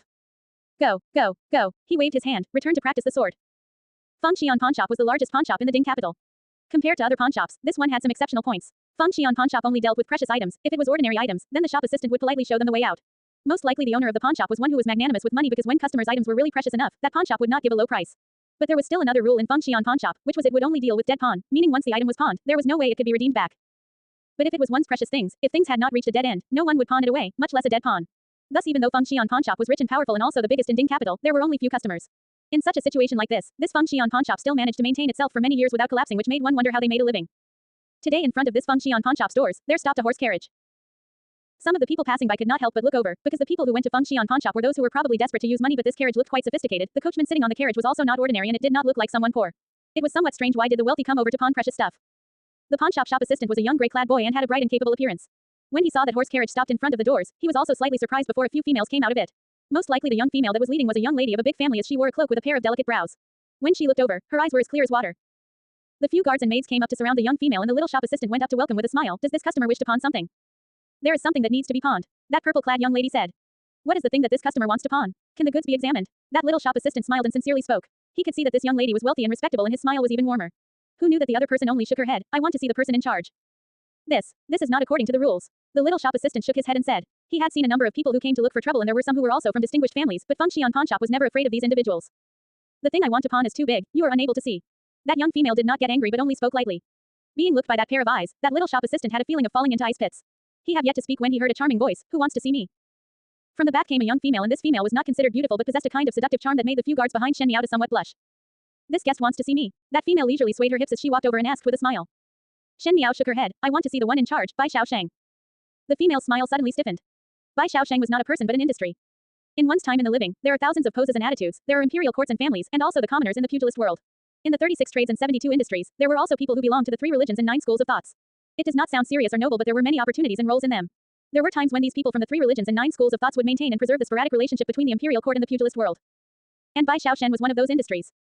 As the name suggested, Bai Xiaosheng was similar to detective agencies and in the 100 over years of legacy, this industry did not appear much and ordinary people would have never heard of it before. As for who or whom, no one knew. But not knowing did not mean that it was of no existence. The Feng Xian pawn shop in the Ding capital was currently Ming Qi's Bai Xiaosheng. That red-clad female's eyes started to be odd and it was Mo Qing and those behind that felt somewhat weird. Even though they were in the army, they also roamed the pugilist world but did not know about what Bai Xiaosheng was. It was naturally so. No matter if it was Feng Xian pawn shop or Bai Xiaosheng, ordinary people would not know that the people who came here were all prepared. Young lady is, the red-clad female asked. I am here to make a deal. Hearing that, the red-clad female's expression slightly changed following which she spoke to Shen Miao under the little shop assistant's stunned eyes. This young lady's stuff must be expensive, as such please follow me to discuss at the back. Mo Qing and the rest wanted to follow but was held back by the red-clad female, these few are not required. Young lady, Jing Jie was somewhat worried if Shen Miao would encounter any accident if she were to enter alone. You all remain back, Shen Miao said, I will return upon the completion of the deal. After Shen Miao and the red-clad female left, Mo Qing and the rest were left at the outer hall. One of the guards that Shen Chu gave to Shen Miao said, Brother Mo, what is young lady doing here for? Since they had killed people before, they had intuition for danger. That red-clad female's expression and conversation between Shen Miao made these people feel that the matter was not simple at all. I too do not know. Mo Qing shook his head with a wry smile and looked towards the corridor that led inside. Young lady has a sense of propriety. The red-clad female brought Shen Miao through the corridor. This corridor was very long and at the end of it there was a square pagoda that was 6 floors high. There was a veil at the highest floor which made one unable to see what was inside but the renovations were done extremely beautiful. Even the wood that was used to make the pillars were Wanshang wood which was valued at thousands of gold. Outsiders spread rumors that the owner of Feng Xian pawn shop was extremely wealthy, else it would not have been maintained for so many years outside expectations. It bought the most expensive large piece of land in the Ding capital but income does not cover expenditure, and that was something not anyone could bear. But Shen Miao knew that the reason why Feng Xian pawn shop was so rich and powerful was because the money they earned was not simply due to pawning of things, but was one that did not require capital and naturally it was totally profiting. The red-clad female welcomed her into the lowest level of the pagoda and let her sit in a room at the lowest floor. It was a tea room that was filled with mahogany wooden tables and chairs that had lifelike carvings of landscapes. One was able to see the high artistic craftsmanship with one glance, it was really worth a lot of money. I am called Hong Ling, the female smiled. With her smile, it seems that drops of water could almost flow out from her eyes like flirtatious expressions were engraved into her bones. She asked, how to address this young lady. My surname is Shen, Shen Miao said. When Shen Miao was sizing up the other person, Hong Ling was also sizing Shen Miao up. She was secretly surprised as she thought which rich young lady came to look for trouble in Feng Xian pawn shop, but who knew that she would hear Bai Xiaosheng from that person's lips. Those who knew this words were an expert as she brought her inside. But Hong Ling had done business in Feng Xian pawn shop for so many years and it was her first time to meet such a young client which made her feel unsure as to how much the other person knew. Most likely this was the first deal and she wondered if she needs to elaborate. So it is Shen young lady. Hong Ling smiled, not sure if Shen young lady is in our Feng Xian pawn shop to buy or to sell. Shen Miao said, to buy and to also sell. Buying and selling at the same time. Hong Ling could not help but be surprised for a moment. When the few green-clad girls that were serving in the surroundings saw Hong Ling forgetting herself, they all quietly took a glance at Shen Miao. Putting away her shocked heart, Hong Ling continued to smile, then one did not know the deal that Shen young lady want to do is worth how much. Shen Miao shook her head. Hong Ling did not really understand her intention, Shen young lady. Shen Miao's voice was very calm, just now I have already said to the one in front of the store.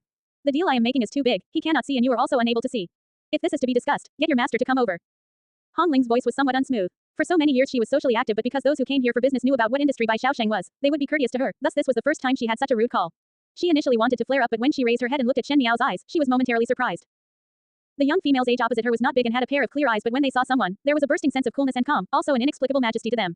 Hong Ling felt that the look that the other person was giving her really had no trace of fear, as it was simply someone looking down from the top.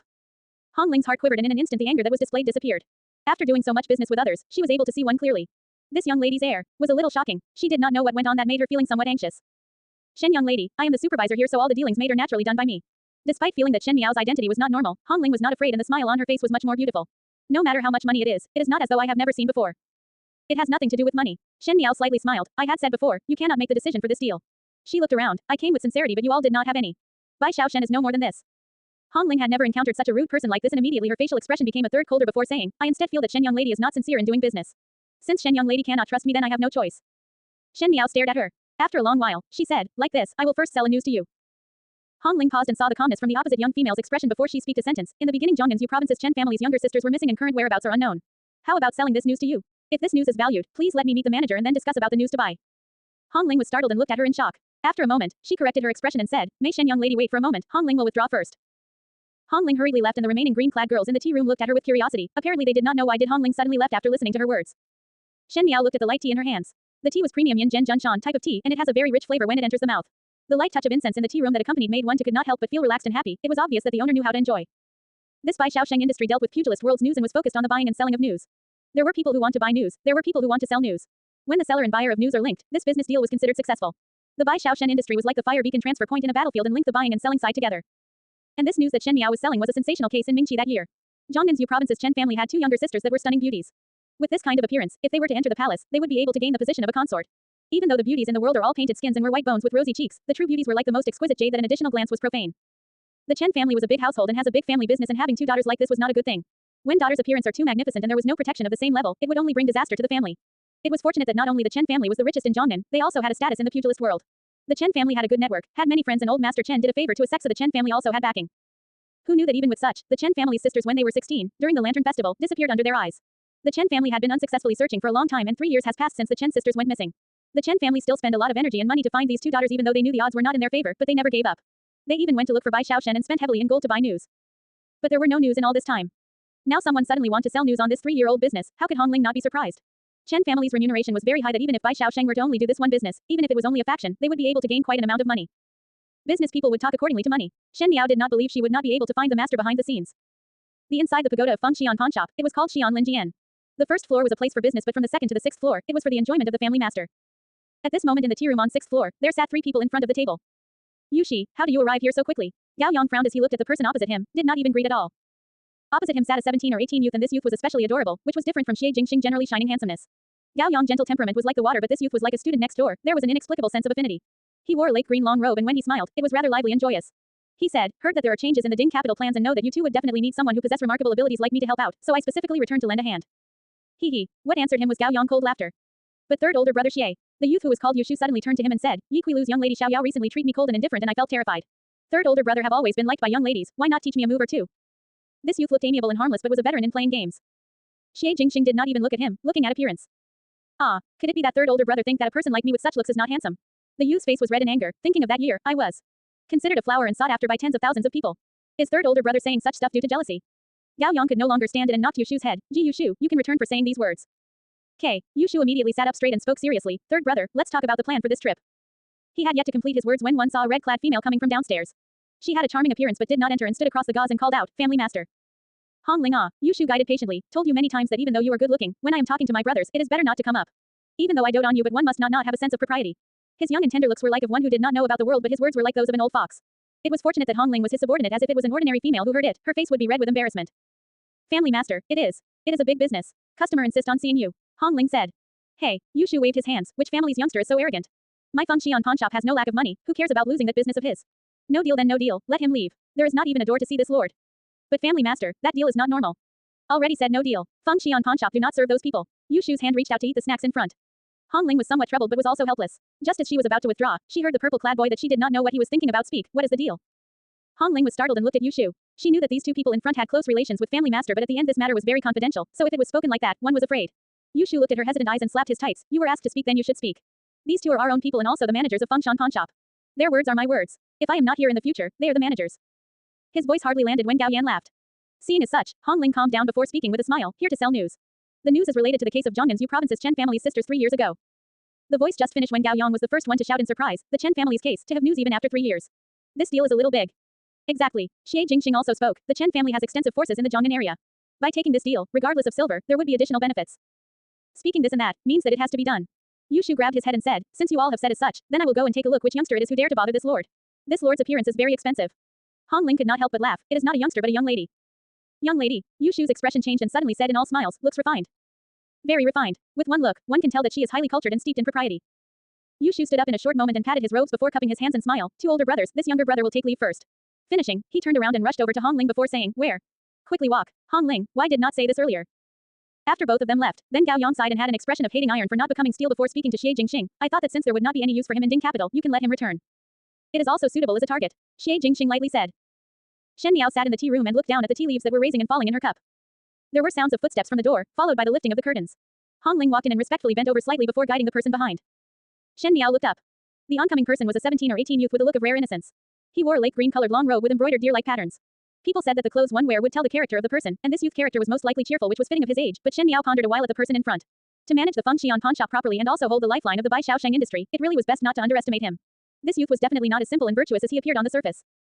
This one is Ji Yushu. He sat opposite Shen Miao and greeted Shen Miao with cupped hands. Manager Ji. Not know what his young lady's age. He threw out an irrelevant question out first. Shen Miao was slightly surprised for a moment before replying, 14. Oh, it is at a splendid age. He rubbed his hands and there was a touch of enthusiasm in his eyes, not knowing if there is already a marriage partner in mind. Is there any sisters in the family? Sounding like how young ladies were teased in plays. Hong Ling lips pulled back as she turned her head over, seeming unwilling to see her family master's rogue-like behaviors. Shen Miao chuckled. It seemed that Manager Ji is not here to make deals. Finishing, she stood up to leave. Hey, Ji Yushu jumped in shock. Shen young lady must not be anxious, let us talk about business now. Only then Shen Miao stopped. Ji Yushu muttered, looked like a gentle character, how can it be so fierce? With a glance he saw Shen Miao's bright eyes, he sat up straight and said, Shen young lady want to sell news of the Zhongnan's Chen family. Do bear with me for saying something, 3 years ago young lady was only 11, how would one know about the matter? As long as it is not fake, the seller and buyer of the news would after all meet. Be it real or fake news, it would be decided by the other side, so what is Manager Ji worried about? When these words were out, Hong Ling's and Ji Yushu's had a stunned expression at the same time and their eyes looking at Shen Miao were filled with deeper meaning. Hearing from Shen Miao's tone, it was as if she was very familiar with the various aspects of the process, but Hong Ling and Ji Yushu were very sure that Shen Miao had never been here before and was an unfamiliar customer. Be that as it may. But how does Shen young lady knew the business of Fengxian pawn shop? Ji Yushu asked again. Accidentally heard upon and decided to give it a try. Shen Miao replied in 10 words but it was watertight, making Ji Yushu's faint smile to stiffen. Ji Yushu's eyes turned and suddenly he changed the topic. Then how much is Shen young lady willing to sell this piece of news for? The people who buy news will pay the money and a part of it would go to the person who sold the news and the other part would go to Bai Xiaoshen. And this amount of money had to be negotiated before. After that, I still want to buy a news. If Manager Ji is able to sell the news I want to buy then I will not accept a single tael from Zhongnan's Yu province's Chen family's money and even give you some. Ji Yushu sucked in a cold lump of air. To be honest, Fengxian pawn shop has been open for so many years and many matters were handled by Hong Ling, since Ji Yushu is one who gets others to work but does nothing himself. This was a business with total profit but was also a simple business which focused on the network in the 3 religions and 9 school of thoughts. There was very little brain work involved. Who knew that with the conversation with Shen Miao, one felt that there were many curves and corners in her words which made him somewhat overwhelmed. Just like this, it was something that Ji Yushu was unable to comprehend. But he still remembered that he was a businessman, so he questions, what news does Shen young lady want to buy? At the look of things, it would not be small. If it cannot be found, one would be afraid that the money would be put on hold for many years and I do not think it is a good option. If Manager Ji is willing, it would not require years as it is possible at the moment. Shen Miao said. What does this got to do with my willingness? Ji Yushu stared with wide eyes, I am not the selling side. The news I want to buy is that the Prince Yu residence is seeking to rebel but this news is not bought for myself but for the Imperial family of Mingqi. Does Manager Ji understand? Ji Yushu first jumped in shock by the words she said and almost turned over as he looked at Shen Miao like she was insane. Hong Ling also stared wide-eyed, watching Shen Miao calmly say those treacherous words and felt a little faint. The tea room became quiet for a long time until the incense burned to half before Ji Yushu said, Hong Ling, bring them out. Hong Ling quickly brought the few girls out and before she left she gave Shen Miao a look and the latter picked up the cup with eyes as calm as water. Shen young lady, Ji Yushu said, you are not buying news but creating news. No one would be telling the news directly and plainly to a middleman. Shen Miao's deal was to do it for outsiders, one could say directly going to Bai Xiaosheng. She wanted to borrow Bai Xiaoshen, this industry, to spread some rumors and let these rumors randomly spread to the Imperial family. Bai Xiaosheng has many contacts in the 3 religions and 9 school of thoughts and they were like slippery autumn loaches. At that time, just make a prick in the crowd, it would be done cleanly as no one would be able to find the source. With regards to the releasing of the rumors, Shen Miao was fearless towards a normal family, even it was an official's family. But to implicate the Imperial family, the Shen family cannot take the risk so this was her plan. Whether it is selling, buying or creating news, wealth is in the risk. Shen Miao smiled gently, Manager Ji does not dare to take this business up. Ji Yushu scratched his head and spoke like a troubled youth, I am naturally very tempted with Shen young lady's terms but Fengxian pawn shop is not for decorations and is not used as tool for chess. One will be unworthy to face the ancestors if Fengxian pawn shop land on trouble due to this one's greed. He clasped his hands together, currently the Bai Xiaoshen industry is like feathers of a phoenix and horns of a unicorn, because of one's ancestors I cannot take the risks. Apologies to Shen young lady. He stood up and gave Shen Miao a greeting, this pawn shop will not take up Shen young lady's deal of creating news but if one's decision of selling the news is not changed, I will order people to record it down. Once the news from the Chen family of Zhongnan arrive, this one would get someone to inform young lady. As for when and where, young lady can come to the pawn shop 10 days later. After finishing the sentence, Ji Yushu smiled at her full of apology and turned around to leave. Just when his steps were almost out of the tea room, Shen Miao voice rang from behind, Manager Ji, since the bargaining chip for the deal is not enough, will this proceed with the addition of formidable great general residences Shen family? Ji Yushu was surprised for a moment before turning around. The purple-clad young female looked down to the tea in front of her as if she could see flowers inside. Her voice was calm and waveless but there was a trace of heavy tension which made the entire tea room felt suffocating. If you agree to do this business, the formidable great general residence in Ding capital will then become your Bai Xiaosheng's network. Upstairs, Gao Yang and Xie Jingxing were still drinking tea when they suddenly heard a tense voice, older brothers, it is not good. They looked up and saw Ji Yushu running in recklessly. He lifted the beaded curtain with one hand and sat in front of the table before grabbing the quilt that he left behind, and poured a full cup of tea to fill his stomach before catching his breath and speak, scared me to death. What's with you? Gao Yang joked, just now did you not went down in a hurry to look at the beauty? Why, the beauty was not beautiful. Very beautiful, very beautiful. Then that is strange. Gao Yan touched his chin and thought, could it be that the beauty is fierce and you have provoked the other person? Such a frivolous person like Ji Yushu, one would shout and beat at him. It was much better with shy young females, but those slightly older would be unhappy with his merriment.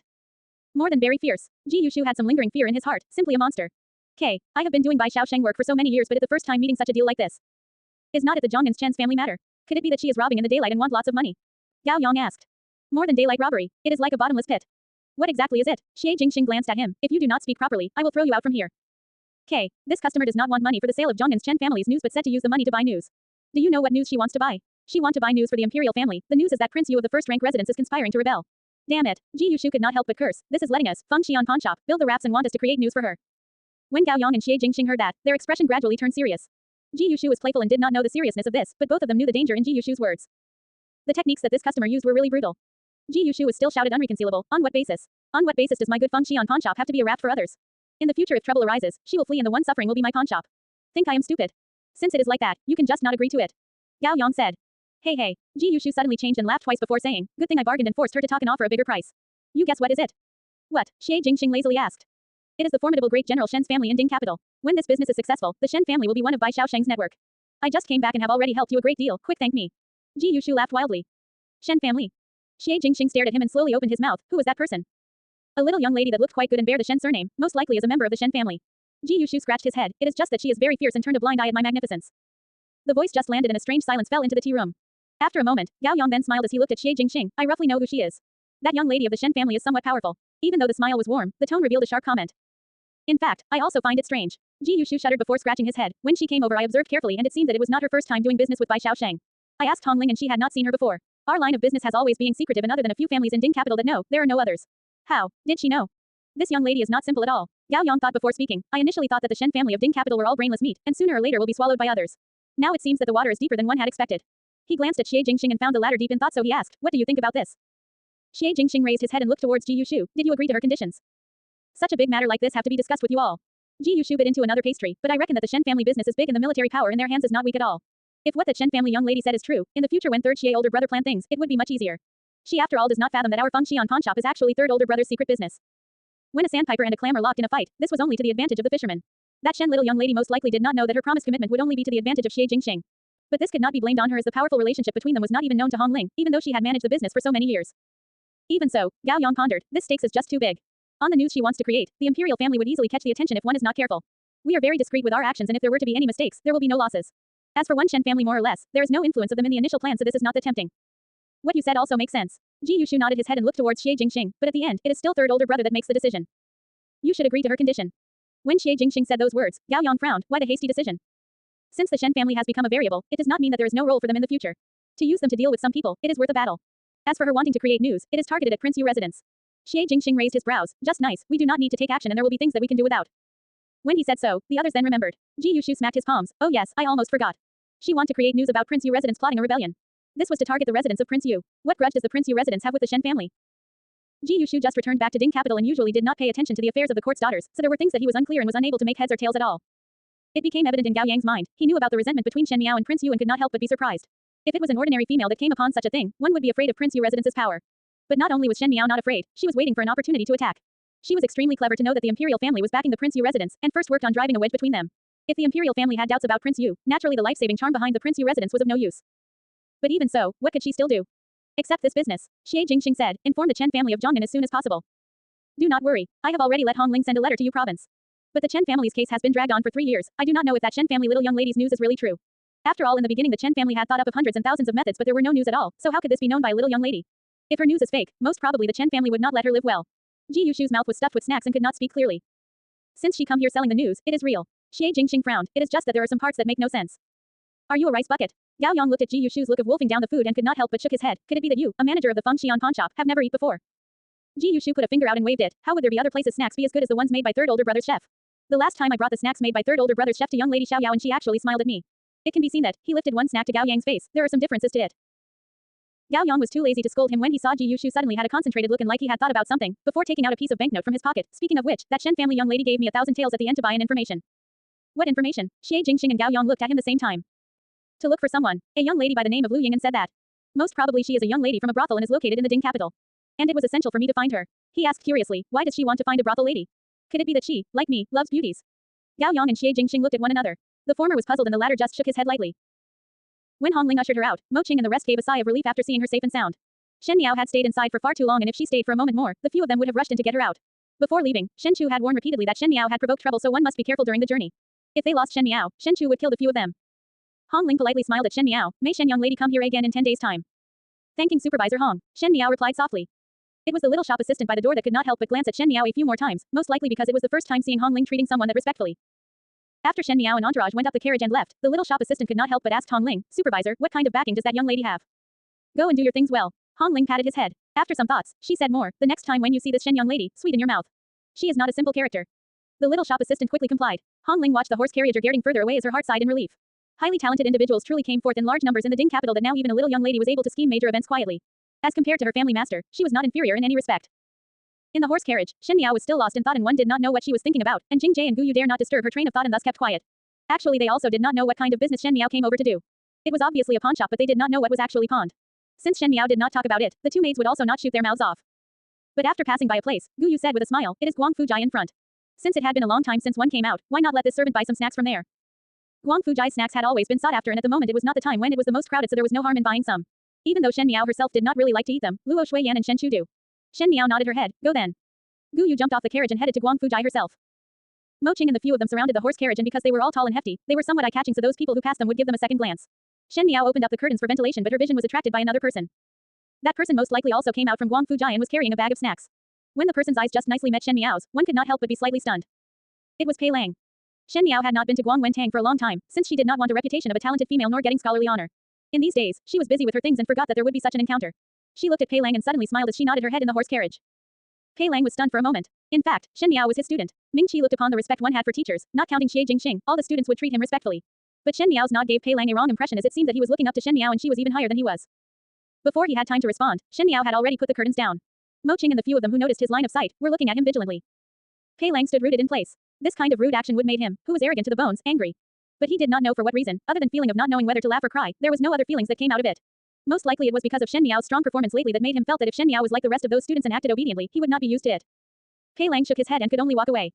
Feeling that the gaze from outside the horse carriage looked away, Shen Miao's eyes hung down as she looked down to her cuffs. Towards Pei Lang, she had complicated feelings as she hated his nonchalance on the matter of Fu Shuyi's treatment of Wan Yun and Fu Ming, but also knew that Pei Lang was only doing what he thought was loyalty to the monarch.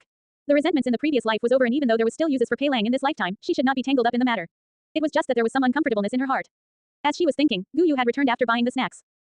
Upon returning to the Shen residence, the skies were not considered dark, and since Shen Chu also lived in the western courtyard, Shen Miao planned to send the snacks to Shen Chu. Just as she walked to the main hall, she coincidentally met Ren Wanyun supporting Shen Qing as they walked out. Ren Wanyun looked at Shen Miao as if there were knives in her eyes, and Shen Qing looked extremely maliciously at her, that even Gu Yu and Jing Jie could not help but shudder as they went up to protect Shen Miao. Fifth daughter did not go to Old Fern for greetings these days. Ren Wanyun brought the matter up. Could it be that one intended to be an unfilial grandchild? Shen Miao swept a glance at her. Ren Wanyun was now like a mad dog, biting whoever it sees. On one hand she feared Shen Qin and Luo Shuiyan, and on the other hand she has not resigned to Shen Qing's misfortune, thus she could only do some superficial little actions. But Shen Miao was not scared after all. She was not afraid of that reputation at all and smiled gently at Shen Qing. Second, Shen now still have the energy to manage my matters and not afraid that eldest sister would feel hurt. The Empress's bestowment is quick and one have to enter the prince residence next month. Second, Shen have to also teach eldest sister some matters, after all the family is not an ordinary one but a prince of first rank. Finishing, she walked away with Jing Jie and Gu Yu without even turning back. Ren Wanyun was so angry that her body started shaking. These days the more she was angry, the more she felt her mind was in chaos, that she did not have time to deal with those yin-yangs that Shen Gui doted even more lately. Shen Dongling, born by Wan Yiliang, who had the image of delicate, without backing and always behind a closed door, started to cook for Shen Gui from time to time. With Shen Qing as an example, she was even more obedient. And that Wan Yiniang coaxed Shen Gui very well, and it was Ren Wanyun and Shen Qing whose days were unlike before. All of this was due to Shen Miao. Otherwise, with Ren Wanyun's means, how would that lowly Wan Yiniang, who was managed by her since the beginning, be able to become so arrogant now? Mother, Shen Qing, who was beside her, pulled her hand. These days she had suffered all kinds of indifference treatment that her previous arrogant temper had reduced quite a lot, but the maliciousness and hatred in her eyes did not lessen as she said with clenched teeth, do not worry. Tolerate a little. Wait till I enter the prince of first rank residence. Even if one had to stake this life, I will make Prince Yu take action on Shen Miao. I will definitely not let her live well.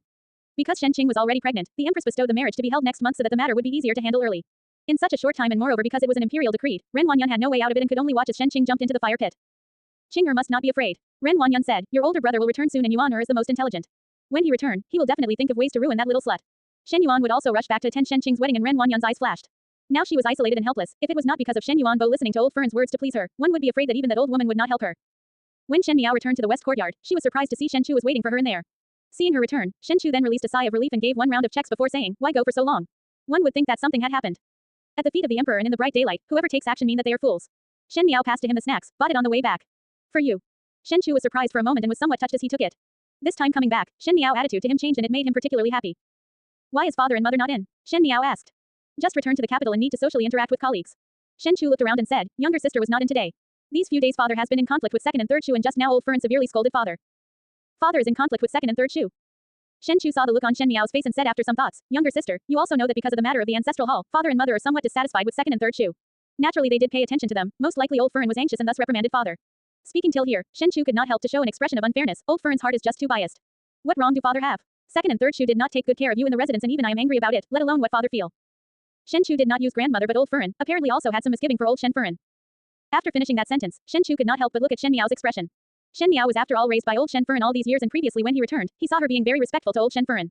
Shen Chu had said those words in impulse and was unable to predict if Shen Miao would dislike this. Close and distant relatives are different. What more the blood flows is after all not one's own. Shen Miao said indifferently, naturally there will be discrimination. Ha, Shen Chu was happy to find himself an ally, exactly. Father showed to her filial respect because of grandfather's sake, and he had done so much for all these years. To even scold father for being unfilial. It was not only because of second and third Chu that she scolded father. Shen Miao said, one fear that this was related to father not bringing out the money that his majesty had bestowed. Old Shen Fern was one who loved money as much as one's own life, and this time Shen Shen was so extremely angry that he retained the rewards for his own use, and moreover Shen Miao also did not propose to send the money over. As time went on, old Shen Fern naturally could not sit still and had to thicken her skin to come finding fault. This is really, Shen Chu wanted to say some stuff but felt that it was not appropriate to say it in front of his younger sister so he repressed it, so what about it? It's father's stuff, he will give to whoever he wants. Correct, so let her carry on scolding. As long as it is passable on the surface and do not bother about her, she would not be able to come up with any tricks. But father's temperament is overly straight. Some things have to be patient on the surface. When the opportunity comes, naturally there will be an outlet to vent one's anger. Shen Chu found that Shen Miao's words were somewhat strange but faintly understood something and smiled. 1 year of not seeing, younger sister's temperament has gotten much stronger. Shen Miao did not express a comment and saw that Shen Chu had already opened up the paperback and put a big piece of snack into his mouth and chewed it up. The Ding capital snacks is just so good to eat. How could there be such a fine thing in the northwestern desert? Shen Miao quietly watched him eating and asked gently a moment after, how does eldest brother view loyalty? Loyalty. Shen Chu spoke without even lifting his head, naturally as being devoted to the monarch, dedicate oneself to the service of the country, killing the external enemies, dominating the entire land and becoming the pillars of the nation. Finishing speaking, he asked Shen Miao, why does younger sister ask this? Nothing. Shen Miao shook her head and lightly said, eat up. Her eyes were at deep thought but there was a flash of sadness. The first snow came falling down and the Ding capital was covered in the first night of snow. When the sun shone, the snow that froze the eaves started shining, making it a truly beautiful sight. There were naughty children on the streets which bent down to grab a handful of snow and rolled them to a snowball. They then threw it at one another and played. The closer it was to the end of the year, the more crowded the Ding capital would be, as if with the hard work for the entire year, at the end of it, it has become fruitful. Outside the Feng Xian pawn shop, there hung a row of red lanterns but they were not ordinary red lanterns. One did not know what kind of materials the lanterns were made of, as it seems to be mixed with gold yarn that was shining even in broad daylight. There were also shiny glass beads that were shining at the bottom of the lanterns, each flash of light was sparkling like crystals. With this kind of display of wealth, there were guards stationed outside and that deterred the constant stream of people who wanted to steal the lanterns. The plainly dressed little shop assistant welcomed the guests with smiles. There were only a few people who came to the Feng Xian pawn shop for business, and the shop assistants all generally lazed around but today they were uncharacteristically energized, as if expecting guests to arrive. Behind the Feng Xian pawn shop's long corridor, there laid another piece of heaven and earth. At the first level of the pavilion, in the tea room, the red-clad lady's smile was charming and seductive as she personally carried snacks over. She said in a smile as she delivered, the chef had made some snacks, may the guest give it a try. Finishing, she withdrew from the room. There sat 3 people in the tea room. One was wearing a lake green long robe and the smile was kind and warm. The 2 persons that he was facing were around 20s of age and had a 7th to 8th similar appearances, obviously this was a pair of brothers. Both of them had large eyes and there were swords on their waists with airs of the pugilist world. At this moment, the older of this pair of brothers said, Manager Ji, is the seller of news deceiving his brother? Why the tardiness of appearance? Ji Yushu smiled, Chen brother must not be anxious, that day I had already arranged with her to meet today but did not mention the time. Anyways it would be today and would not be too late, so one hope that both of you will pardon this. As he spoke, he was cursing the both of them in his heart. Where would here be a business that would be conducted when the day just broke? Others were still sleeping. If one was not taking into consideration Zhongyan's Chen family's reputation, he would have let the shop assistant to throw them out. Dare not conceal. The eldest Chen young master, Chen Yushan, said, when we brothers came to know about the news, it originally took half a month to reach Ding capital but due to the non-stop journey by horse, we had made 4 horses tired to death just to know of our 2 younger sisters' news. Manager Ji also know that for these 3 years in order to find our younger sisters, we had spent much of our energy but there was no information at all, thus upon hearing such sprouts, naturally one's heart would be anxious. Hope that Manager Ji will not jest. This eldest Chen young master was good at talking, and most likely saw that Ji Yushu was somewhat unpleased with their early coming and half explaining and half apologizing. Ji Yushu felt a little comfortable and his smile became a little sincere. These years I also helped you to pay attention to the information and now with the signs of positive outcome, I also feel comforted. It is in fact nothing for us to be waiting here. The second Chen young master was much younger and he spoke with full of vim. As long as the news is real, there are no problems with more waiting even for half a month. But if it is fake, to play with our Zhongyan's Chen family like this, do not blame us brothers for being rude. Ji Yushu's warm heart suddenly felt annoyed. He did not care if the Chen brothers played with him but if they were to play punk in his territory, it made him extremely annoyed.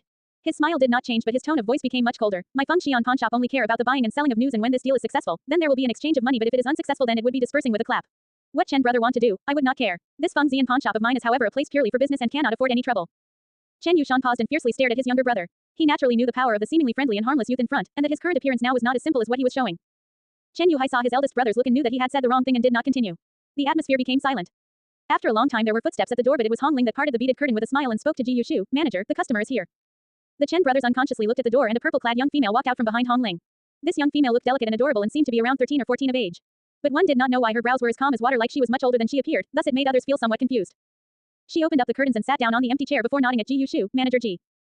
This young lady, Chen Yushan felt conflicted, asking, as the one selling the news. Hong Ling retreated with a smile, and there was only the Chen brothers, Shen Miao and Ji Yushu in the tea room. Shen Miao said, yes. Chen Yuhai's facial expression changed and sneered, young lady, how old were you 3 years ago? Do not come and play with the two of us. There are many channels to gain the news, and perhaps it was not seen personally, and perhaps it was not known 3 years ago. The buying and selling is about the results, also it is really not worth it playing with just a small Chen family. A poo sound was heard and Ji Yushu could not help but laughing out. But when he laughed, he saw Chen Yuhai's face turned ugly and he quickly made his face serious. What Shen young lady said was not wrong. The buying and selling is about the results, and the process is not as important. Is that so? Chen Yuhai looked at Shen Miao and said in a not warm or cold tone, then one did not know how can this Shen young lady guarantee that the information is true.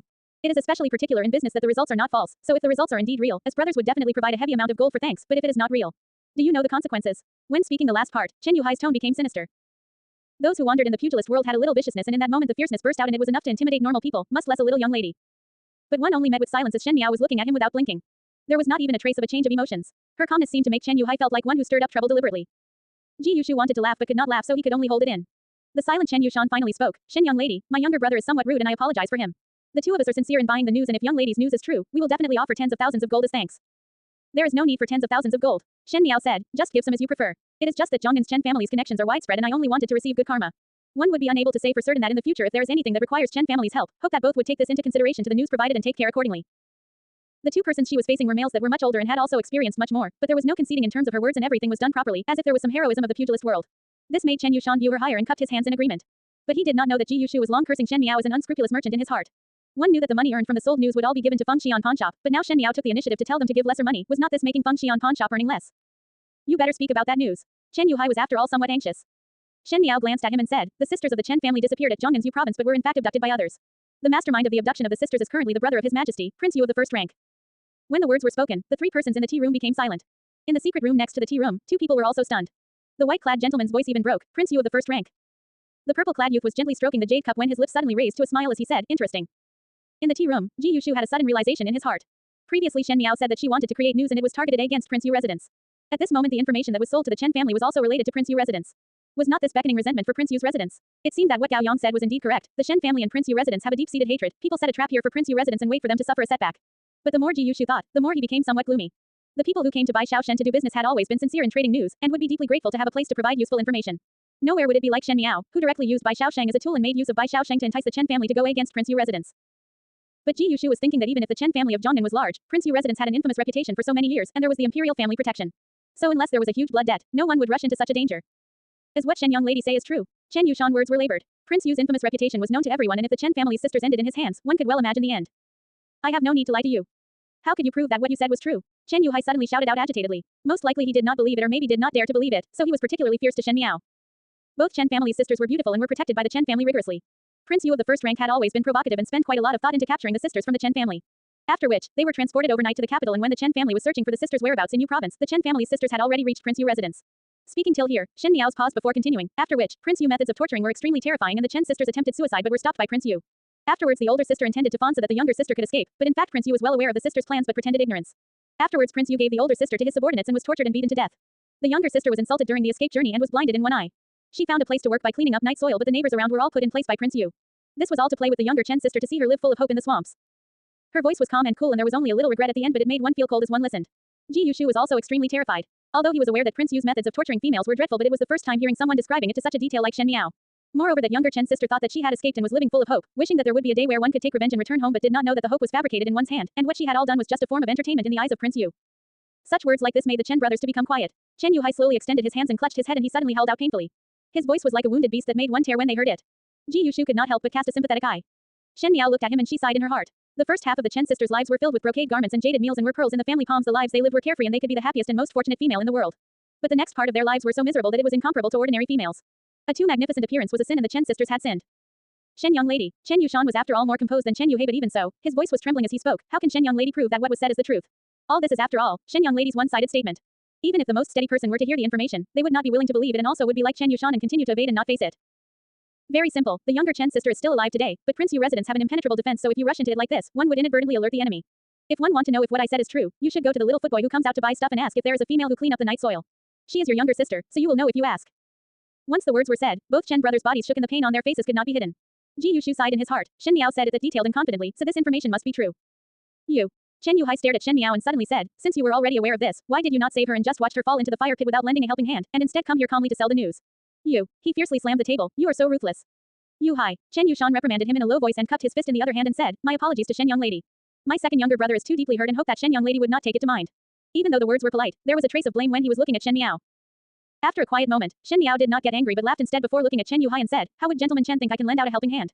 I am an unarmed and defenseless young lady, and how would I have any ability to save her out from the pit of fire, without any regards of one's safety to infiltrate Prince Yu's residence, or be like her older sister and give up my life to give her an opportunity? Today I will say this out, if that person was my own older sister, I could attempt to rescue but that is only a stranger to me. Dare to ask Gentleman Chen, would you bet your life for a stranger? If you dare, I will respect you as a hero. Unfortunately I am just a timid and narrow-minded female. On what basis must I be the good person? Her words were said quickly and anxiously and the Chen brothers were actually rendered speechless by her. Ji Yushu jaw dropped. He did not know why but felt that Shen Miao just suddenly got mad just now. Shen Miao's words were filled with sarcasm, she was not wrong. If there were good people who were willing to bet their life for strangers then the world would not be this difficult to live in. Shen Miao was only a young female, how would she have any ability to help the Chen sisters to escape from the trap? 77 to 82. Shen Miao looked coldly at the two brothers opposite her. Just now she had lost control of some of her emotions. It was just now that she most hated others using the righteous cause to coerce her. In the beginning because of the people of Mingqi, because of Fu Shuyi, she was willing to be the hostage in Qin country but upon the return back to the palace, what waited for her was the cold indifference of the emperor. Her Shen family has supported the monarch's greater good of the country but ended up with the extermination of the family. On what basis it was always them that were paying? On what basis she had to be the savior? The Chen family sisters were indeed pitiful but when she was thrown into the cold palace and was at the end of one's rope or when she could not even protect her children, was not she also pitiful? But who reached out to help her? In this troubled world, no matter how difficult life was, it was to be traveled by oneself, no one would go out to rescue others. Chen Yuhai was silent for a long while before he spoke to Shen Miao, just now my words were too strong. Shen young lady, do pardon me. Shen Miao had calmed down her frame of mind and said, my information ends here. As brothers believe Shen young lady's words, Chen Yushan said, but it is imperative to first investigate my younger sister whereabouts and once younger sister is found, the Chen family would definitely award tens of thousands of gold as thanks. I had said before that there is no need for tens of thousands of gold and only wish to attain good karma. Shen Miao said, but I have some words, not sure if both of you are willing to hear it out. Willing to hear the details. Chen Yushan cupped his hands together. Prince Yu of the first rank is calculating, narrow-minded and unwilling to make the smallest of sacrifice, thus if anyone provoke him, he would definitely retaliate back. The Chen family is a big household but once a contest with the Imperial family happened, one would at the end fall short. Presumably both of you not only want to save the younger Chen sister but to also take revenge for the Chen sisters. The two brothers looked at one another and Chen Yuhai did not conceal at all, a deep blood feud which is absolutely irreconcilable. We the Chen family cannot exist together with Prince Yu residence. This debt of blood is bound to be recovered back. Even if you do not demand this debt back, to take back the younger Chen sister, Prince Yu would definitely know that it is the doing of the Chen family so no matter what the case, it would be going up against Prince Yu residence. I am under the impression that when one cut the weeds, the roots must also be dug out. If one did not want to fear the future, Prince Yu residents have to be eliminated in one stroke. Shen young lady meaning is? Chen Yushan asked hesitantly. The numerous connections with different sects in the pugilist world and being friends with the different heroes, even though Prince Yu residence is noble, but considering the actual strength, if one wanted to carry out the extermination of the entire household, it is not a difficult thing. Ji Yushu was idly listening at the side and when he listened to that he could not help but spurt out his tea. The look he gave to Shen Miao was one of astonishment. It was truly somewhat terrifying to hear a little young lady to calmly say extermination of the entire household. The Chen brothers were also stumped for words. Chen Yushan sized Shen Miao up and his heart could not help but be filled with a chill. One thought that when wandering on the pugilist world, one would have seen numerous people who were vicious and merciless but this little young lady in front of him was by far the best. One sentence and it was not to leave a person alive, really extremely vicious. However they too also felt that Shen Miao's words had some sense. If there would be a living person, the centipede would die but never fall down, and it would be inevitable that it would be traced back to the Chen family of Zhongnan. The matter of extermination of the entire household is indeed not difficult. Chen Yushan smiled bitterly, but this is going against his majesty. As one's family, naturally he could not wait to chop Prince Yu to 1,000 pieces and they could do it too but there were still other people in the Chen family. There were womenfolk, children and the weak elderly. With the Imperial family embroiled in it, one could harm the entire Chen family. I have a way to not let his majesty pursue the matter as long as you have the guts to turn Prince Yu's nest upside down. Shen Miao said. You, Chen Yuhai said, Shen young lady we know you are powerful, otherwise the news that we were not finding for the past 3 years would not have fallen onto your hands. But the Imperial family matters are not that simple, and with one carelessness one would draw fire onto oneself. It may be assumed that after I leave, you both would also investigate my background. I am the daughter of the formidable great general, Ding Capital's General Shen residence. With this identity, do you think that one's words can be spoken in the imperial court? The Chen brothers were surprised for a moment and had an astounded expression on their faces. Most likely they did not think that Shen Miao had such an identity and thus fell silent. They started their family in the pugilist world and even though they were wealthy, between officials and merchants were forever below and could only look at the matters of the court from afar. Without knowing the depth of the matter and with Shen Miao's light coaxing, a sensation was stirred up. Why do you want to help us? Chen Yuhai asked vigilantly, to spare no effort to help us, what benefit do you get? You are surely a weird person. Just now you blamed me for not lending a helping hand and now that I do lend it, you are now suspicious and do not understand. Shen Miao's taunts made Chen Yuhai feel aggravated. Chen Yushan waved his hand and looked towards Shen Miao with a smile and said, Shen young lady is naturally a mediator but since the matter is important, one was afraid of implicating Shen young lady. One did not only help you. Shen Miao said blandly, I also have a huge blood feud with Prince Yu residence. Currently my Tang Jia is about to marry into the Prince Yu residence and was also one of the tortured people. If you were to exterminate the entire Prince Yu household, would trouble you to please spare my Tang Ji's life. When the Chen brothers heard of this, the doubts in their hearts were more than half scattered. They cupped their hands towards Shen Miao, as such, many thanks. Both of you can first inquire news of the Chen young sister. One must not act rashly upon receiving the inquiry. I will meet you again to discuss, here in 3 days' time. The Chen brothers nodded their heads and also heard the intention of sending them off in Shen Miao words. There was no moment to be careless now so they stood up straightforwardly. Chen Yushan said, after finding my younger sister, the Chen family have received Shen young lady's favor. If in the future there is a use for the Chen family, naturally the Chen family would not decline. For this matter, many thanks. After finishing, they quickly carried their swords and left hastily, mostly likely to inquire about the whereabouts of the Chen family younger sister. Ji Yushu stared at Shen Miao. He initially thought that day Shen Miao's performance was already quite unique, but one had not thought that she was even more surprising today. People from the pugilist world were mostly arrogant, and the Chen family was considered a large family, and this was a transactional deal, but under Shen Miao's few words, she had become the Chen family's benefactor, and the Chen brothers' attitude towards Shen Miao became courteous. Just like the brother said, in the future if Shen Miao have any difficulties, the Chen family would help, and to be able to be connected to the Chen family, it was not an easy feat. Manager Ji, now we can discuss about the deal between us. Shen Miao looked at him. The conditions that you mentioned that day, I have thought about it. Ji Yushu pretended to touch his chin and made an appearance of being in a difficult position. Actually, this news of yours is just too dangerous. If it is successful, naturally one would be happy, but if it is discovered one day, my Fengxian pawn shop would not need to open anymore. I, the manager, would also have my head chopped off, and all the servants here would also lose their lives. So for this deal, you need to pay with the Shen family and money, but I need to pay with lives. Speaking of this, it is to my disadvantage. Shen Miao gave him a fluttering glance and said, as such, there is no deal for this business. I understand, have disturbed manager Ji for so long. Goodbye. The words that Ji Yushu planned to say were not finished when he saw Shen Miao's sudden change of expression and wanting to leave. He was so shocked that he forgot to pretend and quickly said, hey. I have yet to finish my words. How is it that nowadays young ladies are unable to remain calm? Shen young lady, even though I felt that this is very dangerous, the first time I saw you, I felt that both of us are very fated. For a beautiful girl like you to put forth any request, there would not be any males who would not disagree. I am one who cannot see a beauty in grievance, and if this deal is not done, one think that you would also not be happy. To make you happy, what harm is there to bet my life to it, so I will make this deal. In the secret room at the other side, after hearing such nauseating words from Ji Yushu, Yao Yang could not help but look at Xie Jingxing. Is he alright? This is not young lady Xiao Yao, and to provoke such a poisonous female like this. This is a cannibalistic young lady. Xie Jingxing's pulled back, such recklessness. But when Shen Miao finished listening to Ji Yushu, she calmly said under Ji Yushu's ardent and warm eyes, that being the case, then let me tell manager Ji of my plans. Ji Yushu immediately sat down. Alright, may Shen young lady speak. Currently the Mingqi people all know that then years ago His Majesty met with an assassination, and Prince Yu used his body to protect and managed to save His Majesty from the assassin, and lost a leg in the process. That assassin however escaped. Exactly. Shen Miao smiled gently. The news that I want you to spread is very simple. Is that recently Prince Yu had put a personal guard to death, and in addition that personal guard, other than looking slightly older, looked exactly the same as the assassin 10 years ago. This. Ji Yushu was dazed first before suddenly pausing, and the cup in his hands almost fell out of his hands. May manager Ji ensure that this information be heard by His Majesty? Shen Miao smiled gently. Is this true? Ji Yushu tried to probe. Real or fake, it is enough when manager Ji find ways to turn it into the truth. Shen Miao smiled. You. Ji Yushu stared at Shen Miao and was speechless for a long time. He felt that this little young lady who looked younger than him was actually a monster. Since the deal is done, I should also leave. Shen Miao stood up. Manager Ji's action has to be faster, at least faster than the extermination of the entire Prince Yu household. After she finished speaking, she did not even glance at Ji Yushu when she turned and left. Hong Ling was waiting outside for a long time, and when she saw her coming out, she knew that the discussion of the deal was completed and led her out. In the secret room, Yao Yang was silent for a moment before speaking. Shen family is so powerful, and I do not think that this is a good thing. Now that there is more monks and less porridge, the Shen family cannot remain for long. I have the final say towards remaining or not. Xie Jingxing lazily said, it is also not bad to use the Shen family hands to deal with the old dog Prince Yu. Perhaps one day the Shen family will deal with you like that. If they dare, I would not mind to cut the weeds and eliminate the roots.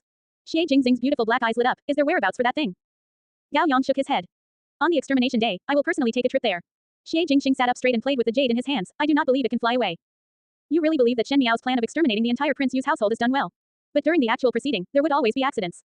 Accidents. Xie Jingxing chuckled lightly, and his half-open peach eyes looked like they were intoxicated, but under the long eyelashes, that pair of eyes were as sharp as knives, as if the cat had caught the mouse and was playing with it. Ever since I met her the first time, there was no accident with her. The time passed as always very fast. The General Shen residence was a very strange residence. Before the accidents happened, everything was naturally concealed under a joyous and harmonious appearance. Previously the relationship between the households at least looked good from the outside. That was until a fire burned down the Shen family's ancestral hall. It also burned Shen couple's trust of the second and third households, which had soured now their relationship with the eldest household. Now that Shen had lost her innocence and had to marry Prince Yu of the first rank, people who knew the reason were also aware that this was not a good thing. But Chen Ruchu and Shen Yu were happily and busily preparing for Shen marriage. Since it was the imperial family that bestowed the marriage, one had to show a happy appearance, but between one's own family there was no need to show such a happy attitude. This looked overly cold. Because of Shen Qing, Ren Wanyan quarreled with Shen Gui, and old Shen Furen was biased towards Shen Gui, and was increasingly dissatisfied with this daughter-in-law, so she did not return the power of managing the household back to Ren Wanyan. Chen Ruchu was valued by old Furen, so naturally her actions were more solicitous. Ren Wanyan had anger in her heart and at times could not help but show resentment to old Shen Furen. Old Shen Furen was even more severe, as she directly retained Shen Yuanbo in Rong Jingtang and did not let Ren Wanyan see him. At this point, Ren Wanyan had become the person who was cut off from others in the huge Shen family. Even the servants that were under her also secretly seek refuge with Wan Yinyang, who was currently in the limelight. If Ren Wanyan was not scolding and cursing the entire day in Kai Yun Yuan, then she would be crying and hugging Shen Qing, making her look somewhat insane. Those things had no relationship with the western courtyard. Shen couple was conscious of keeping the distance to second and third households, so the attitude was neither hot or cold. Through this matter, they most likely saw clearly the second and third households' cold character. At least to Shen and Luo Shuiyan's viewpoint, if whatever that happened to Shen Qing befall on Shen Miao, both of them would never have swallowed the anger and were afraid they would fight with their lives to give justice to Shen Miao. In addition, with Shen Miao's sensibility, she did not alienated them like she had treated them in the past, which made them feel that it was very worth it to have requested Emperor Wen Hui's grace to stay in the Ding capital much longer. In the room, Bai Lu said, eldest young master just now picked a few precious jewelry for young lady again and also gave a few banknotes for young lady. This servant will put it in the box for young lady. Shen Miao nodded her head. After Shen Chu was aware that she had gone to Feng Xian pawn shop, he thought that she was short on money to spend and sent over every few days the exquisite stuff that the palace had bestowed, or else he would just directly send money over and also said to her, "Younger sister, if you have no money, tell elder brother and elder brother would give it to you. Do not go to that whatever pawn shop. Shen Chu's younger sister do not need to go to a pawn shop to pawn things for money." Shen Miao was also disinclined to explain to him, and since having more money was not a problem, she was happy to accept it.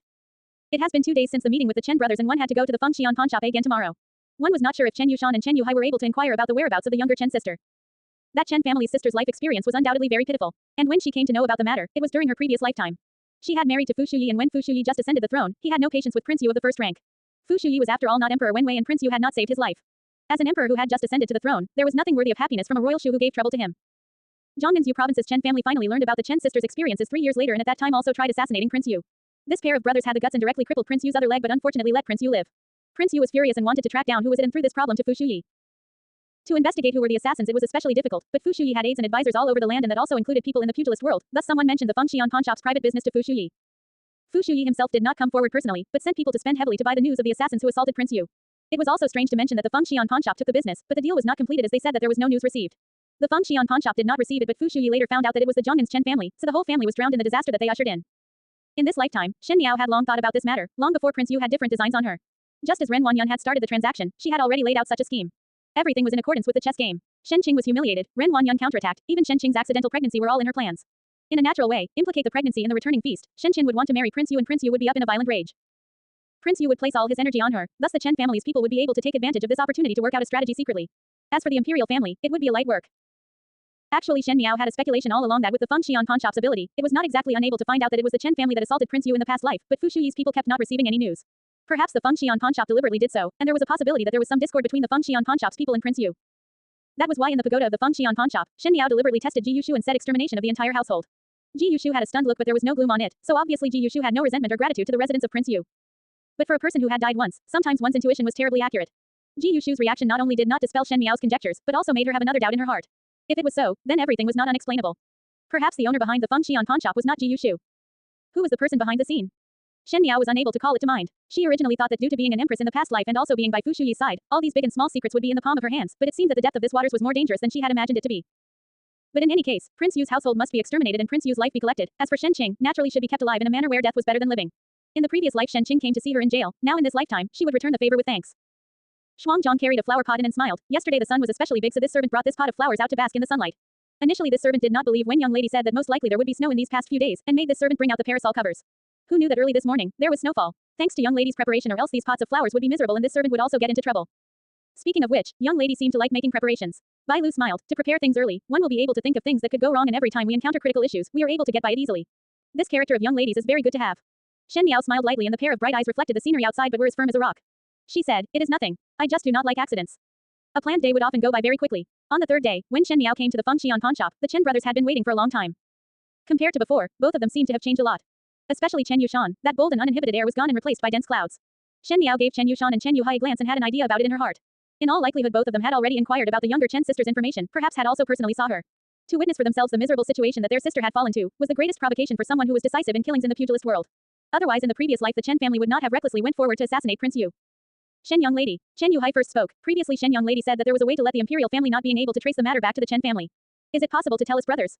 Ji Yushu looked at his cup, as if he could see the flowers inside but was deliberately not looking at Shen Miao. Shen Miao sighed. I naturally want to help, but just like what was said before, the risk I am taking would be great. In some ways, the Shen family is tied to the same boat as your Chen family, so if anything goes wrong, the Shen family will also suffer. Chen Yushan paused before saying, I knew that this action is forcing one to do things against one's will, so if young lady is willing to help, half of our Chen family business and everything would be given to the Shen family. Once his words were said, even Ji Yushu could not help but raise his head and look at Chen Yushan. The Chen family was the richest in Zhongnan, which was a fertile land since ancient times. The Chen family's money was estimated to be much more than the imperial family had, and now to take the initiative to give half of this business, for the Shen family, it must be asking a tiger for its skin. Shen Miao heard what was said, and when she saw Chen Yushan pleading expression, she could not help but be in a daze. The Chen family sisters had experienced torture, and because of revenge the Chen family was willing to pay such a price. They obviously knew that even if she helped, one could not truly sleep in comfort without worries. Even so, they were willing to gamble. This could be said that the Chen sisters had such a position in the Chen family heart.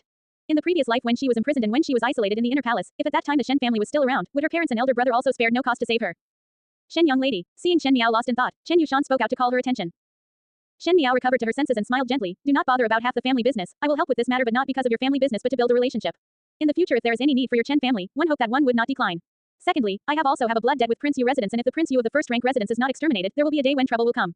She looked at Chen Yushan. Today, we are all on the same boat. Chen Yushan looked at Shen Miao. Her eyes were clear and her tone was sincere, as if all the words and phrases she said had substance and everything that she said could be done. From the first encounter to the present, she did not have the display of a budding young lady. Chen Yushan could not help but think that if the Chen sisters had the temperament and means of the young female in front, perhaps they would not be so miserable now. Thinking about the Chen sisters, Chen Yushan mood turned slightly better before darkening again. He said, "What is Shen young lady's approach? Regarding the Imperial family, you temporarily need not ask as it would get better in these days. Furthermore, if you want to take action, it is best to do it next month. Next month, Prince Yu will be marrying my Tang Jia over and during the second day of marriage the surroundings would be lax, so you should start it in the early morning to be absolutely safe." Chen Yushan wanted to say something but at the end he shook his head. How could you conclude the Imperial family side in 1 month? Shen Miao glanced at the tea-drinking Ji Yushu with a smile but yet a smile. You need not worry about that. The current matter of vital importance is to convene men and horses. After pausing, she then continued, the Prince Yu residence is not small. You must first find out the layout and on the day of execution, other than my Tang Jia, after rescuing, you must cut the weeds and dig up the roots. Rest assured, as brothers know. Chen Yuhai said. One did not know what rules are there in pugilist world's extermination of the household. The cutting of weeds and digging up of roots that I said meant that regardless of womenfolk, children or the older servants and concubines, there must not be one alive. The entire Prince Yu of the first-rank residence must completely become a grave. Chen Yushan and Chen Yuhai were surprised for a moment before Chen Yuhai frowned. The servants and concubines are mostly the pitiful people that Prince Yu took captive. Shen Miao smiled bitterly. A centipede dies but never falls down. If gentleman Chen want to be merciful, it would only harm the Chen family and our Shen family people would also be implicated. She said callously and in a moment later, Chen Yushan nodded his head. We would definitely not leave a survivor and implicate young lady. It would be the best. Shen Miao said. Then one wish that both of you would be able to avenge the deep hatred and wash the prince residence with blood. After speaking with the Chen brothers for a while, they then stood up to leave. After they left, Ji Yushu finally spoke. Shen young lady, you are still young of age but know a lot of things. Just now I see it clearly. The Chen brothers are experienced and knowledgeable people and they actually went along with your arrangement. Shen young lady, it is my first seeing such an intelligent and beautiful female like you. One do not know if there is any opportunity in the future to take a walk with you in the outy skirts on a spring day, admire the lake on a summer night, in the deep autumn. The words in front were still fine but the later words were getting outrageous. They were like a lecture's words that teases unmarried young females. Manager Ji. Shen Miao asked, it cannot be that you only want to say these stuff to me. Ji Yushu cleared his throat. In fact I only want to tell Shen young lady that the information had been created and spread into the palace. One think that it would not take for long for Shen young lady to achieve the result desired.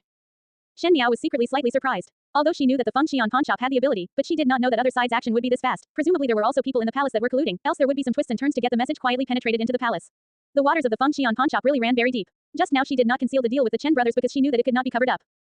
Thanking Manager Ji for the trouble. Shen Miao's eyes hang down. When the matter is successful, the promise made with Manager Ji will be done as pacted. Ji Yushu was silent for a moment before asking in a rare serious tone, Shen young lady, this one did not understand one thing. Please speak. Shen young lady represent the Shen family to do business with me. Are not you not afraid that there will be a day where I will want the Shen family to do dangerous things, and push the Shen family into where the wind and waves are the fiercest, making this deal not be such worthwhile? Having said that, Ji Yushu stared at Shen Miao to pay attention to her expression. Shen Miao did not blink and lightly said, as for worrying about future difficulties, it would be better to worry about the problem on hand. If there would really be such a day, one can only say that it is my Shen family's fate. Ji Yushu spoke with some doubt, really? It is fake. In the secret room, Xie Jingxing heard the movement at the other side and lazily said. Only Ji Yushu, that fool, would believe her words. Gao Yang said, this girl's deceptive abilities is at the point of perfection. How is Ji Yushu her opponent? No worries, Xie Jingxing said leisurely, once boarded my ship, it is not so simple to get out. When Shen Miao got up to greet Ji Yushu with her goodbye, Ji Shuyu suddenly said, oh yes. Shen young lady, previously you requested of me to inquire about young lady Lu Ying, there seems to be some news. If Shen young lady is anxious, there could be a result in these couple of days. However Shen Miao's reply made Ji Yushu shocked. Shen Miao said, no rush. Manager Ji can slowly search and I can slowly wait. After she left, Ji Yushu then shook his head and spoke as he walked into the house, truly a female who is more difficult to understand than young lady Xiao Yao. At least young lady Xiao Yao would be happy when she is given pearls, could it be that this one will be happy if one sent her a human head? He shuddered as he hurried into the house. In the palace. In the Emperor's study, the memorandums on the desk were stacked way high. Emperor Wenwei sat in front of the table with the report spread out but he did not take a single look. He had already reached the age of a cycle of 60 years, although he was hale and hearty, he had stepped into the passage of time and his temples had white spots. In this word, it was by large just a reincarnation, he had experienced the will and spirit of a youth, moments full of vim. That even though his strength was not there but the people that were looking at him saw an elderly and old tiger. There would always be new tigers to inherit his position. At this moment Emperor Wenhui's expression was very serious. As he grew older, he became thinner but his skin was lax as if it was pasted onto the bones, making it a strange elderly sight. When he spoke in a hoarse voice, one could vaguely hear the monstrous anger inside. Old 11 really killed a guard that looked exactly alike to that assassin. The two black-clad men in front said, reporting to your majesty, yes, the people caught was tortured. In addition, Prince Yu's trusted aide that was captured in the residence of the prince of first rank, had also personally admitted that a few days back there was a masked guard that was killed by the prince of first rank. Emperor Wenwei closed his eyes and threw his hand violently. The paperweight on the table flew out and clattered as it broke into a number of pieces. After a moment he laughed out coldly, old 11, Jen really underestimated him. There were numerous eyes and ears in the palace. Concubines, officials and even the empress used these eyes and ears to survive in the palace. Whoever was able to gather more information, whoever would gain the decisive opportunity to win. The emperor was no exception, only when his eyes and ears were everywhere, he would be able to sit more securely on this dragon seat. Initially when he heard from the spies of the matter by accident, that Prince Yu of the first rank had killed a person who looked like the original assassin, Emperor Wenwei could not believe it in his heart. The imperial family's feeling was that thin and he had stepped on all his brother's corpses to seat on this imperial position. He only left the then ranked 11th Prince Yu aside, because Emperor Wenwei always remembered that dangerous night where Prince Yu used his body to block, and was drenched in blood as he saved his life. Emperor Wenwei often thought that after so many years, his good treatment to Prince Yu was only just because of the gratitude of that leg but since then it represented that Emperor Wenwei still had affection and kindness. When sitting in the position of an emperor, the feelings behind everyone's treatment were no longer pure, even his sons were filled with a calculating heart. But Prince Yu was able to remind Emperor Wenwei that there was still someone who could ignore safety and block a sword for him and that he still had a close brother. But now, this was like the greatest joke. Apparently that act was just a scene arranged by this close brother, so much that Emperor Wenwei suspect that Prince Yu's deposed leg was also fake. What kind of plans that Prince Yu had to seize the throne, that he had concealed one's strength and bide one's time for so many years? Emperor Wenwei felt furious and insulted when being cheated. To be betrayed by a trusted person, not only would that trust be returned, but doubts would also be intensified. The people in the imperial family were naturally paranoid. Previously one did not suspected Prince Yu because of his devotion, but now that devotion had become a false front, the seed of doubt that the imperial family had immediately grew into a towering unshakable tree. Send people to guard Prince Yu residence. Jen want to see what kind of tricks he want to play. Gao Gong lowered his head and looked quietly down at his toes, as if he had not heard the emperor's anger. But his heart sighed slightly. Troubled times. Troubled times. As the days passed, it seemed that nothing was happening in the calm-ding capital. With the approaching of the new year, people were busy purchasing New Year stuff and even the poor seemed to have some faint joy. But no matter how happy the days were, there would always be people who were not happy. In the palace, Prince Li was walking along the gardens with Prince Shang. In the faction of Prince Li, Prince Zhang's and Prince Chen's forces were weak and bowed before Prince Li and their attitudes were very respectful. As compared to the Crown Prince's power where Prince Zhou and Prince Jing were the tip of the spear, Prince Li was taking the root of doctrine of the mean. His learnings were not of the most outstanding, consort mother was not the most favored but was able to organize things from up till down slickly. No matter if it was the court officials or brothers, they were willing to give him face but in private he was an out-and-out smiling tiger. Sixth older brother, these days, one heard that imperial father treat royal uncle very coldly. Prince Shang spoke. You have also heard it. Prince Li smiled. When he smiled, there were small wrinkles at the corner of his eyes, making him look like he had an easygoing character. He also had an easygoing attitude and chatted with Prince Shang. Imperial father had always valued Royal Shu greatly. These few times Royal Shu had a request to ask and had entered the palace a few times, but Imperial father unexpectedly declined with the excuse of being busy with state affairs. Discerning people could see that Imperial father is deliberately hanging Royal Shu to dry. Emperor Wenhui's treatment to Prince Yu could be described as being extremely benevolent and did the utmost duty. There was once a time Emperor Wenwei had a favored consort who offended Prince Yu and her maiden family was also quite powerful, but Emperor Wenwei did not even say a second word and banished the favored consort to the cold palace. He even told everyone, 11 is Jen's brother, those who do not respect him are not respecting Jen. It was because Emperor Wenwei would definitely agree to all of Prince Yu's requests that such a sudden change in attitude would make everyone detect it. But why is this so? Prince Shang was puzzled. What had Royal Shu done that provoked Imperial father? For so many years, no matter what Royal Shu had done, Imperial father did not even blame him at all. One also did not hear anything about the matter with Royal Shu these days. Do you know what it is that royal uncle entered the palace to request from Imperial father? Prince Shang shook his head. Seventh younger brother. Prince Li patted his shoulder as if he was an older brother admonishing one's insensible younger brother. One must pay more attention to the things in the palace. With such honesty of yours, sixth brother would have to worry everything for you. Prince Shang smiled shamefully. I follow sixth older brother and sixth older brother is smarter than me, so whatever sixth older brother says, it would be it. I heard that royal uncle entered the palace to request on the matter on the Shen family. Shen family. Prince Shang suddenly saw the light. Could it be that Royal Shu angered Imperial father because of the matter with the Shen family? He thought for a while before saying, but Royal Shu is marrying the daughter of the second household of the Shen family. Imperial father could not be furious just because of the Shen family's second household. No one could understand Emperor Wenwei more than his sons. Prince Yu could not have angered Emperor Wenwei, unless his request had overstepped the proper boundaries. One had lived in the imperial family for so long, the bottom line of the emperor was nothing more than power. The Shen family's second household had a third-rank civil official, Shen Gui, who had no real power and would not affect the overall situation, so Emperor Wenwei would not be angry with Prince Yu because of that. That is correct, Prince Li said meaningfully, but royal uncle requested to marry the daughter of the first household of the Shen family, Shen Miao. So it was like this. Prince Shang only understood clearly now that Shen has the power of the army, and if Royal Shu want to marry the daughter of the Shen family, one fear that he has committed Imperial father's taboo. But how did Royal Shu suddenly want to marry Shen Miao? Previously did not he want to marry Shen Qing? Even if Imperial father take his nonsense, such a sensitive thing like this, Royal Shu would not be this muddled. I also do not know. Prince Li shook his head, even though Royal Shu had overstepped the bounds of what is proper for these years, but kept playing his role of a courtier. This time it was excessively absurd. Imperial father would certainly not let Royal Shu marry Shen Miao. But this time Imperial father did not explicitly say it to Royal Shu but instead avoided to meet. It seems like there is a warning of sorts. Probably it is that the patients had whittled away cleanly. Prince Li smiled bitterly. It is better for both of us not to talk about these things as it has nothing to do with us. These days Imperial father does not look too happy, one must not show up and poke. Sixth older brother is right. Prince Shang nodded. After the two persons left, a person slowly walked out from the depths of the garden. With light-colored boots and jade, it was Prince Ding, Fu Shuyi. He had stood in the garden and the conversation between Prince Li and the other was heard by him. He looked at the disappearing back of the two and thoughtfully murmured, Shen Miao. In the top floor of the Lin Zhongxian's pagoda, Ji Yushu placed the letter that Gao Yang finished reading into the burning charcoal to destroy. The information has been spread out and Emperor Wenwei is also suspicious towards that old dog. That old dog has crushed its own foot while trying to maneuver a rock and did not even know it. Ji Yushu was somewhat rejoicing at other people's misfortune. Gao Yang shook his head. It is better to be careful. Nothing can go wrong now. I know. Ji Yushu touched his nose. What is third older brother Xie doing that one cannot even see him? Which day is he not busy? Gao Yang suddenly sighed. Do not know if his character is right or wrong. I believe third older brother Xie. Ji Yushu said. Third older brother Xie has such great ability. Why are you blindly worried about? He had planned it for so long that even if it was not successful, there is no problems with retreating without any harm. Gao Yang, you really have a heavy mind. You look at our third older brother Xie, even though there's so many things in his heart, he is still natural and unrestrained. This is then considered a man. It was evident that Ji Yushu was Xie Jingxing loyal follower, that even the meaning between the lines were filled with worship of Xie Jingxing. Gao Yang rolled his eyes. Bootlicker. Who is a bootlicker? What's more, one need to see who the other person is to bootlick, if it is deserving for me to do so. He looked at the other in despise. Like you, I would not bootlick even if you go down on your knees and beg me. Gao Yang smiled warmly. Is it? Then in the future do not come over to take medication for whatever reason, even if you go down on your knees and beg me, I will not prescribe any. Ji Yushu was surprised for a moment and immediately changed the direction of the conversation. Actually, I previously thought that the youths in the Ding capital are all embroidered pillows, good to look but not good to use, and only third older brother Xie is the man. But now I actually admire another person. Other than third older brother Xie, there is someone who is considered a young hero in Ding capital. Oh, you still admire others. How refreshing. Gao Yang said in a lukewarm attitude, who is able to enter your old powerful eyes.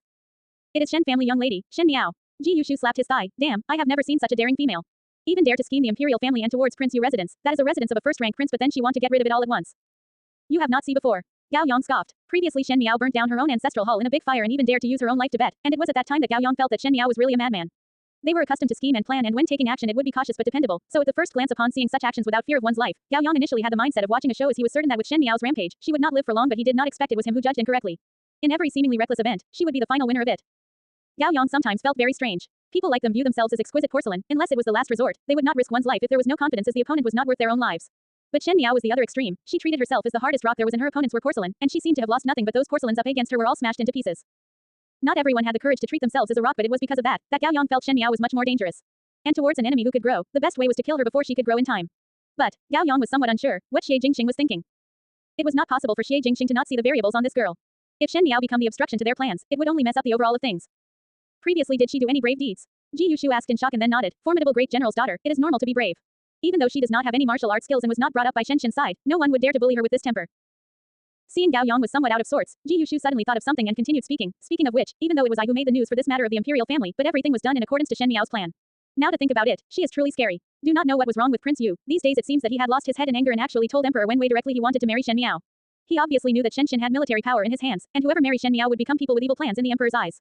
Prince Yu would actually make such a mistake. And that Emperor Wenwei indeed be suspicious all the way. Once a little fire is added, one fear that even upon Prince Yu's death, Emperor Wenwei would not bat an eye to it. Like this would be the advantage of the Chen family. This plan of Shen Miao interlocks and there was no error in calculation at all.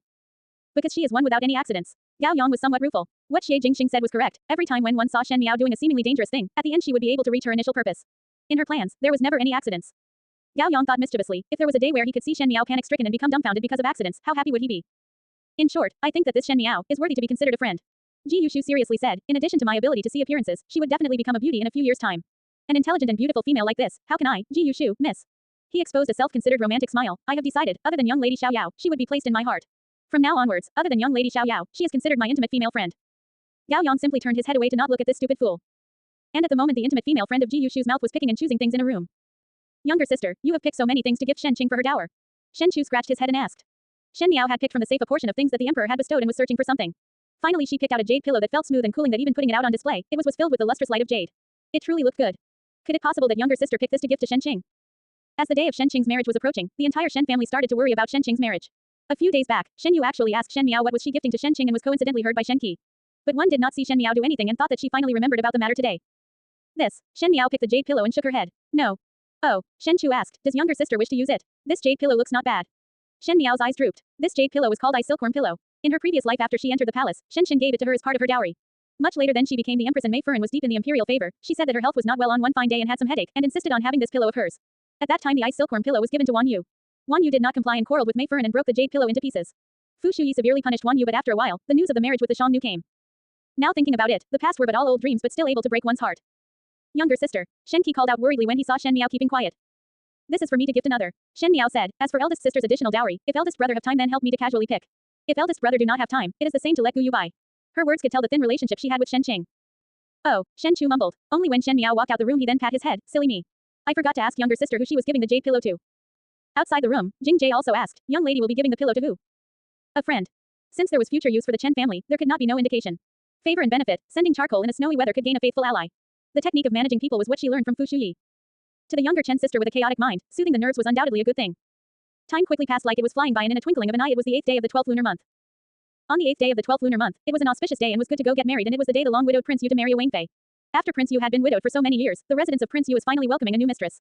However, everyone was well aware that this was not something to be happy about. Just like the previous Prince Yu's Wangfei, who could know when will the happy occasion become a funeral.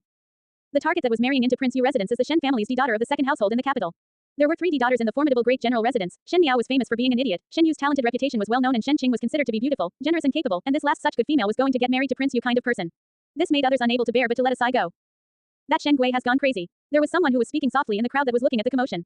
Is not this watching one's daughter jumping into the fire pit? This is sinful. What do you know? Another person disapproved. I heard from my official Biao older brother that this eldest Shen young lady had illicit sexual relations with Prince Yu and is already pregnant. If it was not because that is a royal flesh and blood, she would be drowned. Ah, what you said is real. The surrounding people heard that and all of them were surprised as they did not know about this before. That person shook his head proudly. It is so. Heard that during the returning banquet in the palace, hundreds of civil and military officials had witnessed it, and heard that this Shen family eldest young lady was not pitiful at all and brought trouble to herself. Indeed, if it is like this, to be pregnant before marriage, this offends the public morals. Really, does not know what shame is. How did the Shen family's second household taught such a daughter that harmed General Shen's noble and benevolent character? Really, she is humiliating the family status. What does this got to do with General Shen? General Shen is not in the Ding capital all year, and even his daughter was raised by the two other households. Everyone's lively discussion and comments were diverse, and all the conversation were words of despise for Shen Qing. From the initial sympathy to the later spitting and cursing, seemed to have passed only a short moment of time.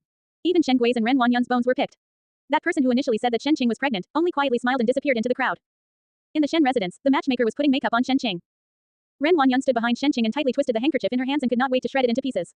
She raised her daughter up well, but now had to watch as Shen Qing jumped into the fire pit. No mother would not love their own daughter, and to Ren Wanyun, everything that had happened felt like someone cutting into her flesh with a knife.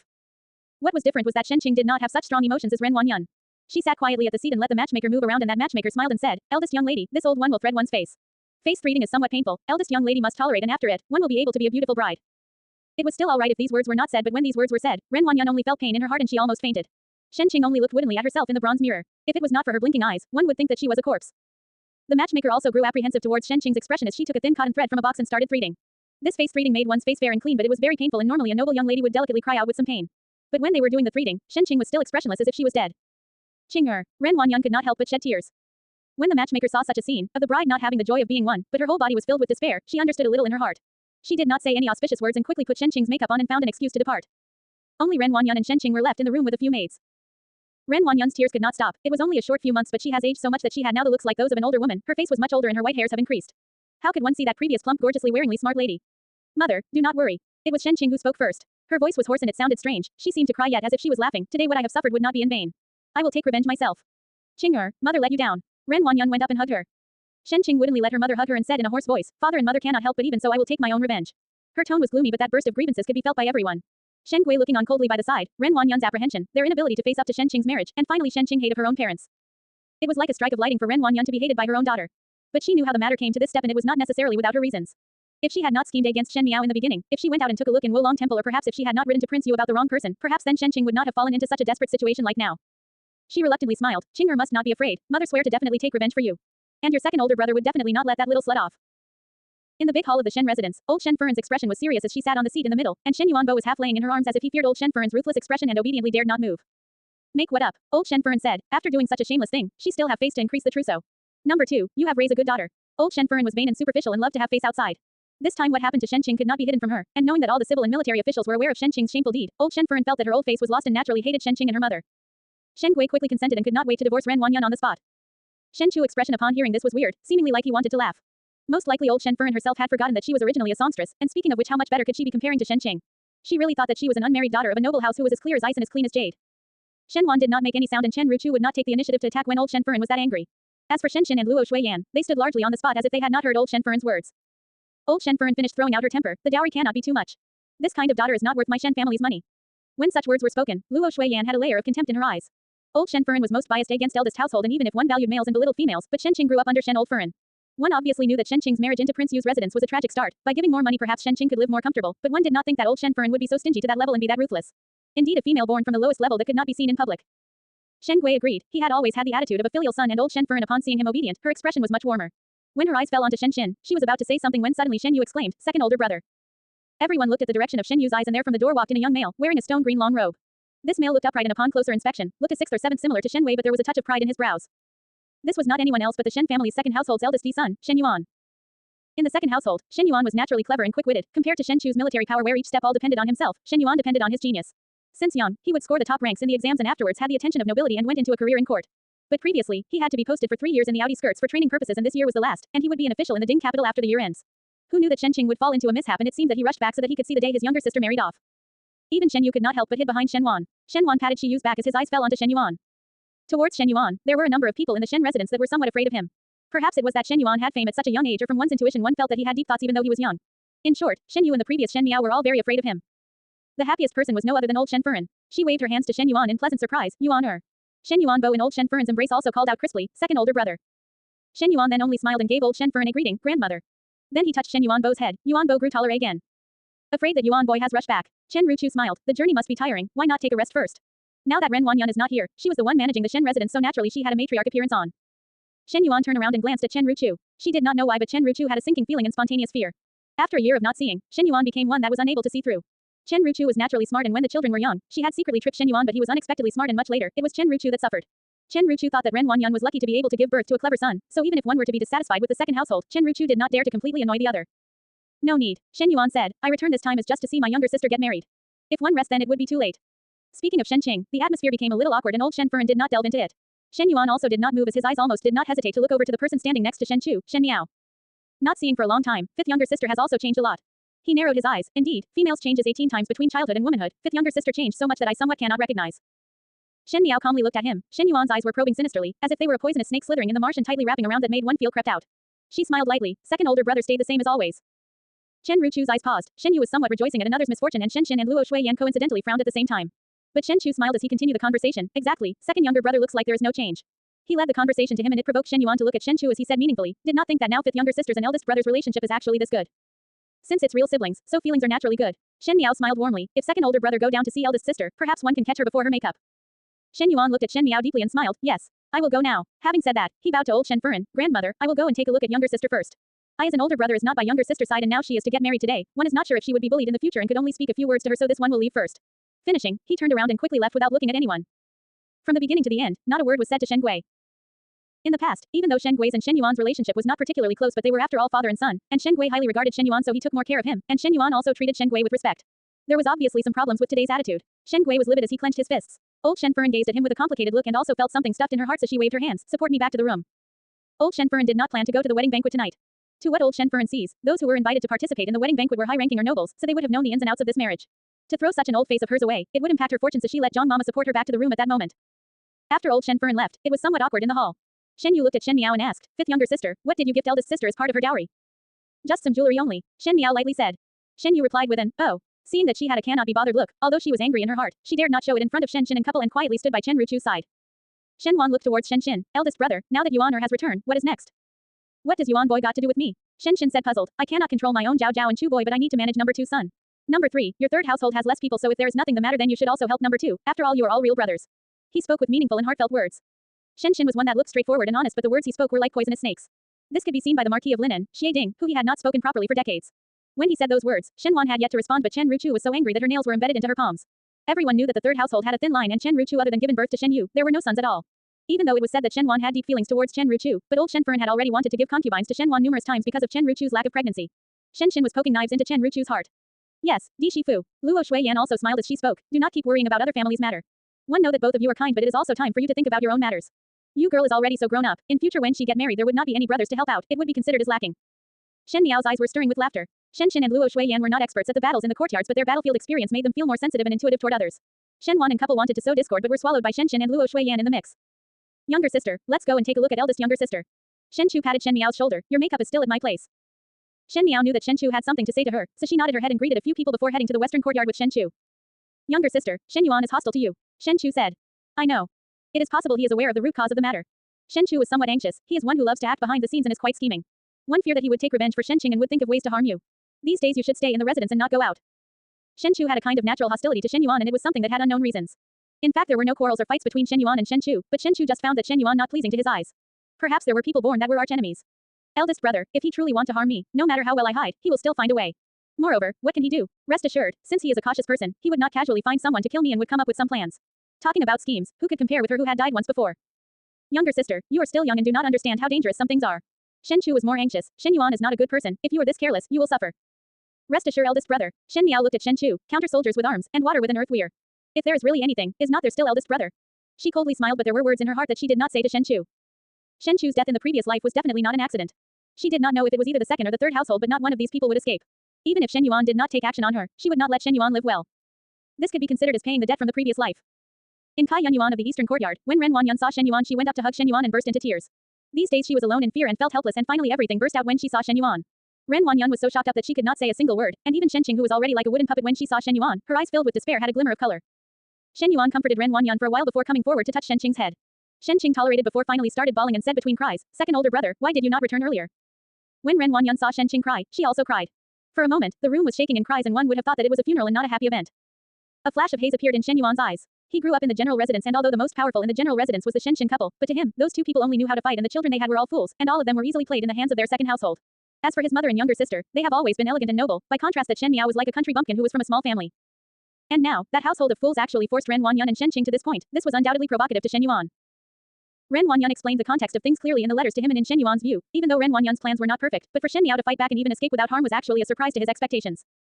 Mother must not cry. Shen Yuan's expression was somewhat emotionally moved as he said, crying is to no avail. Yuan boy. Ren Wanyan clutched his hand. You have the most ideas. You must be able to save your sister, right? Hearing this, Shen Qing also looked towards Shen Yuan with hope. Second older brother, begging you to help me. I do not wish to marry to that person. I should not be marrying to him. Second older brother, help me, help me. Even though Shen Qing was somewhat fearful of her older brother, but since young when she was bullied, Shen Yuan would quietly help her to win it back. Towards Shen Yuan, Shen Qing loved and hated, but now Shen Yuan was her life-saving straw, so naturally she will grab onto furiously. Not possible. Shen Yuan's calm expression was almost cold. The matter of marriage has no possibility of a turn at this point, and one cannot do harm to everybody because of younger sister. So younger sister must go through this marriage. As the voice finished speaking, Shen Qing fell onto the ground paralyzed and finally cried out desperately. Her action destroyed her makeup and dirt were all over her, but she had not noticed it at all. Really no other way, Ren Wanyan murmured. Even though there is no way to get out of this marriage, but my Shen Yuan's younger sister cannot just take this kind of calculation from others without laying down. Shen Yuan coldly said, for Shen Miao to become so smart overnight, there should be someone behind guiding, else it is that she had faked it all along. It is better to settle if there was someone guiding, but if she faked it for 10 over years, it is truly too scary. That little slut seemed to be possessed. Seeing that she escaped when the matter was about to succeed. Yuan that little slut cannot remain. Ren Wanyan gritted her teeth and said, thinking about that everything today was caused by that slut. I could not wait to eat her flesh and drink her blood. Mother now cannot deal with her unbridled because of eldest Bo's family. Heard that eldest Bo will be staying in the capital for half a year more. Like this Shen Miao have a longer period of backing. Shen Yuan looked at Shen Qing. Ren Wanyan trembled, but one cannot just let the matter go like that. Of course not, Shen Yuan said. In this world, there would always be a day where the backing will fall, no matter how big it is. Since Shen Miao have backing, then let her backing fall. It is good for eldest Bo's family to stay in the Ding capital. A smile floated on Shen Yuan's lips. Saves me the trouble to find each one. Ren Wanyan was somewhat fearful in her heart unknowingly, but seeing the fallen Shen Qing, a wave of anger immediate raised up. Yuan must not let that little slut off. Rest assured. Shen Yuan's eyes were gloomy. Whoever dare to play under my eyes, I will return it with thanks. Since Shen Miao harmed mother and younger sister, I will let their Shen family first household pay and leave Shen Miao for the last and play with her slowly. That is then interesting. He leisurely smiled. Shen Qing's bridal makeup had to be redrawn at the end. The matchmaker was surprised to find out that during this makeup, Shen Qing's expression was a little energetic as compared to the just deadly heavy semblance she had previously. At least it looks like she was alive. When Shen Yu and Shen Miao came over to send the gifts, Shen Qing even smiled at both of them. Now that Shen Qing was pregnant, her body was somewhat swollen, and coupled with her anxiousness these days, she looked haggard even upon putting makeup. Her smile did not showcase a young female's delicateness but looked somewhat weird and scary. Eldest sister must take care of yourself. Shen Yu's eyes were red as she spoke. Definitely. Shen Qing concurred before looking at Shen Miao and coughed. I will definitely return fifth younger sister's benevolence to me. Even though it was said with a smile, the hate and viciousness made Shen Yu shudder. I will wait. Shen Miao also smiled lightly. Afterwards things became much natural. Old Shen Fern avoided meeting Shen Qing, and Shen Qing could only talk to Ren Wanyan. Because this marriage was not considered a glorious thing, everyone in the Shen residence felt embarrassed. Those festive actions and wishes were all done carelessly. At the end, when going to the wedding sedan, it was Shen Yuan who carried Shen Qing up the sedan. The thing that made one felt most embarrassed was that Prince Yu of the first rank did not came to fetch the bride and only sent a housekeeper ahead. When Shen Yuan was carrying Shen Qing, the commoners around the general residence were all pointing fingers of blame at them, and there were all sorts of stuff that were spreading among them. Some mentioned that Shen Qing had no sense of shame and was fickle. Even if Ren Wanyan's and Shen Yuan's hearts were filled with anger, public clamor could obscure the truth and they could not kill all the commoners. When the sedan finally left, Shen Yuan returned to the main doors of the Shen residence and stood by Shen Miao and spoke as he looked at the leaving sedan. Fifth younger sister looked calm. The person marrying is not me, why would I not be calm? Shen Miao answered. Fifth younger sister know how the future will be like when Qing marries over. How the future will be is not what you and me can decide. Shen Yuan seemed not to have heard Shen Miao's words and only minded his words. The events in the world are ever changing. Sometimes there is no room to advance or retreat, but one did not know if the willow trees would make shade and the flowers would give light. There are times when even though there is an optimistic road in front, but one cannot say preciously. His voice suddenly deepened. It is that one had forced themselves to the dead end. Exactly. Shen Miao smiled. No one can say for sure what will happen in the world. Some people may have the luck of misfortune, but it could be that there is no more road in front. Shen Yuan finally turned his head over and looked at Shen Miao directly. His eyes sized her up, which made others especially uncomfortable, and the things others were uncomfortable were also his words. He said, I only found out today that fifth younger sister is actually a smart person. Shen Miao declined to comment but heard a roar from behind. Younger sister. Shen Chu ran over in a hurry and looked warningly at Shen Yuan before saying to Shen Miao, younger sister should not run around. There are so many evildoers outside. Knowing a person but not understand one's true nature, who knows what would happen. Shen Yuan glanced at Shen Chu before laughing. Eldest brother really know how to joke. What's more, fifth younger sister is so smart that one fear that no one will be able to scheme her. As for the phrase of knowing a person but not understanding one's true nature, perhaps there is someone else more suitable for it. Shen Chu sneered. My younger sister has a pure and virtuous natural disposition which cannot be compared to those sinister villains. I as an older brother naturally would need to constantly worry, else those wolves who studies would eat her whole and there would be nowhere to cry to. Younger sister, let's go. We will sit the horse carriage to the residence of the prince of first rank. The Shen family people also had to go to the prince of first rank residence to participate in the wedding banquet, but Shen Chu's words' real meaning was that he distrusted Shen Yuan. Shen Yuan looked at the back view of the two siblings and a flash of viciousness appeared in his eyes. The Shen family wedding sedan had to travel over half of the city of Ding capital and it was going along the most flourishing of streets. After all, this was a marriage that was bestowed by the Empress, so the parade was naturally extravagant. Even though everyone knew that this marriage was not glorious, but one still had to beat the drums and strike the gongs to make it well known. In the most wealthy section of the road, at the seat by the window of Kuei Huolu, a white-clad gentleman was there as usually slightly moving his folding fan as he watched the commotion at the wedding entourage. The entourage was throwing coins as they walked and those commoners who were watching the commotion all went up to snatch for them, so it seemed to be filled with jubilation. However, what kind of feeling there was, only the person in the sedan knew. This marriage of the Shen family is really quite big. Ji Yushu played with the silver in his hands as he said, I have not seen for a long time such a lively marriage. Do not know in the future when I marry young lady Xiao Yao, will it be such a grand occasion. Still thinking about that young lady Xiao Yao of yours. Gao Yang looked at him. Yushu, I remember you still have a fiancé. Does that fiancé of yours know how particularly attentive you are to young lady Xiao Yao? Already said that was a joke made when we were babies, who know how she looked like now. I am not going to marry. I just love young lady Xiao Yao. If young lady Xiao Yao is not possible then the fifth young lady of the Shen family is also not bad. He laughed and looked towards the person opposite, third older brother Xie, is it right? Xie Jingxing glanced at him and was too lazy to speak. Gao Yang laughed out, one fear that you have no life to marry Shen Miao. What? Do not say a female like a killing demon. I valued her intelligence, sharpness and courage greatly. Ji Yushu was not convinced, besides, she also looks not bad. Heard that previously she liked that boy, Prince Ding, before. How can a young lady eyes be bad? Prince Ding can be compared to me. Gao Yang looked at Ji Yushu, you are capable. But this Shen young lady of yours will be in trouble quickly. What kind of trouble? Ji Yushu asked. Shen Qing's older brother, Shen Yuan has returned. Gao Yang said with some rejection at others' misfortune, Shen Miao swindled Shen Qing into the prince residence, Shen Yuan will definitely not let Shen Miao off. This Shen Yuan is not an oil-saving lamp. In the second household of the general residence, one fear that even Shen Gui cannot be compared to Shen Yuan for being circumspect and foreseeing. Moreover this Shen Yuan is vicious and merciless and when he takes action, he would never waver. Shen Yuan seems like not an ordinary person. Ji Yushu suddenly remembered something, is he not Fu Shuyi's people? Only a small little bandit. Xie Jingxing suddenly spoken and lazily glanced below, a little clown jumping around can attract your attention. Ha, you are still this arrogant. Gao Yang asked, what is next? Wait for people to start the game and then plug the leaks. After the wedding sedan went through more than half of the capital, it finally went into Prince Yu of the first rank's residence.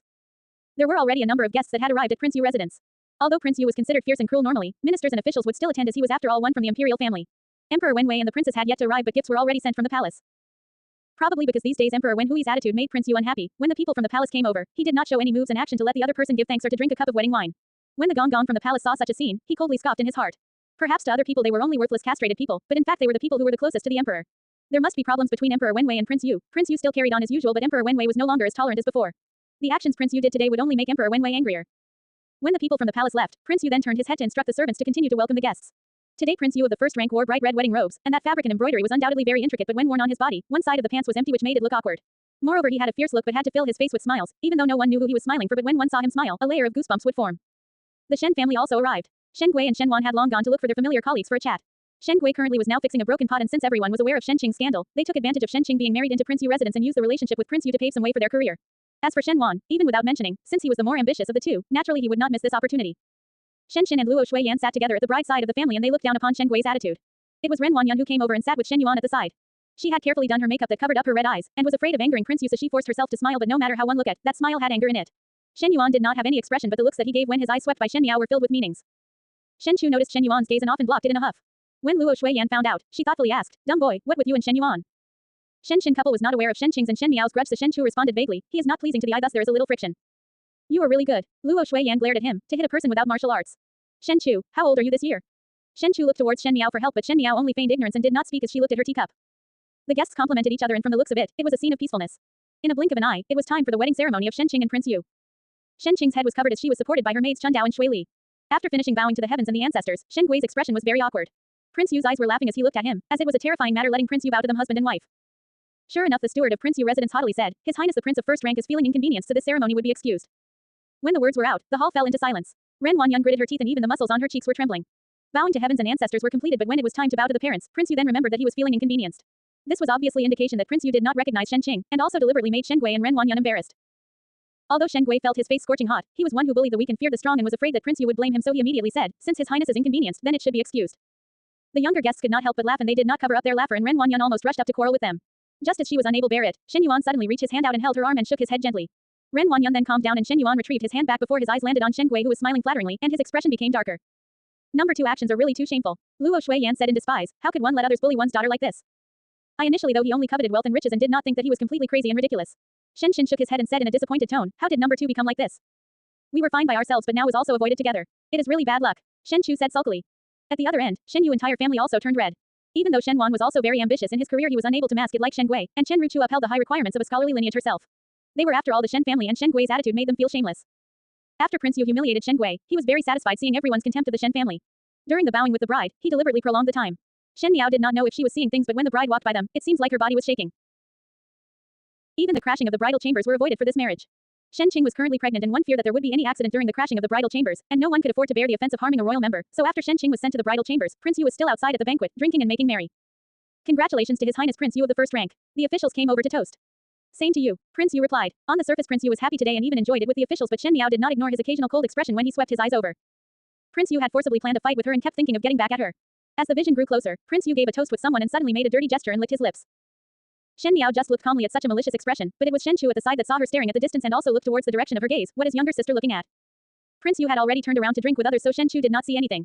Shen Miao stood up. It is a little stuffy. I will go to the doors for a breath. I will accompany you, Shen Chu quickly said. No need. There is Mo Qing and the rest guarding outside. I will not go far and it would be just at the door.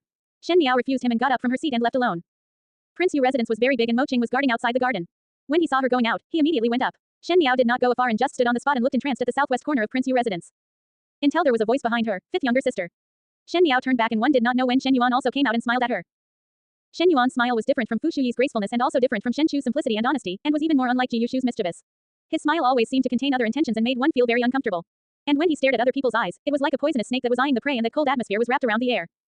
Shen Yuan was the opponent in the Shen family's second household that made one fearful. The banquet is only at the halfway point and fifth younger sister came out along. I thought fifth younger sister have some kind of secret and play behind older brother's back. His words had more than just the apparent meaning. Shen Miao looked at the flowers in the garden. It was already in the severe winter and the previous flourishing flowers have long died, and there was barely nothing left on the branches save for some snow, illustrating a cold feeling of despair. She said, then why did second older brother follow out? To take a peek at my secret. I do have the intention to peek. Shen Yuan said, it is just that younger sister hid it so securely that I, your older brother, was unable to do anything. But thinking that you and I are considered as brother and sister, if there is an opportunity, one should give you a few advice. Shen Miao turned her head around and stared at him without blinking. One'd like to hear the details. In fact, in my return to the capital, one found that fifth younger sister has changed a lot, as it was a change in person.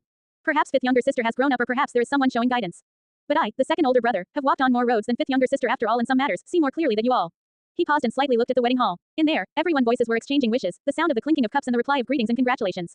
Even the words of fawning could be heard from afar. Shen Yuan said, today's Qing'er's wedding, does fifth younger sister feel happy?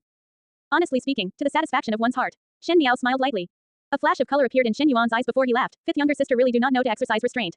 The grudge of you and Qing'er have already reached the point of no rest till one's death. Now that Qing'er was sent into Prince Yu residence, one will think this is victory, which is to say that fifth younger sister after all have a heart of a child's.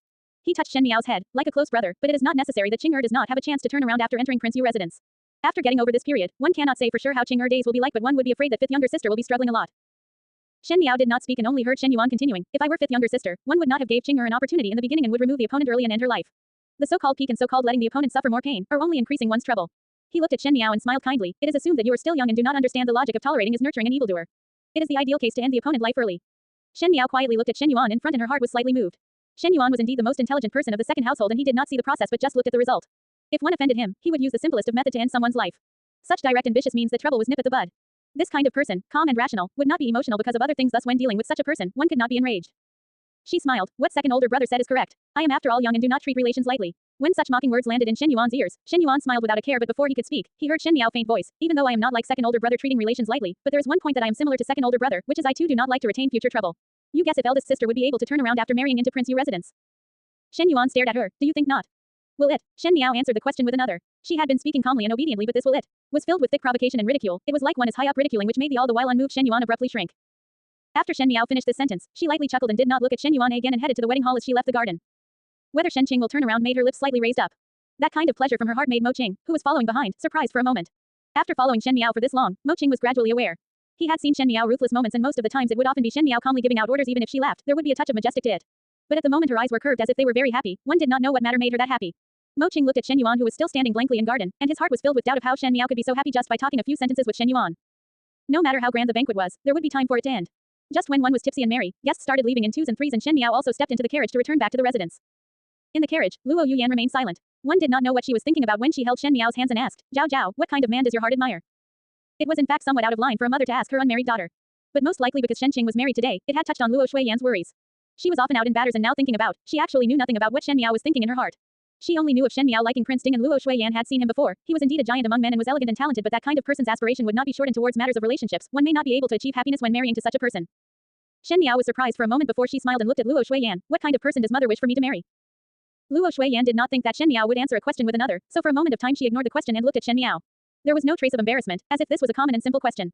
Luo Shuiyan thought for a bit before speaking. Mother wished that you were able to marry a person of integrity. It would be best that his official position is not too high, wealth not too big, ambition not too extensive and residence not too complicated. Father and mother will give you influence and wealth. With a smaller ambition, one would sincerely love you. A simpler residence meant that you will be able to quietly live on when you are married over. In short, one must sincerely respect and love you. Shen Miao's eyes smiled. Luo Shuiyan's and Shen Qin's hope had not changed at all. They wished for Shen Miao to be married to an ordinary person and most of the demands were so that one would dote and love her more. Unfortunately, her heart was befuddled and of all thousands of males, she chose the one that would not like her the most. But, Luo Shuiyan spoke till she herself smiled. Mother know that you at such age would not love such person like this. You all would more likely like those that are seen in a crowd. When mother was at your age, one also loved young and handsome heroes, but mother did not regret being married to your father. As such, I will listen to mother. Shen Miao said softly. Luo Shuiyan was stunned. What? Shen Miao looked at her and said word for word, to marry an ordinary person that can love and respect me is not that mother's wish. Therefore, in the future when one reached to a marriageable age, I will marry a person like this. Luo Shuiyan held onto Shen Miao's hands and felt strange in her heart. The young female in front was well behaved and had a docile temperament which was a total different from the past. Whatever she said, Shen Miao would agree to it. One would be very happy to have such an obedient daughter like this, but Luo Shuiyan did not know why she was not even a bit happy. As if the face in front was not supposed to be so gentle, she should be a little more arrogant, more rebellious and more lively and not obedient and calm like this, which made one feel inexplicably sad. Luo Shuiyan pulled Shen Miao into an embrace and said in a low voice, even so, at your current age, it is not too much to like whatever kind of person. Mother know whoever person that Zhao Zhao placed in her heart would be a good person. Our Zhao Zhao is so good, he would definitely love and respect Zhao Zhao. If Zhao Zhao likes, even if he is not an ordinary person, as long as he treat Zhao Zhao well, mother will not stop you. Shen Miao buried her head into Luo Shuiyan's embrace and her voice was almost not visible, thanking mother. On the 8th day of the 12th lunar month, it began to snow again. Actually, when it was approaching the beginning of the year, the weather will turn sunny and for several days straight it had been sunny. Who knew that on this night, there was actually a rare snowstorm. There was no pedestrian on the Ding capital streets and all the businesses were closed. One could only see the biting cold north wind blow like sharp knives carrying large coarse snows as it whistles in the air. In front of the main doors of Prince Yu residence in the Ding capital, the hanged red lanterns were leaning unsteadily from side to side, and the bright red cloth that was there in the morning was already covered in snow. As for the two red joyous words that were pasted on the doors were already half torn away by the wind and the remaining half had holes in it, making it look somewhat weird. The two guards that were guarding outside also drank the congratulatory wine and were somewhat drunk. One of them was holding the wine gourd in his hand as he smiled, had not thought that there would still be day where a Wang Fei would come it. After that year, I never would have expected someone would marry their daughter in. Hey, are not you talking nonsense? That is not called as marrying in, it was clear that it was sold into. What about Wang Fei? The person talking took a glance inside and shook his head, do not know how long can she live. Perhaps it is to our advantage. The former laughed as the malicious meaning between the words sank in. But Prince Yu's child is inside. If you do not want your life then go ahead. The other person said. A kai sound was heard a little fuzzy in the wind and snow and that person carrying the wine gourd asked, just now seemed to have heard something. Did you hear it? What sound? The latter then drunkenly waved his hands, sound of the wind. You better not be flustered. Today is the wedding of the prince. It is better when nothing bad goes on. That person was slightly awake from the alcohol and stood up straight before turning around to look but did not see anything. Worry for nothing. The other guard laughed at him. What kind of place we are at? Whoever dared to come here and behave atrociously would have lived for far too long. Hey, he noticed something dripping onto his face and wiped eye away. Why is this snow warm? When he opened his hands, one could see clearly as he was by the fireside. How was it snow? It was clearly blood. Warm blood. That person was shocked but was quick to look up and saw a guard staring at him from the eaves, with blood dripping down from his throat. He just opened his mouth when he saw a silver light flashing by.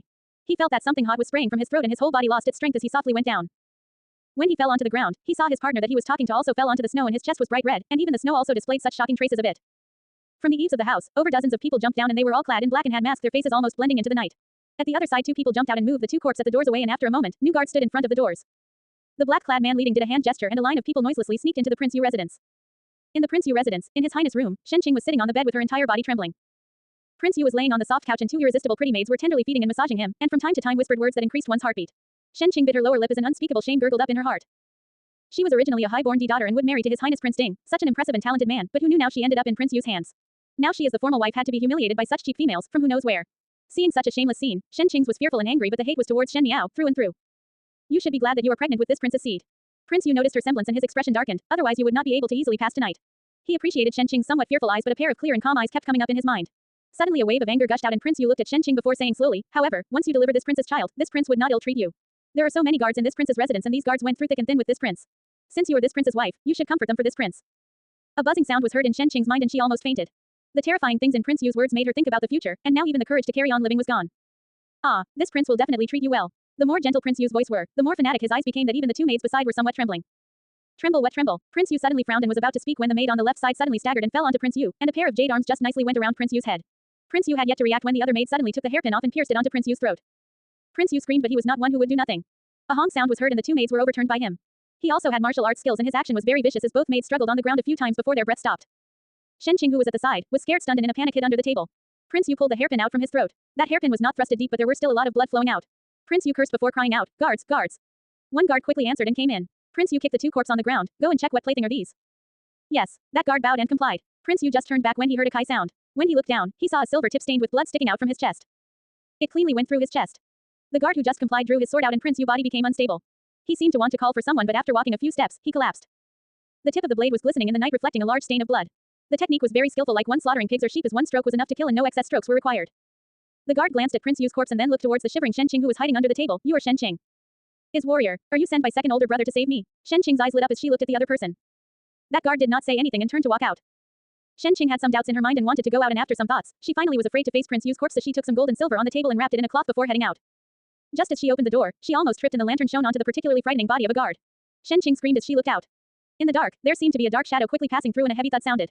Every sound made one's heart chill a bit. Prince Yu residence was eerie as the underworld and the wind and snow made one unable to see the scene outside, but the thick smell of blood was like a big net, firmly covering one's head. It seems that even the snow had won a scarlet shade. Western courtyard of the Shen residence. Bai Lu closed the window again and said, the wind and snow outside is really big. The window was blown open a number of times, truly scary. Exactly. Shuangjiang smiled, heard the old folks say that such weather like this meant that the heavens want to punish the sinners. It seems that this time the sinners' offenses must be huge, for such a big storm like this was not seen for many years. What is young lady looking at? Jing Jie asked, could one be thinking about the wedding banquet during the day? Since returning back to the residence in the evening, Shen Miao sat in front of the table and one did not know what she was thinking. Once she sat down it was till the night had fallen. One did not know why but Jing Jie felt that Shen Miao was waiting for something. Waiting for what? Shen Miao shook her head, just looking. Gu Yu and Jing Jie looked at each other before looking at the outside. It was dark outside and nothing could be seen, so what could Shen Miao be looking at? Shen Miao's eyes hung down and the lights in the room were quiet while the snow was fighting outside. In just one night, how many people would lose their lives and head towards the underworld? Shen Yuan said correctly, she would not give herself a road to retreat so she would not give others a road to retreat. The slender fingers unhurriedly tap on the tables, as if tapping onto a melancholy rhythm as one was reminiscing the strange songs in the cold palace. What kind of song was that? It was a song that sings about how the virtuous and wicked got their just rewards and how the heavenly laws were cyclical. It was a rare snowstorm that was unseen in the last decades in the Ding capital, but on the second day, it abruptly stopped. The thick snow piled up till one's knees, and in such a cold weather like this, even the most diligent traders would prefer to bury themselves in their warm beds rather than risking the cold to set up the stall. It was the person who was sounding the night watch that had missed the timing and hastily got up with the gong. The sun had yet to rise and the skies were not lit, but he tightened the worn-out jacket on his back and stepped into the snow. In a steady pace, he passed the main doors of Prince Yu residence. The main doors of Prince Yu residence were slightly opened with a slight seam and there was only half of the word joyous on the door. The old man that sounded the night watch did not see a single guard and his heart whispered. The people of Prince Yu residence were extremely fierce and evil, and he had been scolded by them many a times, but it was strange not to see them today. After seeing half the joyous word, suddenly he realized. Yesterday was the day of Prince Yu residence welcoming the Wang Fei to the residence, so probably the guards were also rewarded with food and drinks and became drunk. Thinking of the future of that young lady who was married into Prince Yu residence, the old man shook his head and was about to walk past the main doors of the residence of Prince Yu of the first rank. Coincidentally, a cold wind blew out, making the heavy door to squeak and the black slit to widen. The old person who sounded the night watch could not help but be surprised. The door squeaked and slightly shook, and unknowingly, he suddenly had a strange feeling coming from his heart. He also did not know how this feeling was formed, so he stood at the door for a long time until a hawker who was out and about saw him and greeted, "Old Fourth Li, what are you doing at the door?" The person who sounded the night watch's heart jumped and suddenly understood what the strange feeling was. In the broad daylight, no matter how ferociously drunk one was last night, how would there be no sounds from the residence at all? Even if everyone were drunk and fast asleep, there would be still dogs or pet birds, but there was nothing. The air was dead, as if it was a grave. His hand was somewhat trembling, but he could not help it and took 2 steps forward. When he just reached the creak at the door, a thick strong-smelling scent washed over, almost making him stagger. The old person who sounded the night watch pushed the door, but the main door of the Prince Yu residence did not open. When one looked down, between the dark slits of the door, there was a piece of solid ice stuck there. Most probably due to the wind and snow last night, it was frozen solid and was stuck at the door. The old person who sounded the night watch stared wide-eyed and took 2 steps back before suddenly screaming, making the people on the streets look over at him. With the first ray of dawn, that piece of crystal clear ice was particularly clear. It was thick concentrated blood that had solidified into an ice piece. From the door slits flowed out an ice river but halted at the front of the door. It was as if those who were being chased were struggling to live but were cut off from the root by the distance of a door. As if it was the flow of fresh blood. Ding capital's Prince Yu of the first rank residence's entire household was exterminated the day it welcomed the Wang Fei. From the top to the bottom of the residence, servants to concubines, even a cat, dog, chicken or duck was not spared. It was as if the person who did it had a huge debt of deep-seated hatred, so they slaughtered everyone cleanly. Such clean and neat execution that death comes in one stroke, and in addition that there was not a single loss of gold or jewelry, it was obvious that one was not seeking for money. It was assumed that Prince Yu was a ferocious and vicious person that did so many evil deeds and had made lots of enemies, so no one knew who would have done it. But the person that took action was very courageous, as by going against the Prince Yu residence was as good as going against Ming-Chi's heavenly family. Everyone knew that Emperor Wen Wei valued this brother greatly, so Prince Yu was so secure with his backing for so many years that even the princes would fear the consequences. It was nothing more than relying on the support of Emperor Wen Wei. But this time it was beyond everyone's expectations. Emperor Wen Wei actually did not place any order to vigorously apprehend the culprit, not even a bounty was offered. He only instructed the officials to investigate and pass the matter to the administrator of the capital. It was all right for the administrator of the capital to handle other things, but for investigations, they were mediocre. Emperor Wen Hui's actions meant that he did not want to waste too much energy on the case of the extermination of the entire household. The smart people saw the knack to it. Presumably, Prince Yu had done something before that made Emperor Wen Wei angry, else Emperor Wen Wei would not be so cold. Perhaps Emperor Wen Wei in his heart already known who was the culprit who had dealt the problem. But be it conjecture and rumors, as it spread from word of mouth, many had deviated further from the facts. But some were definitely close to the truth. In the case of the Prince Yu's entire household being exterminated, one person survived. This person was not someone else but Shen Qing, who was married into the Prince Yu residence yesterday night. The person who sounded the night watch was the one who first found that something was not right in the Prince Yu residence, and at that time there were many pedestrians on the streets and those braver actually accompanied each other into Prince Yu residence. When they saw the scene in Prince Yu residence, even from the hearsay, it felt creepy. According to someone who said, in Prince Yu of the first rank's large mansion, it was all filled with ice corpse and blood ice pieces. Those blood were displayed all over the courtyard and the snow and wind last night quickly froze them, making the entire floor appear to be red ice. The corpses were all frozen and were as hard as sculptures. No matter where it was, the air of death was heavy as not a single person survived. And Prince Yu's body was in his bed chambers. There were knife wounds on his chest, 2 maids were likewise beside him and Shen Qing had fallen at the door of the bed chambers, surrounded by gold and silver. At first people thought she was also killed but she awoken when moved. Thus Shen Qing became the only survivor in the entire Prince Yu residence. To Shen Qing, this was perhaps a good thing but it seemed even worse than death. The entire household of Prince Yu was exterminated, so why leave Shen Qing alive? If it was because Shen Qing was innocent and had no relationship with the prince residence, then why did the people who did it not let even the servants and concubines go? It was definitely not that they had gotten soft. Moreover, when Shen Qing fainted, at the side there were gold and silver sprinkled like she was escaping. The most important thing was that other than the stab wound on Prince Yu's body, there were also stab traces of a woman's hairpin. Thus the most suspicious person was Shen Qing, who just married into Prince Yu residence. With so many suspicions, it made Shen Qing in a moment the target of public criticism that even if she had 9 mouths, she would be unable to clear it up. There was no methods, who asked the entire household of people of Prince Yu residence to die but she remained alive. Naturally the administrator of the capital's people wanted to bring Shen Qing back for interrogation. Regardless of whether Shen Qing was involved in the matter or not, she became the only witness for being alive. To find for clues or even just to do anything for the rest of the world to see, Shen Qing would not be able to get out easily. When the Shen family received the news, the officials already went to Prince Yu residence to arrest people. Upon learning about the incident, Ren Wanyan fainted on the spot and it was Shen Gui and Shen Yuan who rushed to pack up and head out. Yuan where do we go now? When Shen Gui faced his own son, he was still somewhat undecided. He knew that even if it was real or not, Shen Qing was involved in the matter and although the emperor was not in a rage about the matter, but accompanying a monarch was like accompanying a tiger. Who knew what was Emperor Wen Hui's real thoughts? If this matter was used to provoke him in the future, this would impact his career. Shen Yuan said icily, go and find the administrator of the capital. It is too late to go to the residence of the prince of first rank now. Younger sister was taken away so the administrator of the capital will know more of the inside news. Pausing, he swept a look at Shen Gui, father need not worry. This matter will not be on father's head. Shen Gui heard the sarcasm in Shen Yuan's words and he was slightly angry but it was not good to say anything so he could only pretend not to understand Shen Yuan's meaning and said, that being the case, let us hurry. At the other end, Luo Shuiyan and Shen Shen also got ready to leave. Chu go and take a trip to the residence of the prince of the first rank. Now that number 2 went to the administrator of the capital and number 3 entered the palace to listen for news, someone should still pay attention to the prince residence. Your father and I will first go to the palace, since the matter is huge, it would be bad if spies enter the city now. Luo Shuiyan instructed Shen Chu, go and negotiate with the prince residence side and investigate which of our Shen family's people died so that compensation payments can be given out. Rest assured mother, leave this to me. Shen Chu readily complied. Waiting till after Shen Shen and Coop left, Shen Chu tidied up his clothes and intended to leave but suddenly heard Shen Miao's voice from behind, eldest brother. Younger sister. Shen Chu was surprised for a moment and turned to ask, why is younger sister not staying at home and come out? Is eldest brother going to the residence of the prince of first rank? Shen Miao asked. Correct. Shen Chu answered, there are still some things that have to be dealt with. Once these matters are completed, I will quickly return. Shen Miao looked at him and said, eldest brother, bring me along. Shen Shen was startled but then shook his head and said seriously, younger sister, I know that you have deep resentment with Prince Yu residence and now that Prince Yu residence had fallen to such a state, to be honest, I too find that they invited it upon themselves. If you want to personally see their fate, then eldest brother will do it for you. It is not worthwhile for you to personally take a trip down. Shen Miao smiled, I only want to take a look. There is nothing worth looking. Shen Chu deliberately scared her. One heard that last night those people died miserably, they were all cut open and the blood was amassed for a few kai. Fear that when a person dies so miserably, the soul still remains in the residence. For a little young lady like you to go, it is possible to see ghosts. Even though everyone in the Prince Yu residence died miserably, it was not as horrifying as what Shen Chu had described. Shen Chu only wanted to scare Shen Miao as he really did not wish to let Shen Miao see such bloody scenes. How could a delicate lady of an official family see a death scene? However, when he finished saying those words, Shen Miao who was facing him did not have any response. It was as if what he said was a common picture and Shen Miao even laughed. As children of a military family, if one were to be scared of ghosts and gods, one would scorned by others. Could it be that in the battlefield eldest brother would also fear of seeing scenes of the death? Of course not, Shen Chu immediately said and once he opened his mouth, he knew he had said the wrong thing. Seeing Shen Miao looking at him quietly, she then said, that being the case, these are not considered fear so eldest brother will bring me along. No, younger sister, why do you want to go to Prince Yu residence? Shen Chu asked, there is really nothing there. I go there just to see. Eldest brother need not to care about me, just like eldest brother mentioned, now there are guards defending outside and there will not be any danger. There would not be any trouble in bringing me along. Every word that Shen Miao spoke was extremely firm. Shen Chu found out in the recent things that Shen Miao had a mind of her own and a very stubborn temper. Once she had decided on something, 10 cows would not be able to pull her back. Even if he did not let her go today, there would be a day where she will go secretly on her own behind his back, so it would be better to bring her as a companion today and it would be much safer. All right, Shen Chu stared at her, once in the prince residence, you cannot wonder about. I will let Mo Qing follow you. If there is anything wrong, immediately shout for me. Shen Miao smiled, all right. It was with just the difference of a night that Prince Yu residence had changed image. The inside and outside were entirely different. Last night it was filled with friends and laughter, and one could almost see the endless stream of horses and carriages at the front gate as guests entered the place with smiles. Now the vermilion-colored main doors were covered with a white seal and the guards at the door had a grave expression, as if they were afraid something brutal would suddenly spring up. Half of the joyous word was fluttering in the wind alone, till it finally could not withstand the cold and unattached itself from the door to float down onto the floor. An oncoming guard stepped it into the snow and nothing was seen. There were a number of commoners that were standing in front of Prince Yu residence to watch the commotion and also pointing the finger to blame. Although the event made one sad but there was also a faint pleasure to it. Over these years, Prince Yu's evil ways were well known and it was the most desirable thing to watch the wicked suffer the consequences. When Shen Chu and entourage reached Prince Yu residence, the scene they saw was this. Thinking of the festive yesterday and today's deathly stillness, the sharp contrast made one suddenly feel a sense of trance. Although Shen Chu was one who was used to seeing death, he could not help but feel a little the same. After all, not one remained in the entire household and it was really quite miserable. A Shen Chu soldier went up to the officials at Prince Yu residence door and indicated the reason of their arrival. The guards let them in and the entourage followed Shen Chu in and were shocked by the sight that they did not utter a word. The corpse of the servants in the residence were dragged away but the blood trail last night still remained. The remaining blood formed into ice and looked extremely horrible when one take a glance. It was as if the entire mansion was scarlet in color. Even under an entire night of snow, this was unable to cover up the thick smell of blood. Throughout the entire area of scarlet red, one was able to see the tragic massacre that happened in the snowstorm yesterday night and seemed to hear the desperate cry of the night. The soldiers were somewhat whispering and Shen Chu also frowned and suddenly remembered that Shen Miao was beside him.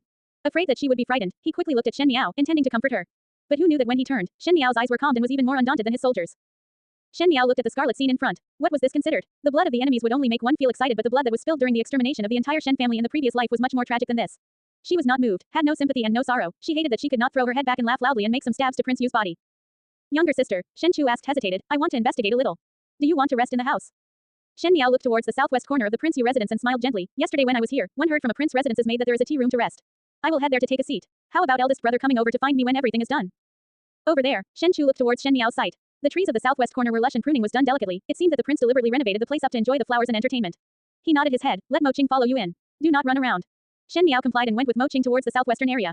Today, fearing that the few personal maids would be scared after seeing the blood in Prince Yu residence, Shen Miao did not bring a single personal maid along. Mo Qing was a guard and naturally was not afraid of this. Mo Qing followed Shen Miao and was somewhat surprised that Shen Miao seemed to be familiar with this place. Where were the corners, where were the corridors, where to go up, everything was clear to her. Even if one were to come here yesterday, this seemed too familiar. Just as he was thinking about this doubt, Shen Miao had already reached the tea room. This room was set in the flowers and there was a shelf of grapevines. Most likely it was to eat the fruit during the summer when the grapes bear fruit and the flowers were also very elegant. But to use such elegance on Prince Yu, it somehow made one feel a bit weird.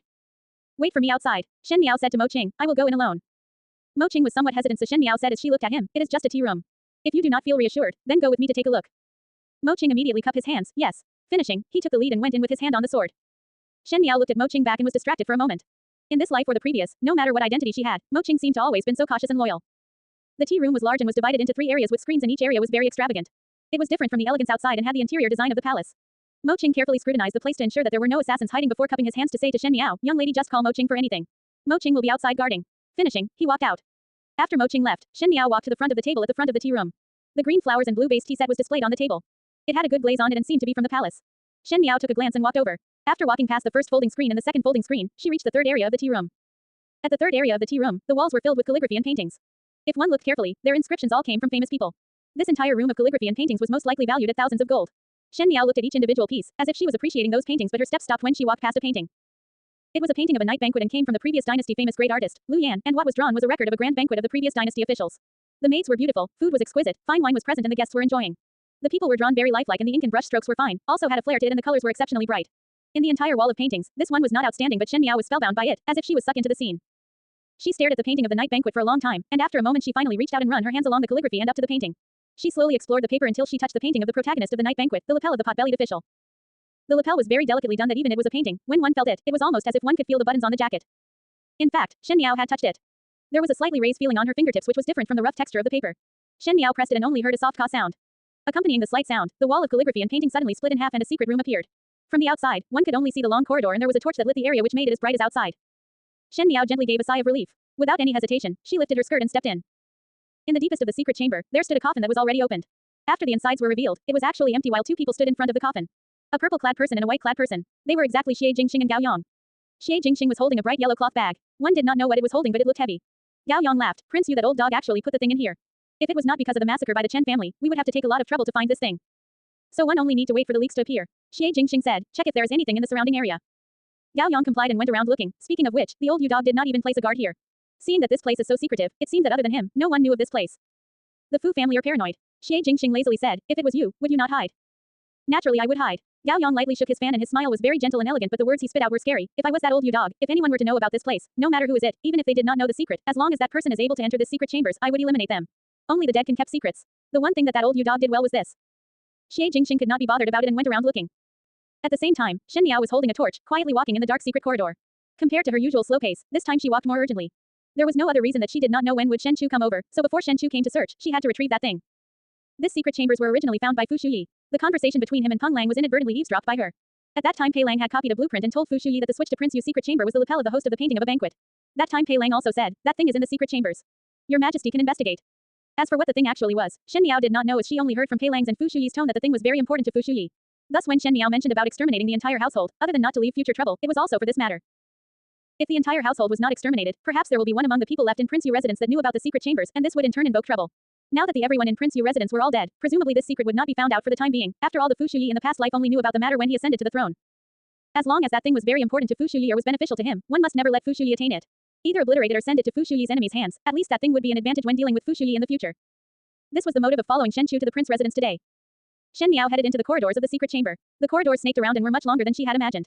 In another bend, suddenly her eyes saw light and the narrow corridor led to a hall where the rows of torches were lit, brightening the entire place up. And in that chamber, there laid a coffin and in front of the coffin, there stood 2 people. Shen Miao had yet to move when she heard one of them snapped, who is it? That voice was very familiar and she did not have time to distinguish when she saw 2 figures violently rushing over, and then saw 2 familiar faces in the fire. Xie Jingxing, Gao Yong. What did Xie Jingxing come here for? Was not Gao Yong from the Imperial Medical Institution, so why was he mixed up with Xie Jingxing? Even the usually calm Shen Miao was also secretly stunned and her brain was momentarily thrown into confusion. Those doubts that were hovering early on in her heart took root, but it was as if there suddenly was an exit in a bout of lightning, something seemed to have broken out. Shen Miao. Gao Yang's eyes were of surprise too, but it was towards Xie Jingxing as he said, do it. Shen Miao's eyes kept on staring and she only felt dizzy as he could not see past the figure in front. Her body was shoved heavily and she hit the stone wall behind which made her suck in a mouthful of cold air due to the pain. Immediately after that, a long hand grabbed onto her throat as Xie Jingxing's handsome face inched closer. Xie Jingxing almost pressed Shen Miao's entire body against the stone wall. His ice-cold coat touched Shen Miao's face and his hand was also ice-cold.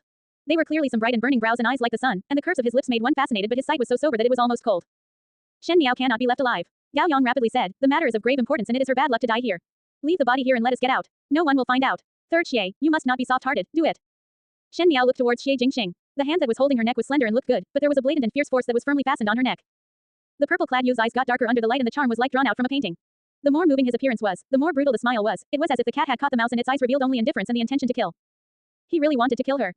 Shen Miao looked at him motionlessly and the pair of clear eyes were brighter than the melting of the first snow in spring. That encompasses the lack of joy and sorrow, was able to reflect another's life. Xie Jingxing's eyes slightly moved and suddenly his lips pulled into a smile as his other hand gently covered Shen Miao's eyes. He slightly looked down and moved closer to Shen Miao's ears, as if it was whispers among lovers, and said softly. Do not look at me, I will not be able to bear. Do not look at me, I will not be able to bear. Time suddenly stopped strangely in that moment and everything seemed to have lost its sound. The entire room of burning torches, it was less comparable than that person moving eyes. It was clearly an intimate appearance, a lover whispering ambiguously but in a twinkling of an eye, it was filled with a thick intention to kill. Xie Jingxing's eyes looked down and there was a slight warmth feeling on his palm. One seemingly was able to feel the eyelashes moving like butterfly wings, fluttering away but unable to fly away. Gao Yang, go out. Xie Jingxing said. Gao Yang frowned. What do you mean? Go out first, Xie Jingxing calmly said. Gao Yang glanced at him and did not say anything before picking the thing that was wrapped with cloth and walked out. After the footsteps had disappeared, Xie Jingxing then slowly let go. When unfolding his hand, on the fair palm, there seemed to be crystals under the light of the torch. Just now, Shen Miao seemed to have cried. Xie Jingxing lazily spoke, it is just death. Cry for what? He wanted to say more but he suddenly shut up when he saw the look of the young female in front. Shen Miao's brows were clear and there was a bit of childishness on her face, but today the coldness covered her face till nothing else could be seen. Her eyes were as clear as water but there was no look of sadness at all. Just now was most likely a fake out as she was not scared at all. Xie Jingxing heart flashed but he saw Shen Miao suddenly raise her hand and headed to his chest. This vicious and ruthless attack, if it was anyone else, she would have startled them. But Xie Jingxing only slightly moved and his hand gripped onto Shen Miao's left arm. Shen Miao was pulled by him and almost fell into Xie Jingxing's embrace. But he saw her taking out something from her sleeves and stabbed it into Xie Jingxing's arm without hesitation. That hairpin was very small and one would not see it if one did not pay attention. Shen Miao's action was ruthless and did not hesitate when she attacked, so the hairpin was buried in the arm of her capturer. Xie Jingxing's eyes darkened and with the wave of a hand, Shen Miao was thrown to the front of the stone wall again. Xie Jingxing's hand was holding onto Shen Miao's delicate neck. It seemed that with just a little more force, her neck could be easily broken. His voice was slightly deep and there was an undetectable anger, worthy to be General Residence's people. Learned completely how to mount a sneak attack. When Shen Miao's eyes fell onto Xie Jingxing's arm, half of the hairpin was stabbed in and blood was flowing out staining his sleeves red making them stuck onto his arm. Xie Jingxing looked towards Shen Miao's eyes and smiled in a not concerned way. It is all right even if there is poison as I will definitely kill you before that. His eyes were extremely beautiful which would make one feel fascinated by watching them. If that smile but not a smile was seen by the Ding capital's young lady, it probably would cause a ruckus. But in Shen Miao's eyes, it had hidden an indifference. What kind of person was Xie Jingxing? He seemed to be very complicated and his image in the Ding capital was that he had ability but trifled without respect, and his rebellious temper made him unable to be controlled by anyone and also unable to flex his muscles in his career. But at this moment Shen Miao was doubting if the Xie Jingxing in everyone's eyes was the real Xie Jingxing. He was extremely aggressive and this kind of person hid themselves so deep, was he intentionally scheming for the country? Xie Jingxing did not seem to be dissatisfied with her lack of attention and approached bullying as he stared at her. Shen Miao, if I kill you today, there would be no one protecting your Shen family. Shen Miao's eyes moved and saw Xie Jingxing laughing evilly. Shen Yuan has returned to the capital and with the second and third households aligning together, what is the possibility of Shen Xin winning? His palm slowly tightened and each sentence he said was poking at Shen Miao's fatal weakness. Fu family is eyeing the Shen family like a tiger watching his prey, thus Shen Xin will have problems progressing in the future. The matter that you wanted and had schemed for would now end in my hand. If you want to take revenge, then wait till the next lifetime. The fiercer he was, the more indescribably handsome he became. As if one could see people's heart, his words attacked the most worrisome things in Shen Miao's heart. In this rebirth lifetime, Shen Miao only seeked that the Shen family's first household would be safe and sound, and all of her schemes were just nothing more than revenge. If one were to die here at this place, everything will be stopped abruptly. Xie Jingxing's eyes did not have any trace of sympathy and compassion, no matter what identity she had, even if she was a royal princess, as long as she discovered Xie Jingxing's and Gao Yang's relationship, there would not be any safe way out. This is why she desperately gambled, else with her cautious temperament, she would not have used such a dangerous method till the last moment. Suddenly Wan Yu's and Fu Ming's smiling faces of the past lifetime appeared in front of her. Shen Miao's eyes widened and before she noticed, 2 streams of tears had flowed down her cheeks. If she were to die here, she would not be resigned to it. Xie Jingxing saw her tears and squinted his eyes as he looked at her. He had not forgotten Shen Miao's ruthless attack just now. Tears used by females to win sympathy would not work on him. However, Shen Miao just stared as her tears and fell silently. There was no weakness in her eyes or expression as her tears fell woodenly, but it made one's heart sour. As if before this happened, one had experienced the pain that no ordinary people had before, and that sorrow was as if one had reached the dead end. Tears were loyal to the body and flow out first. Xie Jingxing frowned at her and the hand that grabbed Shen Miao's throat gradually relaxed. But Shen Miao not in the least noticed it. Finally Xie Jingxing let go and had a small expression of helplessness. His physique was large and keeping the little girl at the corner made him feel weird, like he was bullying a little child. Even though Xie Jingxing was well aware that Shen Miao and little child would never be comparable. After a moment he finally pulled out the hairpin in his arm. It was painful to pull it out and Xie Jingxing's brow slightly wrinkled and played with the hairpin that he pulled out. Seeing Shen Miao staring at him, he suddenly felt an inexplicable awkwardness. Do not cry, I will not kill you. Pausing, he then added, just to scare you. Shen Miao was slightly relieved in her heart as she knew that Xie Jingxing was not scaring her at all. That sharp killing intent a moment ago meant that other person had truly wanted to kill. But at the end had gotten soft-hearted just because of the few tears she shed. As for what moved Xie Jingxing, Shen Miao was not clear about it. Xie Jingxing said, how did you discover here? Saw third Shu touching a copy of Lu Yuan's night banquet painting and when touching it, one inadvertently found this chamber due to curiosity and did not expect to see you all inside. Xie Jingxing looked at her with a smile but yet a smile, Shen Wan. Shen Miao lied without changing any expression, yes. Little girl, I am not the Chen brothers. Do not use the tactic of attacking others using the strength of another on me. Xie Jingxing lazily said. Shen Miao was one who appeared genuine but was actually devious to the bones, even at such a moment she still wanted to implicate Shen Wan. I did not see anything today and also did not hear anything. If you do not make things difficult for me, naturally I will not make things difficult for you. Shen Miao looked at him, let us be like well water and river water that does not intrude to one another. You cannot make things difficult for me. Xie Jingxing's tone made one grit their teeth. He said, today I will spare you a life but if the matter is leaked the slightest bit, do not complain to me when your Shen family fall into misfortune. Shen Miao replied at lightning speed, I will not divulge it. Her character of quitting while one was ahead made Xie Jingxing feel satisfied. He was silent for a moment before suddenly asking, Shen Miao, do you have enmity with the Fu family? He mentioned Fu family and not heavenly family, the meaning in his words were somewhat intriguing. Shen Miao turned her head and looked at him. Her heart was slightly moved but she still said plainly, what little Marquis thinks is, then it is how it is. Xie Jingxing raised an eyebrow, so it is as expected. He looked at Shen Miao, since the matter is settled, you should leave first. If one stay here for too long and let others over, I will not be able to save you. Shen Miao did not speak and just turned to leave. Today's face-to-face encounter with Xie Jingxing made her to vaguely understand some things. At least this little Marquis of the residence of the Marquis of Linen was definitely not as simple as one see on the surface. This kind of person, one could not afford to use or offend. If Xie Jingxing's enemy was the imperial family of Mingqi then naturally it would be to her advantage but if not, then one must not devise a plan on him. Shen Miao only took 2 steps when Xie Jingxing followed. His legs were long and he was able to quickly catch up with Shen Miao as he threw a small bottle to her, do not say I bully you till you cry. Afterwards, he strode on and left before Shen Miao. Under the dusky light from the torch, Shen Miao's face suddenly reddened a little as she took a risky action. In her previous life when she returned from Qin country and was fighting with Mei Furan for favor, she had a stubborn and unyielding temperament and had heard other beauties' advice, your ladyship put up a dignified and composed appearance all day, even though it is to be the mother of the land but his majesty may not like it. Look at that Mei Furan, gentle, soft and tiny, and knows how to act coquettishly. It is said that only kids who cry would have sweets to eat and the love in relationships also uses this logic. Males of all persons have tender and protective feelings for the fairer gender and females must be like water. But at first she turned up her nose at this logic and felt that this kind of action could not be seen in public. How could a dignified empress's actions be discussed with those females' flattery tricks?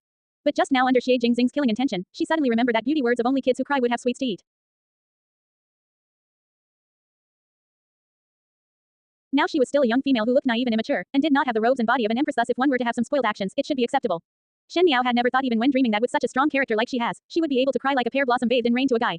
But she was surprised at the results since she doubted that with Xie Jingxing's aggressive temper, he would actually let her go. But in this confrontation, she after all had used a very disgraceful method. Walking out of the secret chambers, she did not know how did Xie Jingxing and Gao Yong left as there was not a single person in the tea room. When she walked out of the tea room, Mo Qing was still guarding outside. Shen Miao questioned him, just now did anyone came out? Anyone. Mo Qing was surprised for a moment, is not young lady the only one inside? Did young lady saw someone inside? No, Shen Miao smiled gently and said, just asking casually. But in her heart she put Xie Jingxing's ability higher level again. After staying for a long time, why is eldest brother not here? Let us go and search for eldest brother, Shen Miao said. Mo Qing was somewhat puzzled. He did not know why did Shen Miao change her mind in a moment, as she had agreed to wait for Shen Chu in the tea room and now she did not want to. But he naturally would not refute Shen Miao's standpoint so he complied and followed Shen Miao out. When Shen Miao left, she looked back at the closed doors of the tea room, not knowing if Xie Jingxing and Gao Yong were still there. Today she came over for that thing but who knew that that thing actually landed in Xie Jingxing's hands.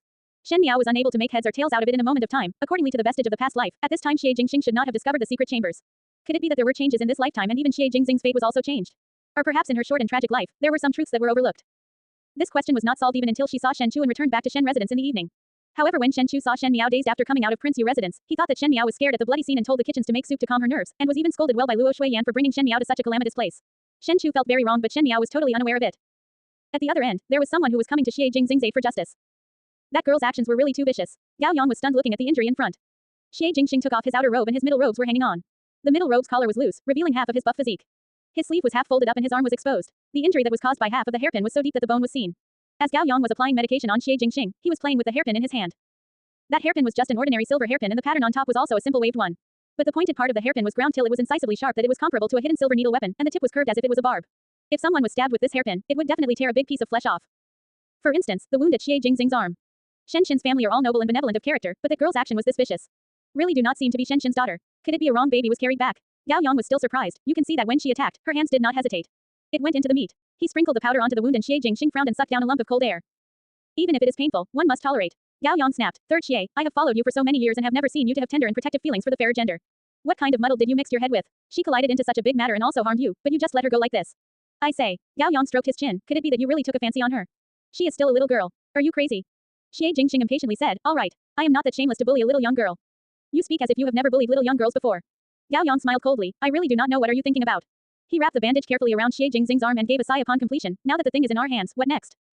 Search again, Xie Jingxing said. The Fu family would know sooner or later. Gao Yang frowned. Actually, the strangest thing I felt was how did Shen Miao come to know about the secret chamber? If she is the Fu family's people, you may be exposed. She has enmity with the Fu family, Xie Jingxing lazily said, and could not wait to use my hand to kill others. As to how she found it, it could be coincidence. There was a sharp look that flashed in his eyes. He simply did not believe when Shen Miao said that she inadvertently learned about it. Shen Miao was one who did things for a reason, and it could be seen from the matter of Shen Qing and Prince Yu.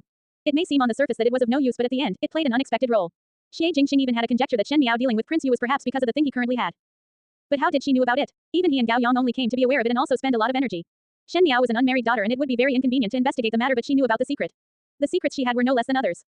In short, it is better to be careful. Gao Yang stood up, picked the remaining bandages and medication up and headed out. Moreover, now she has discovered my identity, one would not know what kind of changes there will be in the future. Xie Jingxing remained alone in the room as he directed the hairpin to the dancing flame, seemingly lost in thoughts. After a moment, what floated in his mind was that scene in the chamber, that young female's large eyes and the look of her shedding tears silently. He was not a person who had tender and protective feelings for the fairer gender, and it was not that he had other intentions with Shen Miao. It was just at that moment, suddenly there was an inexplicable feeling of being unable to bear. That feeling finally broke his usual calm actions, and now thinking about it, he was somewhat regretful. The arm that was attended to was somewhat numb and painful. The one who attacked really did not hesitate at all. If he had not dodged quickly, this hairpin might have landed on his face. Actually, Shen Miao's tears were perhaps only a tactic. Xie Jingxing was well aware of it. That young female was extremely sly and her brain was sharp and intelligent, and she indeed had an incredible ability. To suddenly show weakness most likely meant that she wanted to stay alive. Xie Jingxing spread his hand out and that silver hairpin flashed insignificantly in his hand, but it made one reminisce that pair of eyes that one covered. Those fluttering feelings were like a flying butterfly that was dancing on one's palm, and in that moment of vulnerability made his mind feel peculiar. He should not have sympathized with her. Little malicious woman, Xie Jingxing suddenly smiled. Under the lamp, that youth's handsome brows were eye-catching and there was a playful smile on his lips as he murmured, should not have been soft-hearted. In the Shen residence, the eastern courtyard was blooming with flowers at the moment. In Rongjingtang, old Shen Furen had a gloomy expression as she looked towards Shen Gui and said, so to say, there is no way to release Qing girl. Shen Gui shook his head. The entire household of Prince Yu was exterminated and only Qing was left alone. No matter how, there would be no escape from implication and the case has to be trailed. With such a big matter, one did not know if His Majesty would blame it on us. Old Shen Furen worriedly said, what is the matter with that girl Qing? Does the matter really have nothing to do with her?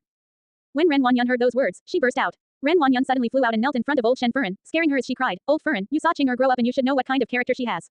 How could she do such a thing? Moreover, what kind of ability does Qing have to be able to have such connections to such powerful people like this? It's obvious that it is the enemies of Prince Yu residence and Qing was only lucky and able to escape. We already let her down, we must not leave her like this. Ren Wanyan and old Shen Furen have been mother and daughter-in-law for so many years and was also crystal clear about old Shen Furen's temperament. Old Shen Furen was selfish and set the helm according to the wind. Even with the feelings about Shen Qing, she would not hesitate to abandon her as she put her own safety before matters of principle. Ren Wanyan sometimes felt that it was because of old Shen Furen's blood running in Shen Gui's bones, that he was such a person with no conscience. Both their selfish temperaments were exactly the same. After old Shen Furen heard Ren Wanyan's words, she was angry and said, Number two's wife, your words are really strange. How did we let down Qing girl? Is it me who forced her to have an illicit relationship with Prince Yu? Is it me who forced her to be pregnant? These kind of rules were not taught by me at all. Old Shen Furen was originally a songstress and mixed around at the haunts of the common people, so the words she said were naturally not good to listen. No matter how shrewish Ren Wanyan's bones were, she was flip off at old Shen Furen's relentless words. She retorted, Mother, how could you say that of Qing? She is your granddaughter. Chen Ruchu consoled, Second Sao, do speak less louder. Mother is also worried about Qing, that is why she got angry. Everyone knows that out of the 3D young ladies, Mother liked Qing the best. She was originally the favorite young lady, but now one did not hesitate to tread shabbily all over. Old Shen Furen had a selfish character and it was actually a despicable conduct. Shen Qin and Luo Shuiyan both looked down upon such a scene but did not speak a single word, treating as if they were watching a commotion. Shen Yuan glanced at Chen Ruchu and his glare was very dark that it made Chen Ruchu to pause and feel some fear.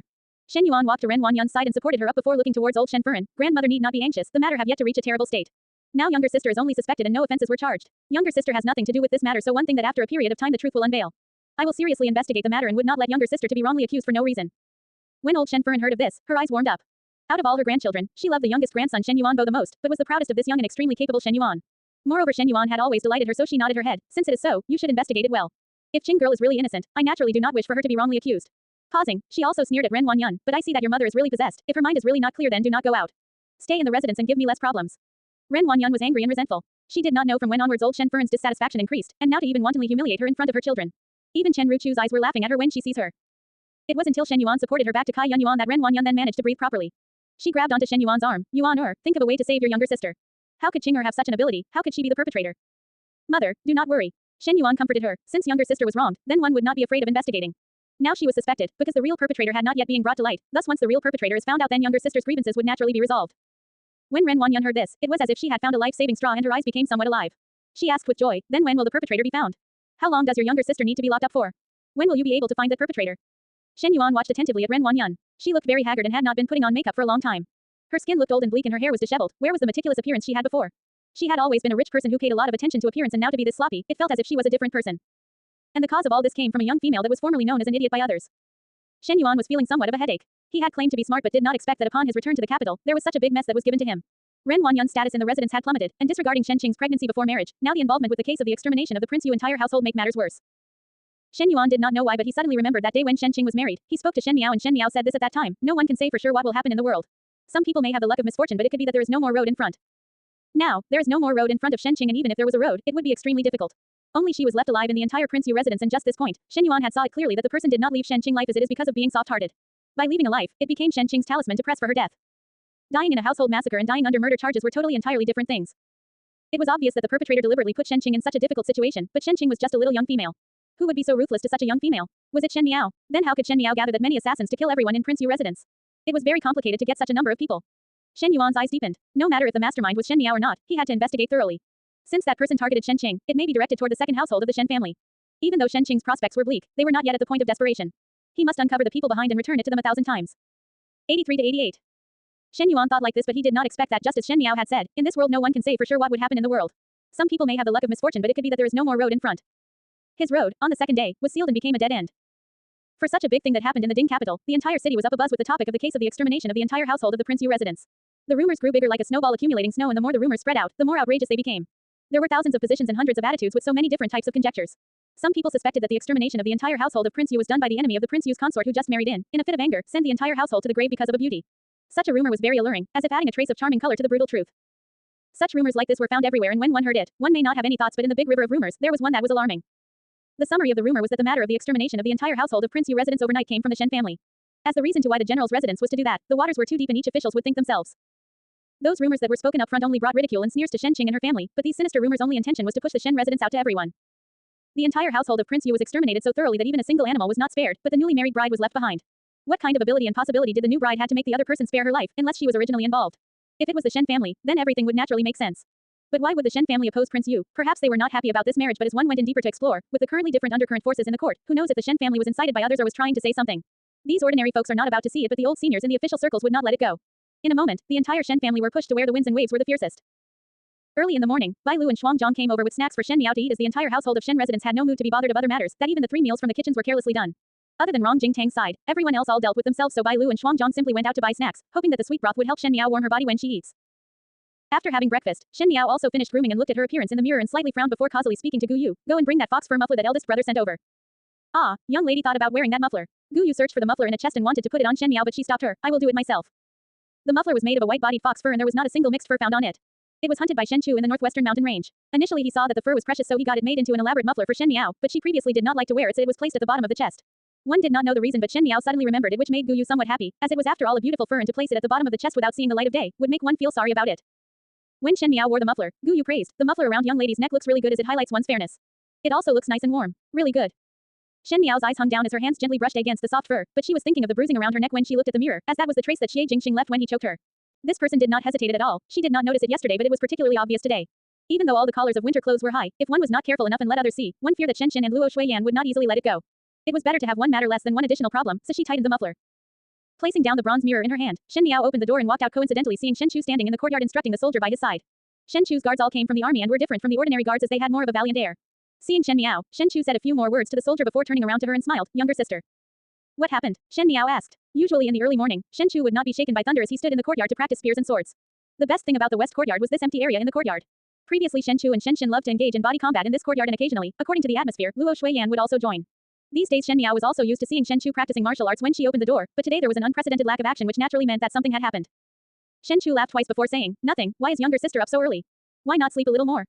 With the way he tried to change the conversation topic, Shen Miao did not even blink and responded, it is about the matter about eldest sister in the Shen family. Shen Chu quickly coughed and pulled Shen Miao towards the room. Once in the room, he dismissed the servants and closed the door before looking at Shen Miao. Younger sister, these conversation better not be said outside. What exactly happened? Shen Chu scratched his head. It is not a big matter, just leave it to father, mother and me. These days do not go out and do not care about this matter. He was vague, most likely he wanted to deceive Shen Miao. But if Shen Chu was able to fool Shen Miao, then she would not be able to survive in the Shen family.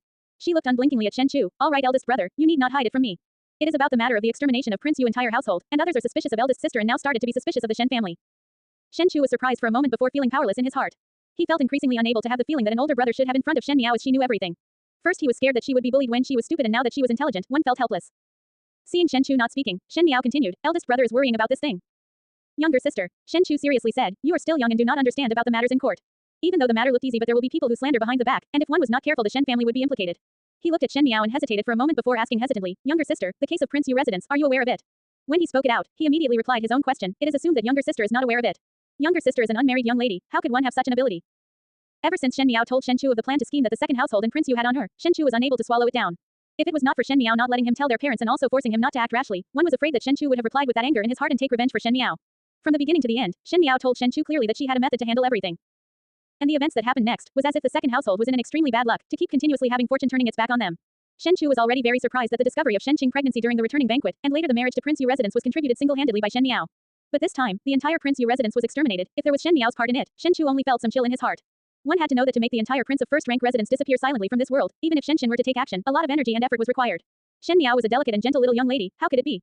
But the more one think it was not possible, the more Shen Chu's intuition tells him that there was enmity between Prince Yu residence and Shen Miao, and now with their outcome today, what if Shen Miao pushed the waves and added to the billows? Shen Miao took a look at Shen Chu and sighed before saying, eldest brother suspect, I did it. No. Younger sister, how could I doubt you? You are a little young lady, if you have such an ability like this, other would laugh their teeth out when they heard it. Shen Chu quickly refuted for fear of annoying Shen Miao.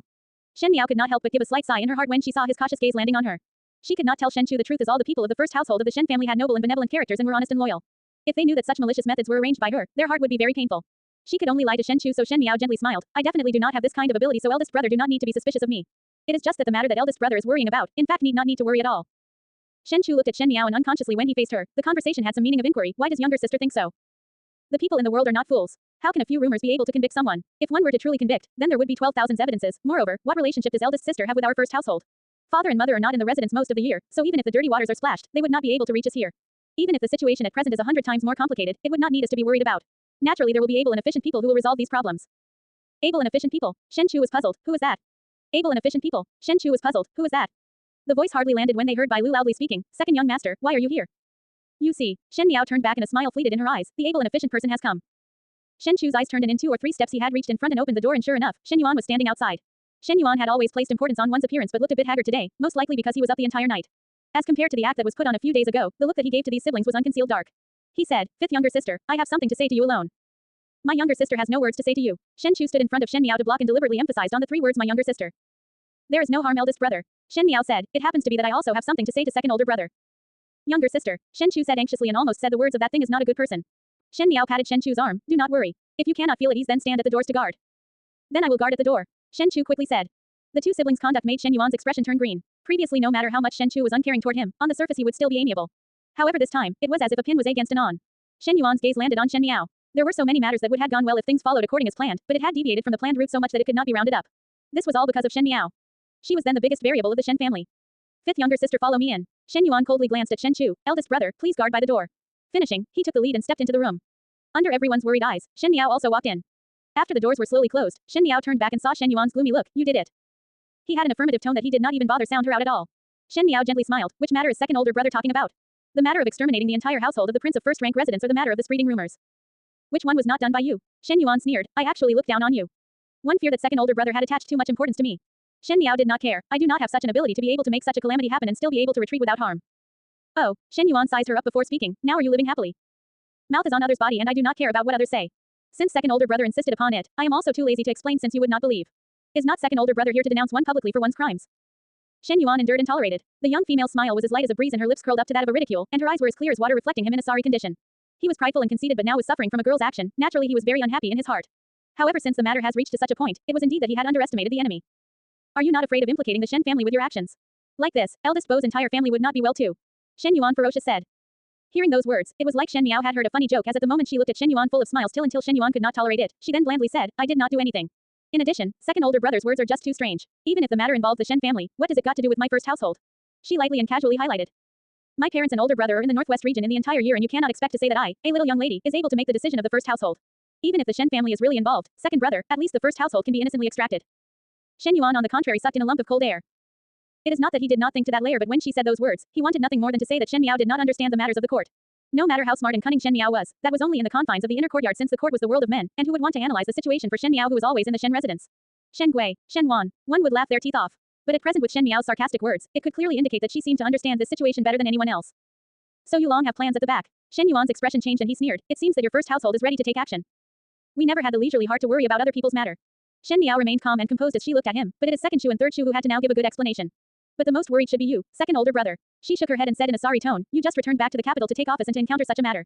This is a living block for second older brother's future. She deliberately said it with such cadence, mostly likely because of hanging out with Shen for the past few days. She had learned how to anger one to death without a change of emotion. It made Shen Yuan so angry that his fist was balled up tightly. Shen Miao suddenly turned over and touched her soft fur before gently smiling, but seeing that everyone's surname is Shen, I have an idea which can solve the urgent situation. Fifth younger sister solution, I dare not use. Shen Yuan stared at her. Once one is not careful, one's life would be gone before noticing. Second older brother jokes. How could I be that scary? This idea was sincerely thought out for you all. But thinking that second older brother is so smart, one must have thought about it.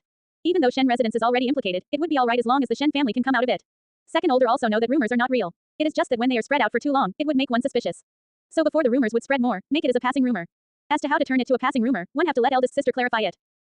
Shen Miao looked out of the window and saw that Shen Chu was anxiously holding a spear, as he squatted under a tree and looked towards this room from afar. She smiled faintly. I think that the most powerful way to quell disturbances is the price of life. You. Shen Yuan suddenly raised a fist but stopped at the top of her head. He stared at Shen Miao and said, at such an age you have a heart as malicious as snakes and scorpions. Fifth younger sister, you are the first of such person I have seen in my life. Likewise. There was a pleased look that flashed in Shen Miao's eyes as she asked, you guess if eldest sister is willing to volunteer to quell the disturbances for second older brother's future. Her smile was warm. It may be assumed that she would be willing. After all, you all are real blood family. Shen Miao paused before suddenly shaking her head. Not correct. One think that eldest sister would not be willing. Eldest sister is one who cherish herself, so second older brother would need to suffer the loss of the future, but eldest sister would need to pay with her life. Shen Miao, you will not be lucky the next time. Shen Yuan was gnashing his teeth and his tone seemed to want to swallow Shen Miao down. He suddenly understood why in every mention of Shen Miao, Ren Wanyan would hate so crazily. Because the opponent was an out-and-out hateful person. One did not know if I would be lucky every time. Shen Miao looked towards him, but second older brother, you now have no way out. With a honk sound, Shen Yuan kicked the doors open and left abruptly without turning back. His actions made Shen Chu's heart anxious and he rushed into the room without a second word, and only calmed down after seeing Shen Miao safe and sound. He asked curiously, what did you say to him? How did he become that angry? Oh, most likely feeling helpless and self-blame upon seeing his younger sister in jail. Shen Miao also picked up a cloak and left without turning back. When Shen Chu saw that, he asked, younger sister want to go out? Eldest sister is in jail. As a sister, one have to go and take a look. Shen Miao gently smiled. After all, one is family. For such a big event happening in the Ding capital, if Feng Xian pawnshop did not know about the matter, it would then be strange.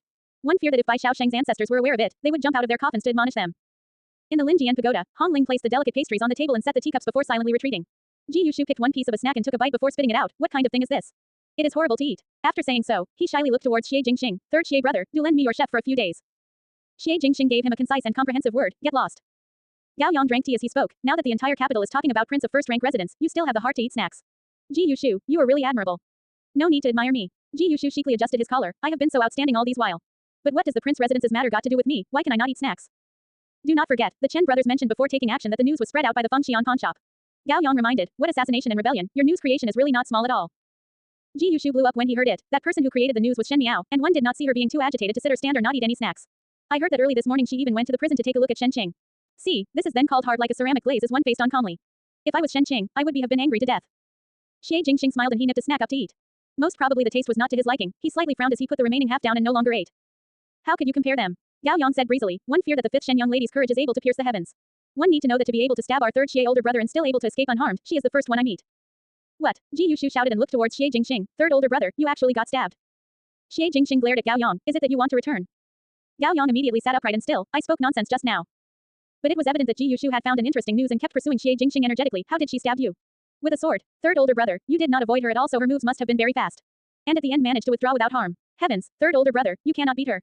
Xie Jingxing finally could no longer endure. Shut up. Her skills are this good and her appearance is also not bad. I suddenly feel that young lady Xiao Yao could not be compared to her. Ah, third older brother, can you help me to think of a way to win her favor? I find that it is better to bring this kind of young lady back home the soonest. Ji Yushu continued to be obsessed. One more sentence and you will go back with Gao Yang. Xie Jingxing said in an expressionless face. Ji Yushu finally closed his mouth bitterly. Gao Yang moved his fan and changed the topic of conversation, but with such a big move from Shen Miao, why do I feel that the matter of the prince residence would not end? It will not end it. Ji Yushu said, the people are all dead, why will not end it? But speaking of which I also felt a bit strange. Without rhyme or reason why did Shen young lady need others to spread such rumors around? Is she not afraid of implicating the entire Shen family? Others rush to make their relationship clear, so why is she finding trouble for herself? Have you seen a fisherman not continue fishing after a big fish is caught? Xie Jingxing swept a glance at him and had an interested smile. It is originally 1 round against 1 round. What she planned did not end at the result of the prince residence. At the other side, in Kai Yun Yuan of the Shen family, Shen Yuan seemed to be somewhat dragging his feet back to the room.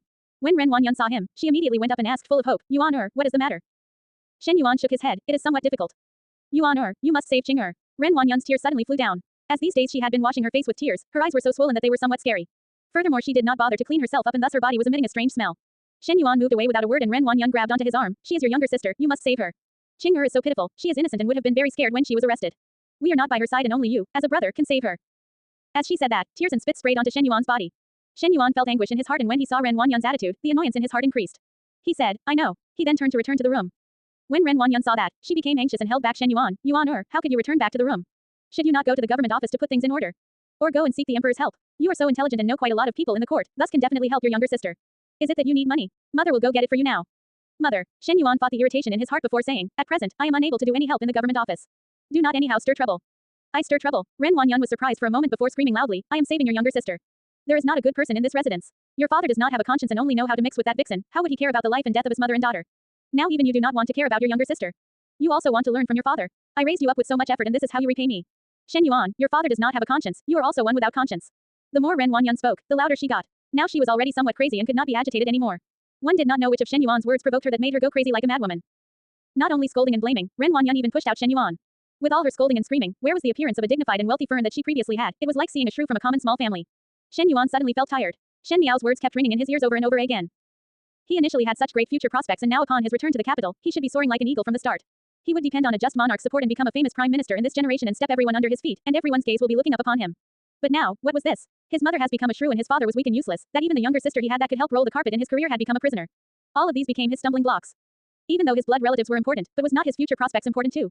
He secretly became Fu Shuyi's people since many years ago, and took office outside so as to plan for a better future upon the return to the capital. Who knew that such a thing would have happened? What Shen Miao said was correct. Rumors were considered rumors and could not be real, but if they were to spread out fiercely and heard by the Heavens family, then even if Fu Shuyi were to value him heavily, he would not dare to touch him due to fear. Shen Miao had placed two roads in front of him, one was blood relatives, another was future prospects. But, in some sense, he really had no way out. Shen Yuan looked at Ren Wanyan and calmly spoke, even if mother does not care about me, can it be that one can also be reckless with younger brother's life? With those calm words, Ren Wanyan's curses abruptly stopped. She looked at Shen Yuan blankly, what did you say? Now that the entire Shen residence is implicated in, the first to bear the brunt would be our second household. Younger sister's matter implicate us entirely, even if father and me were to lose our official position mother would not care, but if it involved younger brother would mother not care? Shen Yuan said. Ren Wanyan looked at him and in a swift moment there was some panic in her expression, what does this got to do with Bo-er? Bo-er is still so young, how would he be related to this matter? No one is more innocent than Bo-er.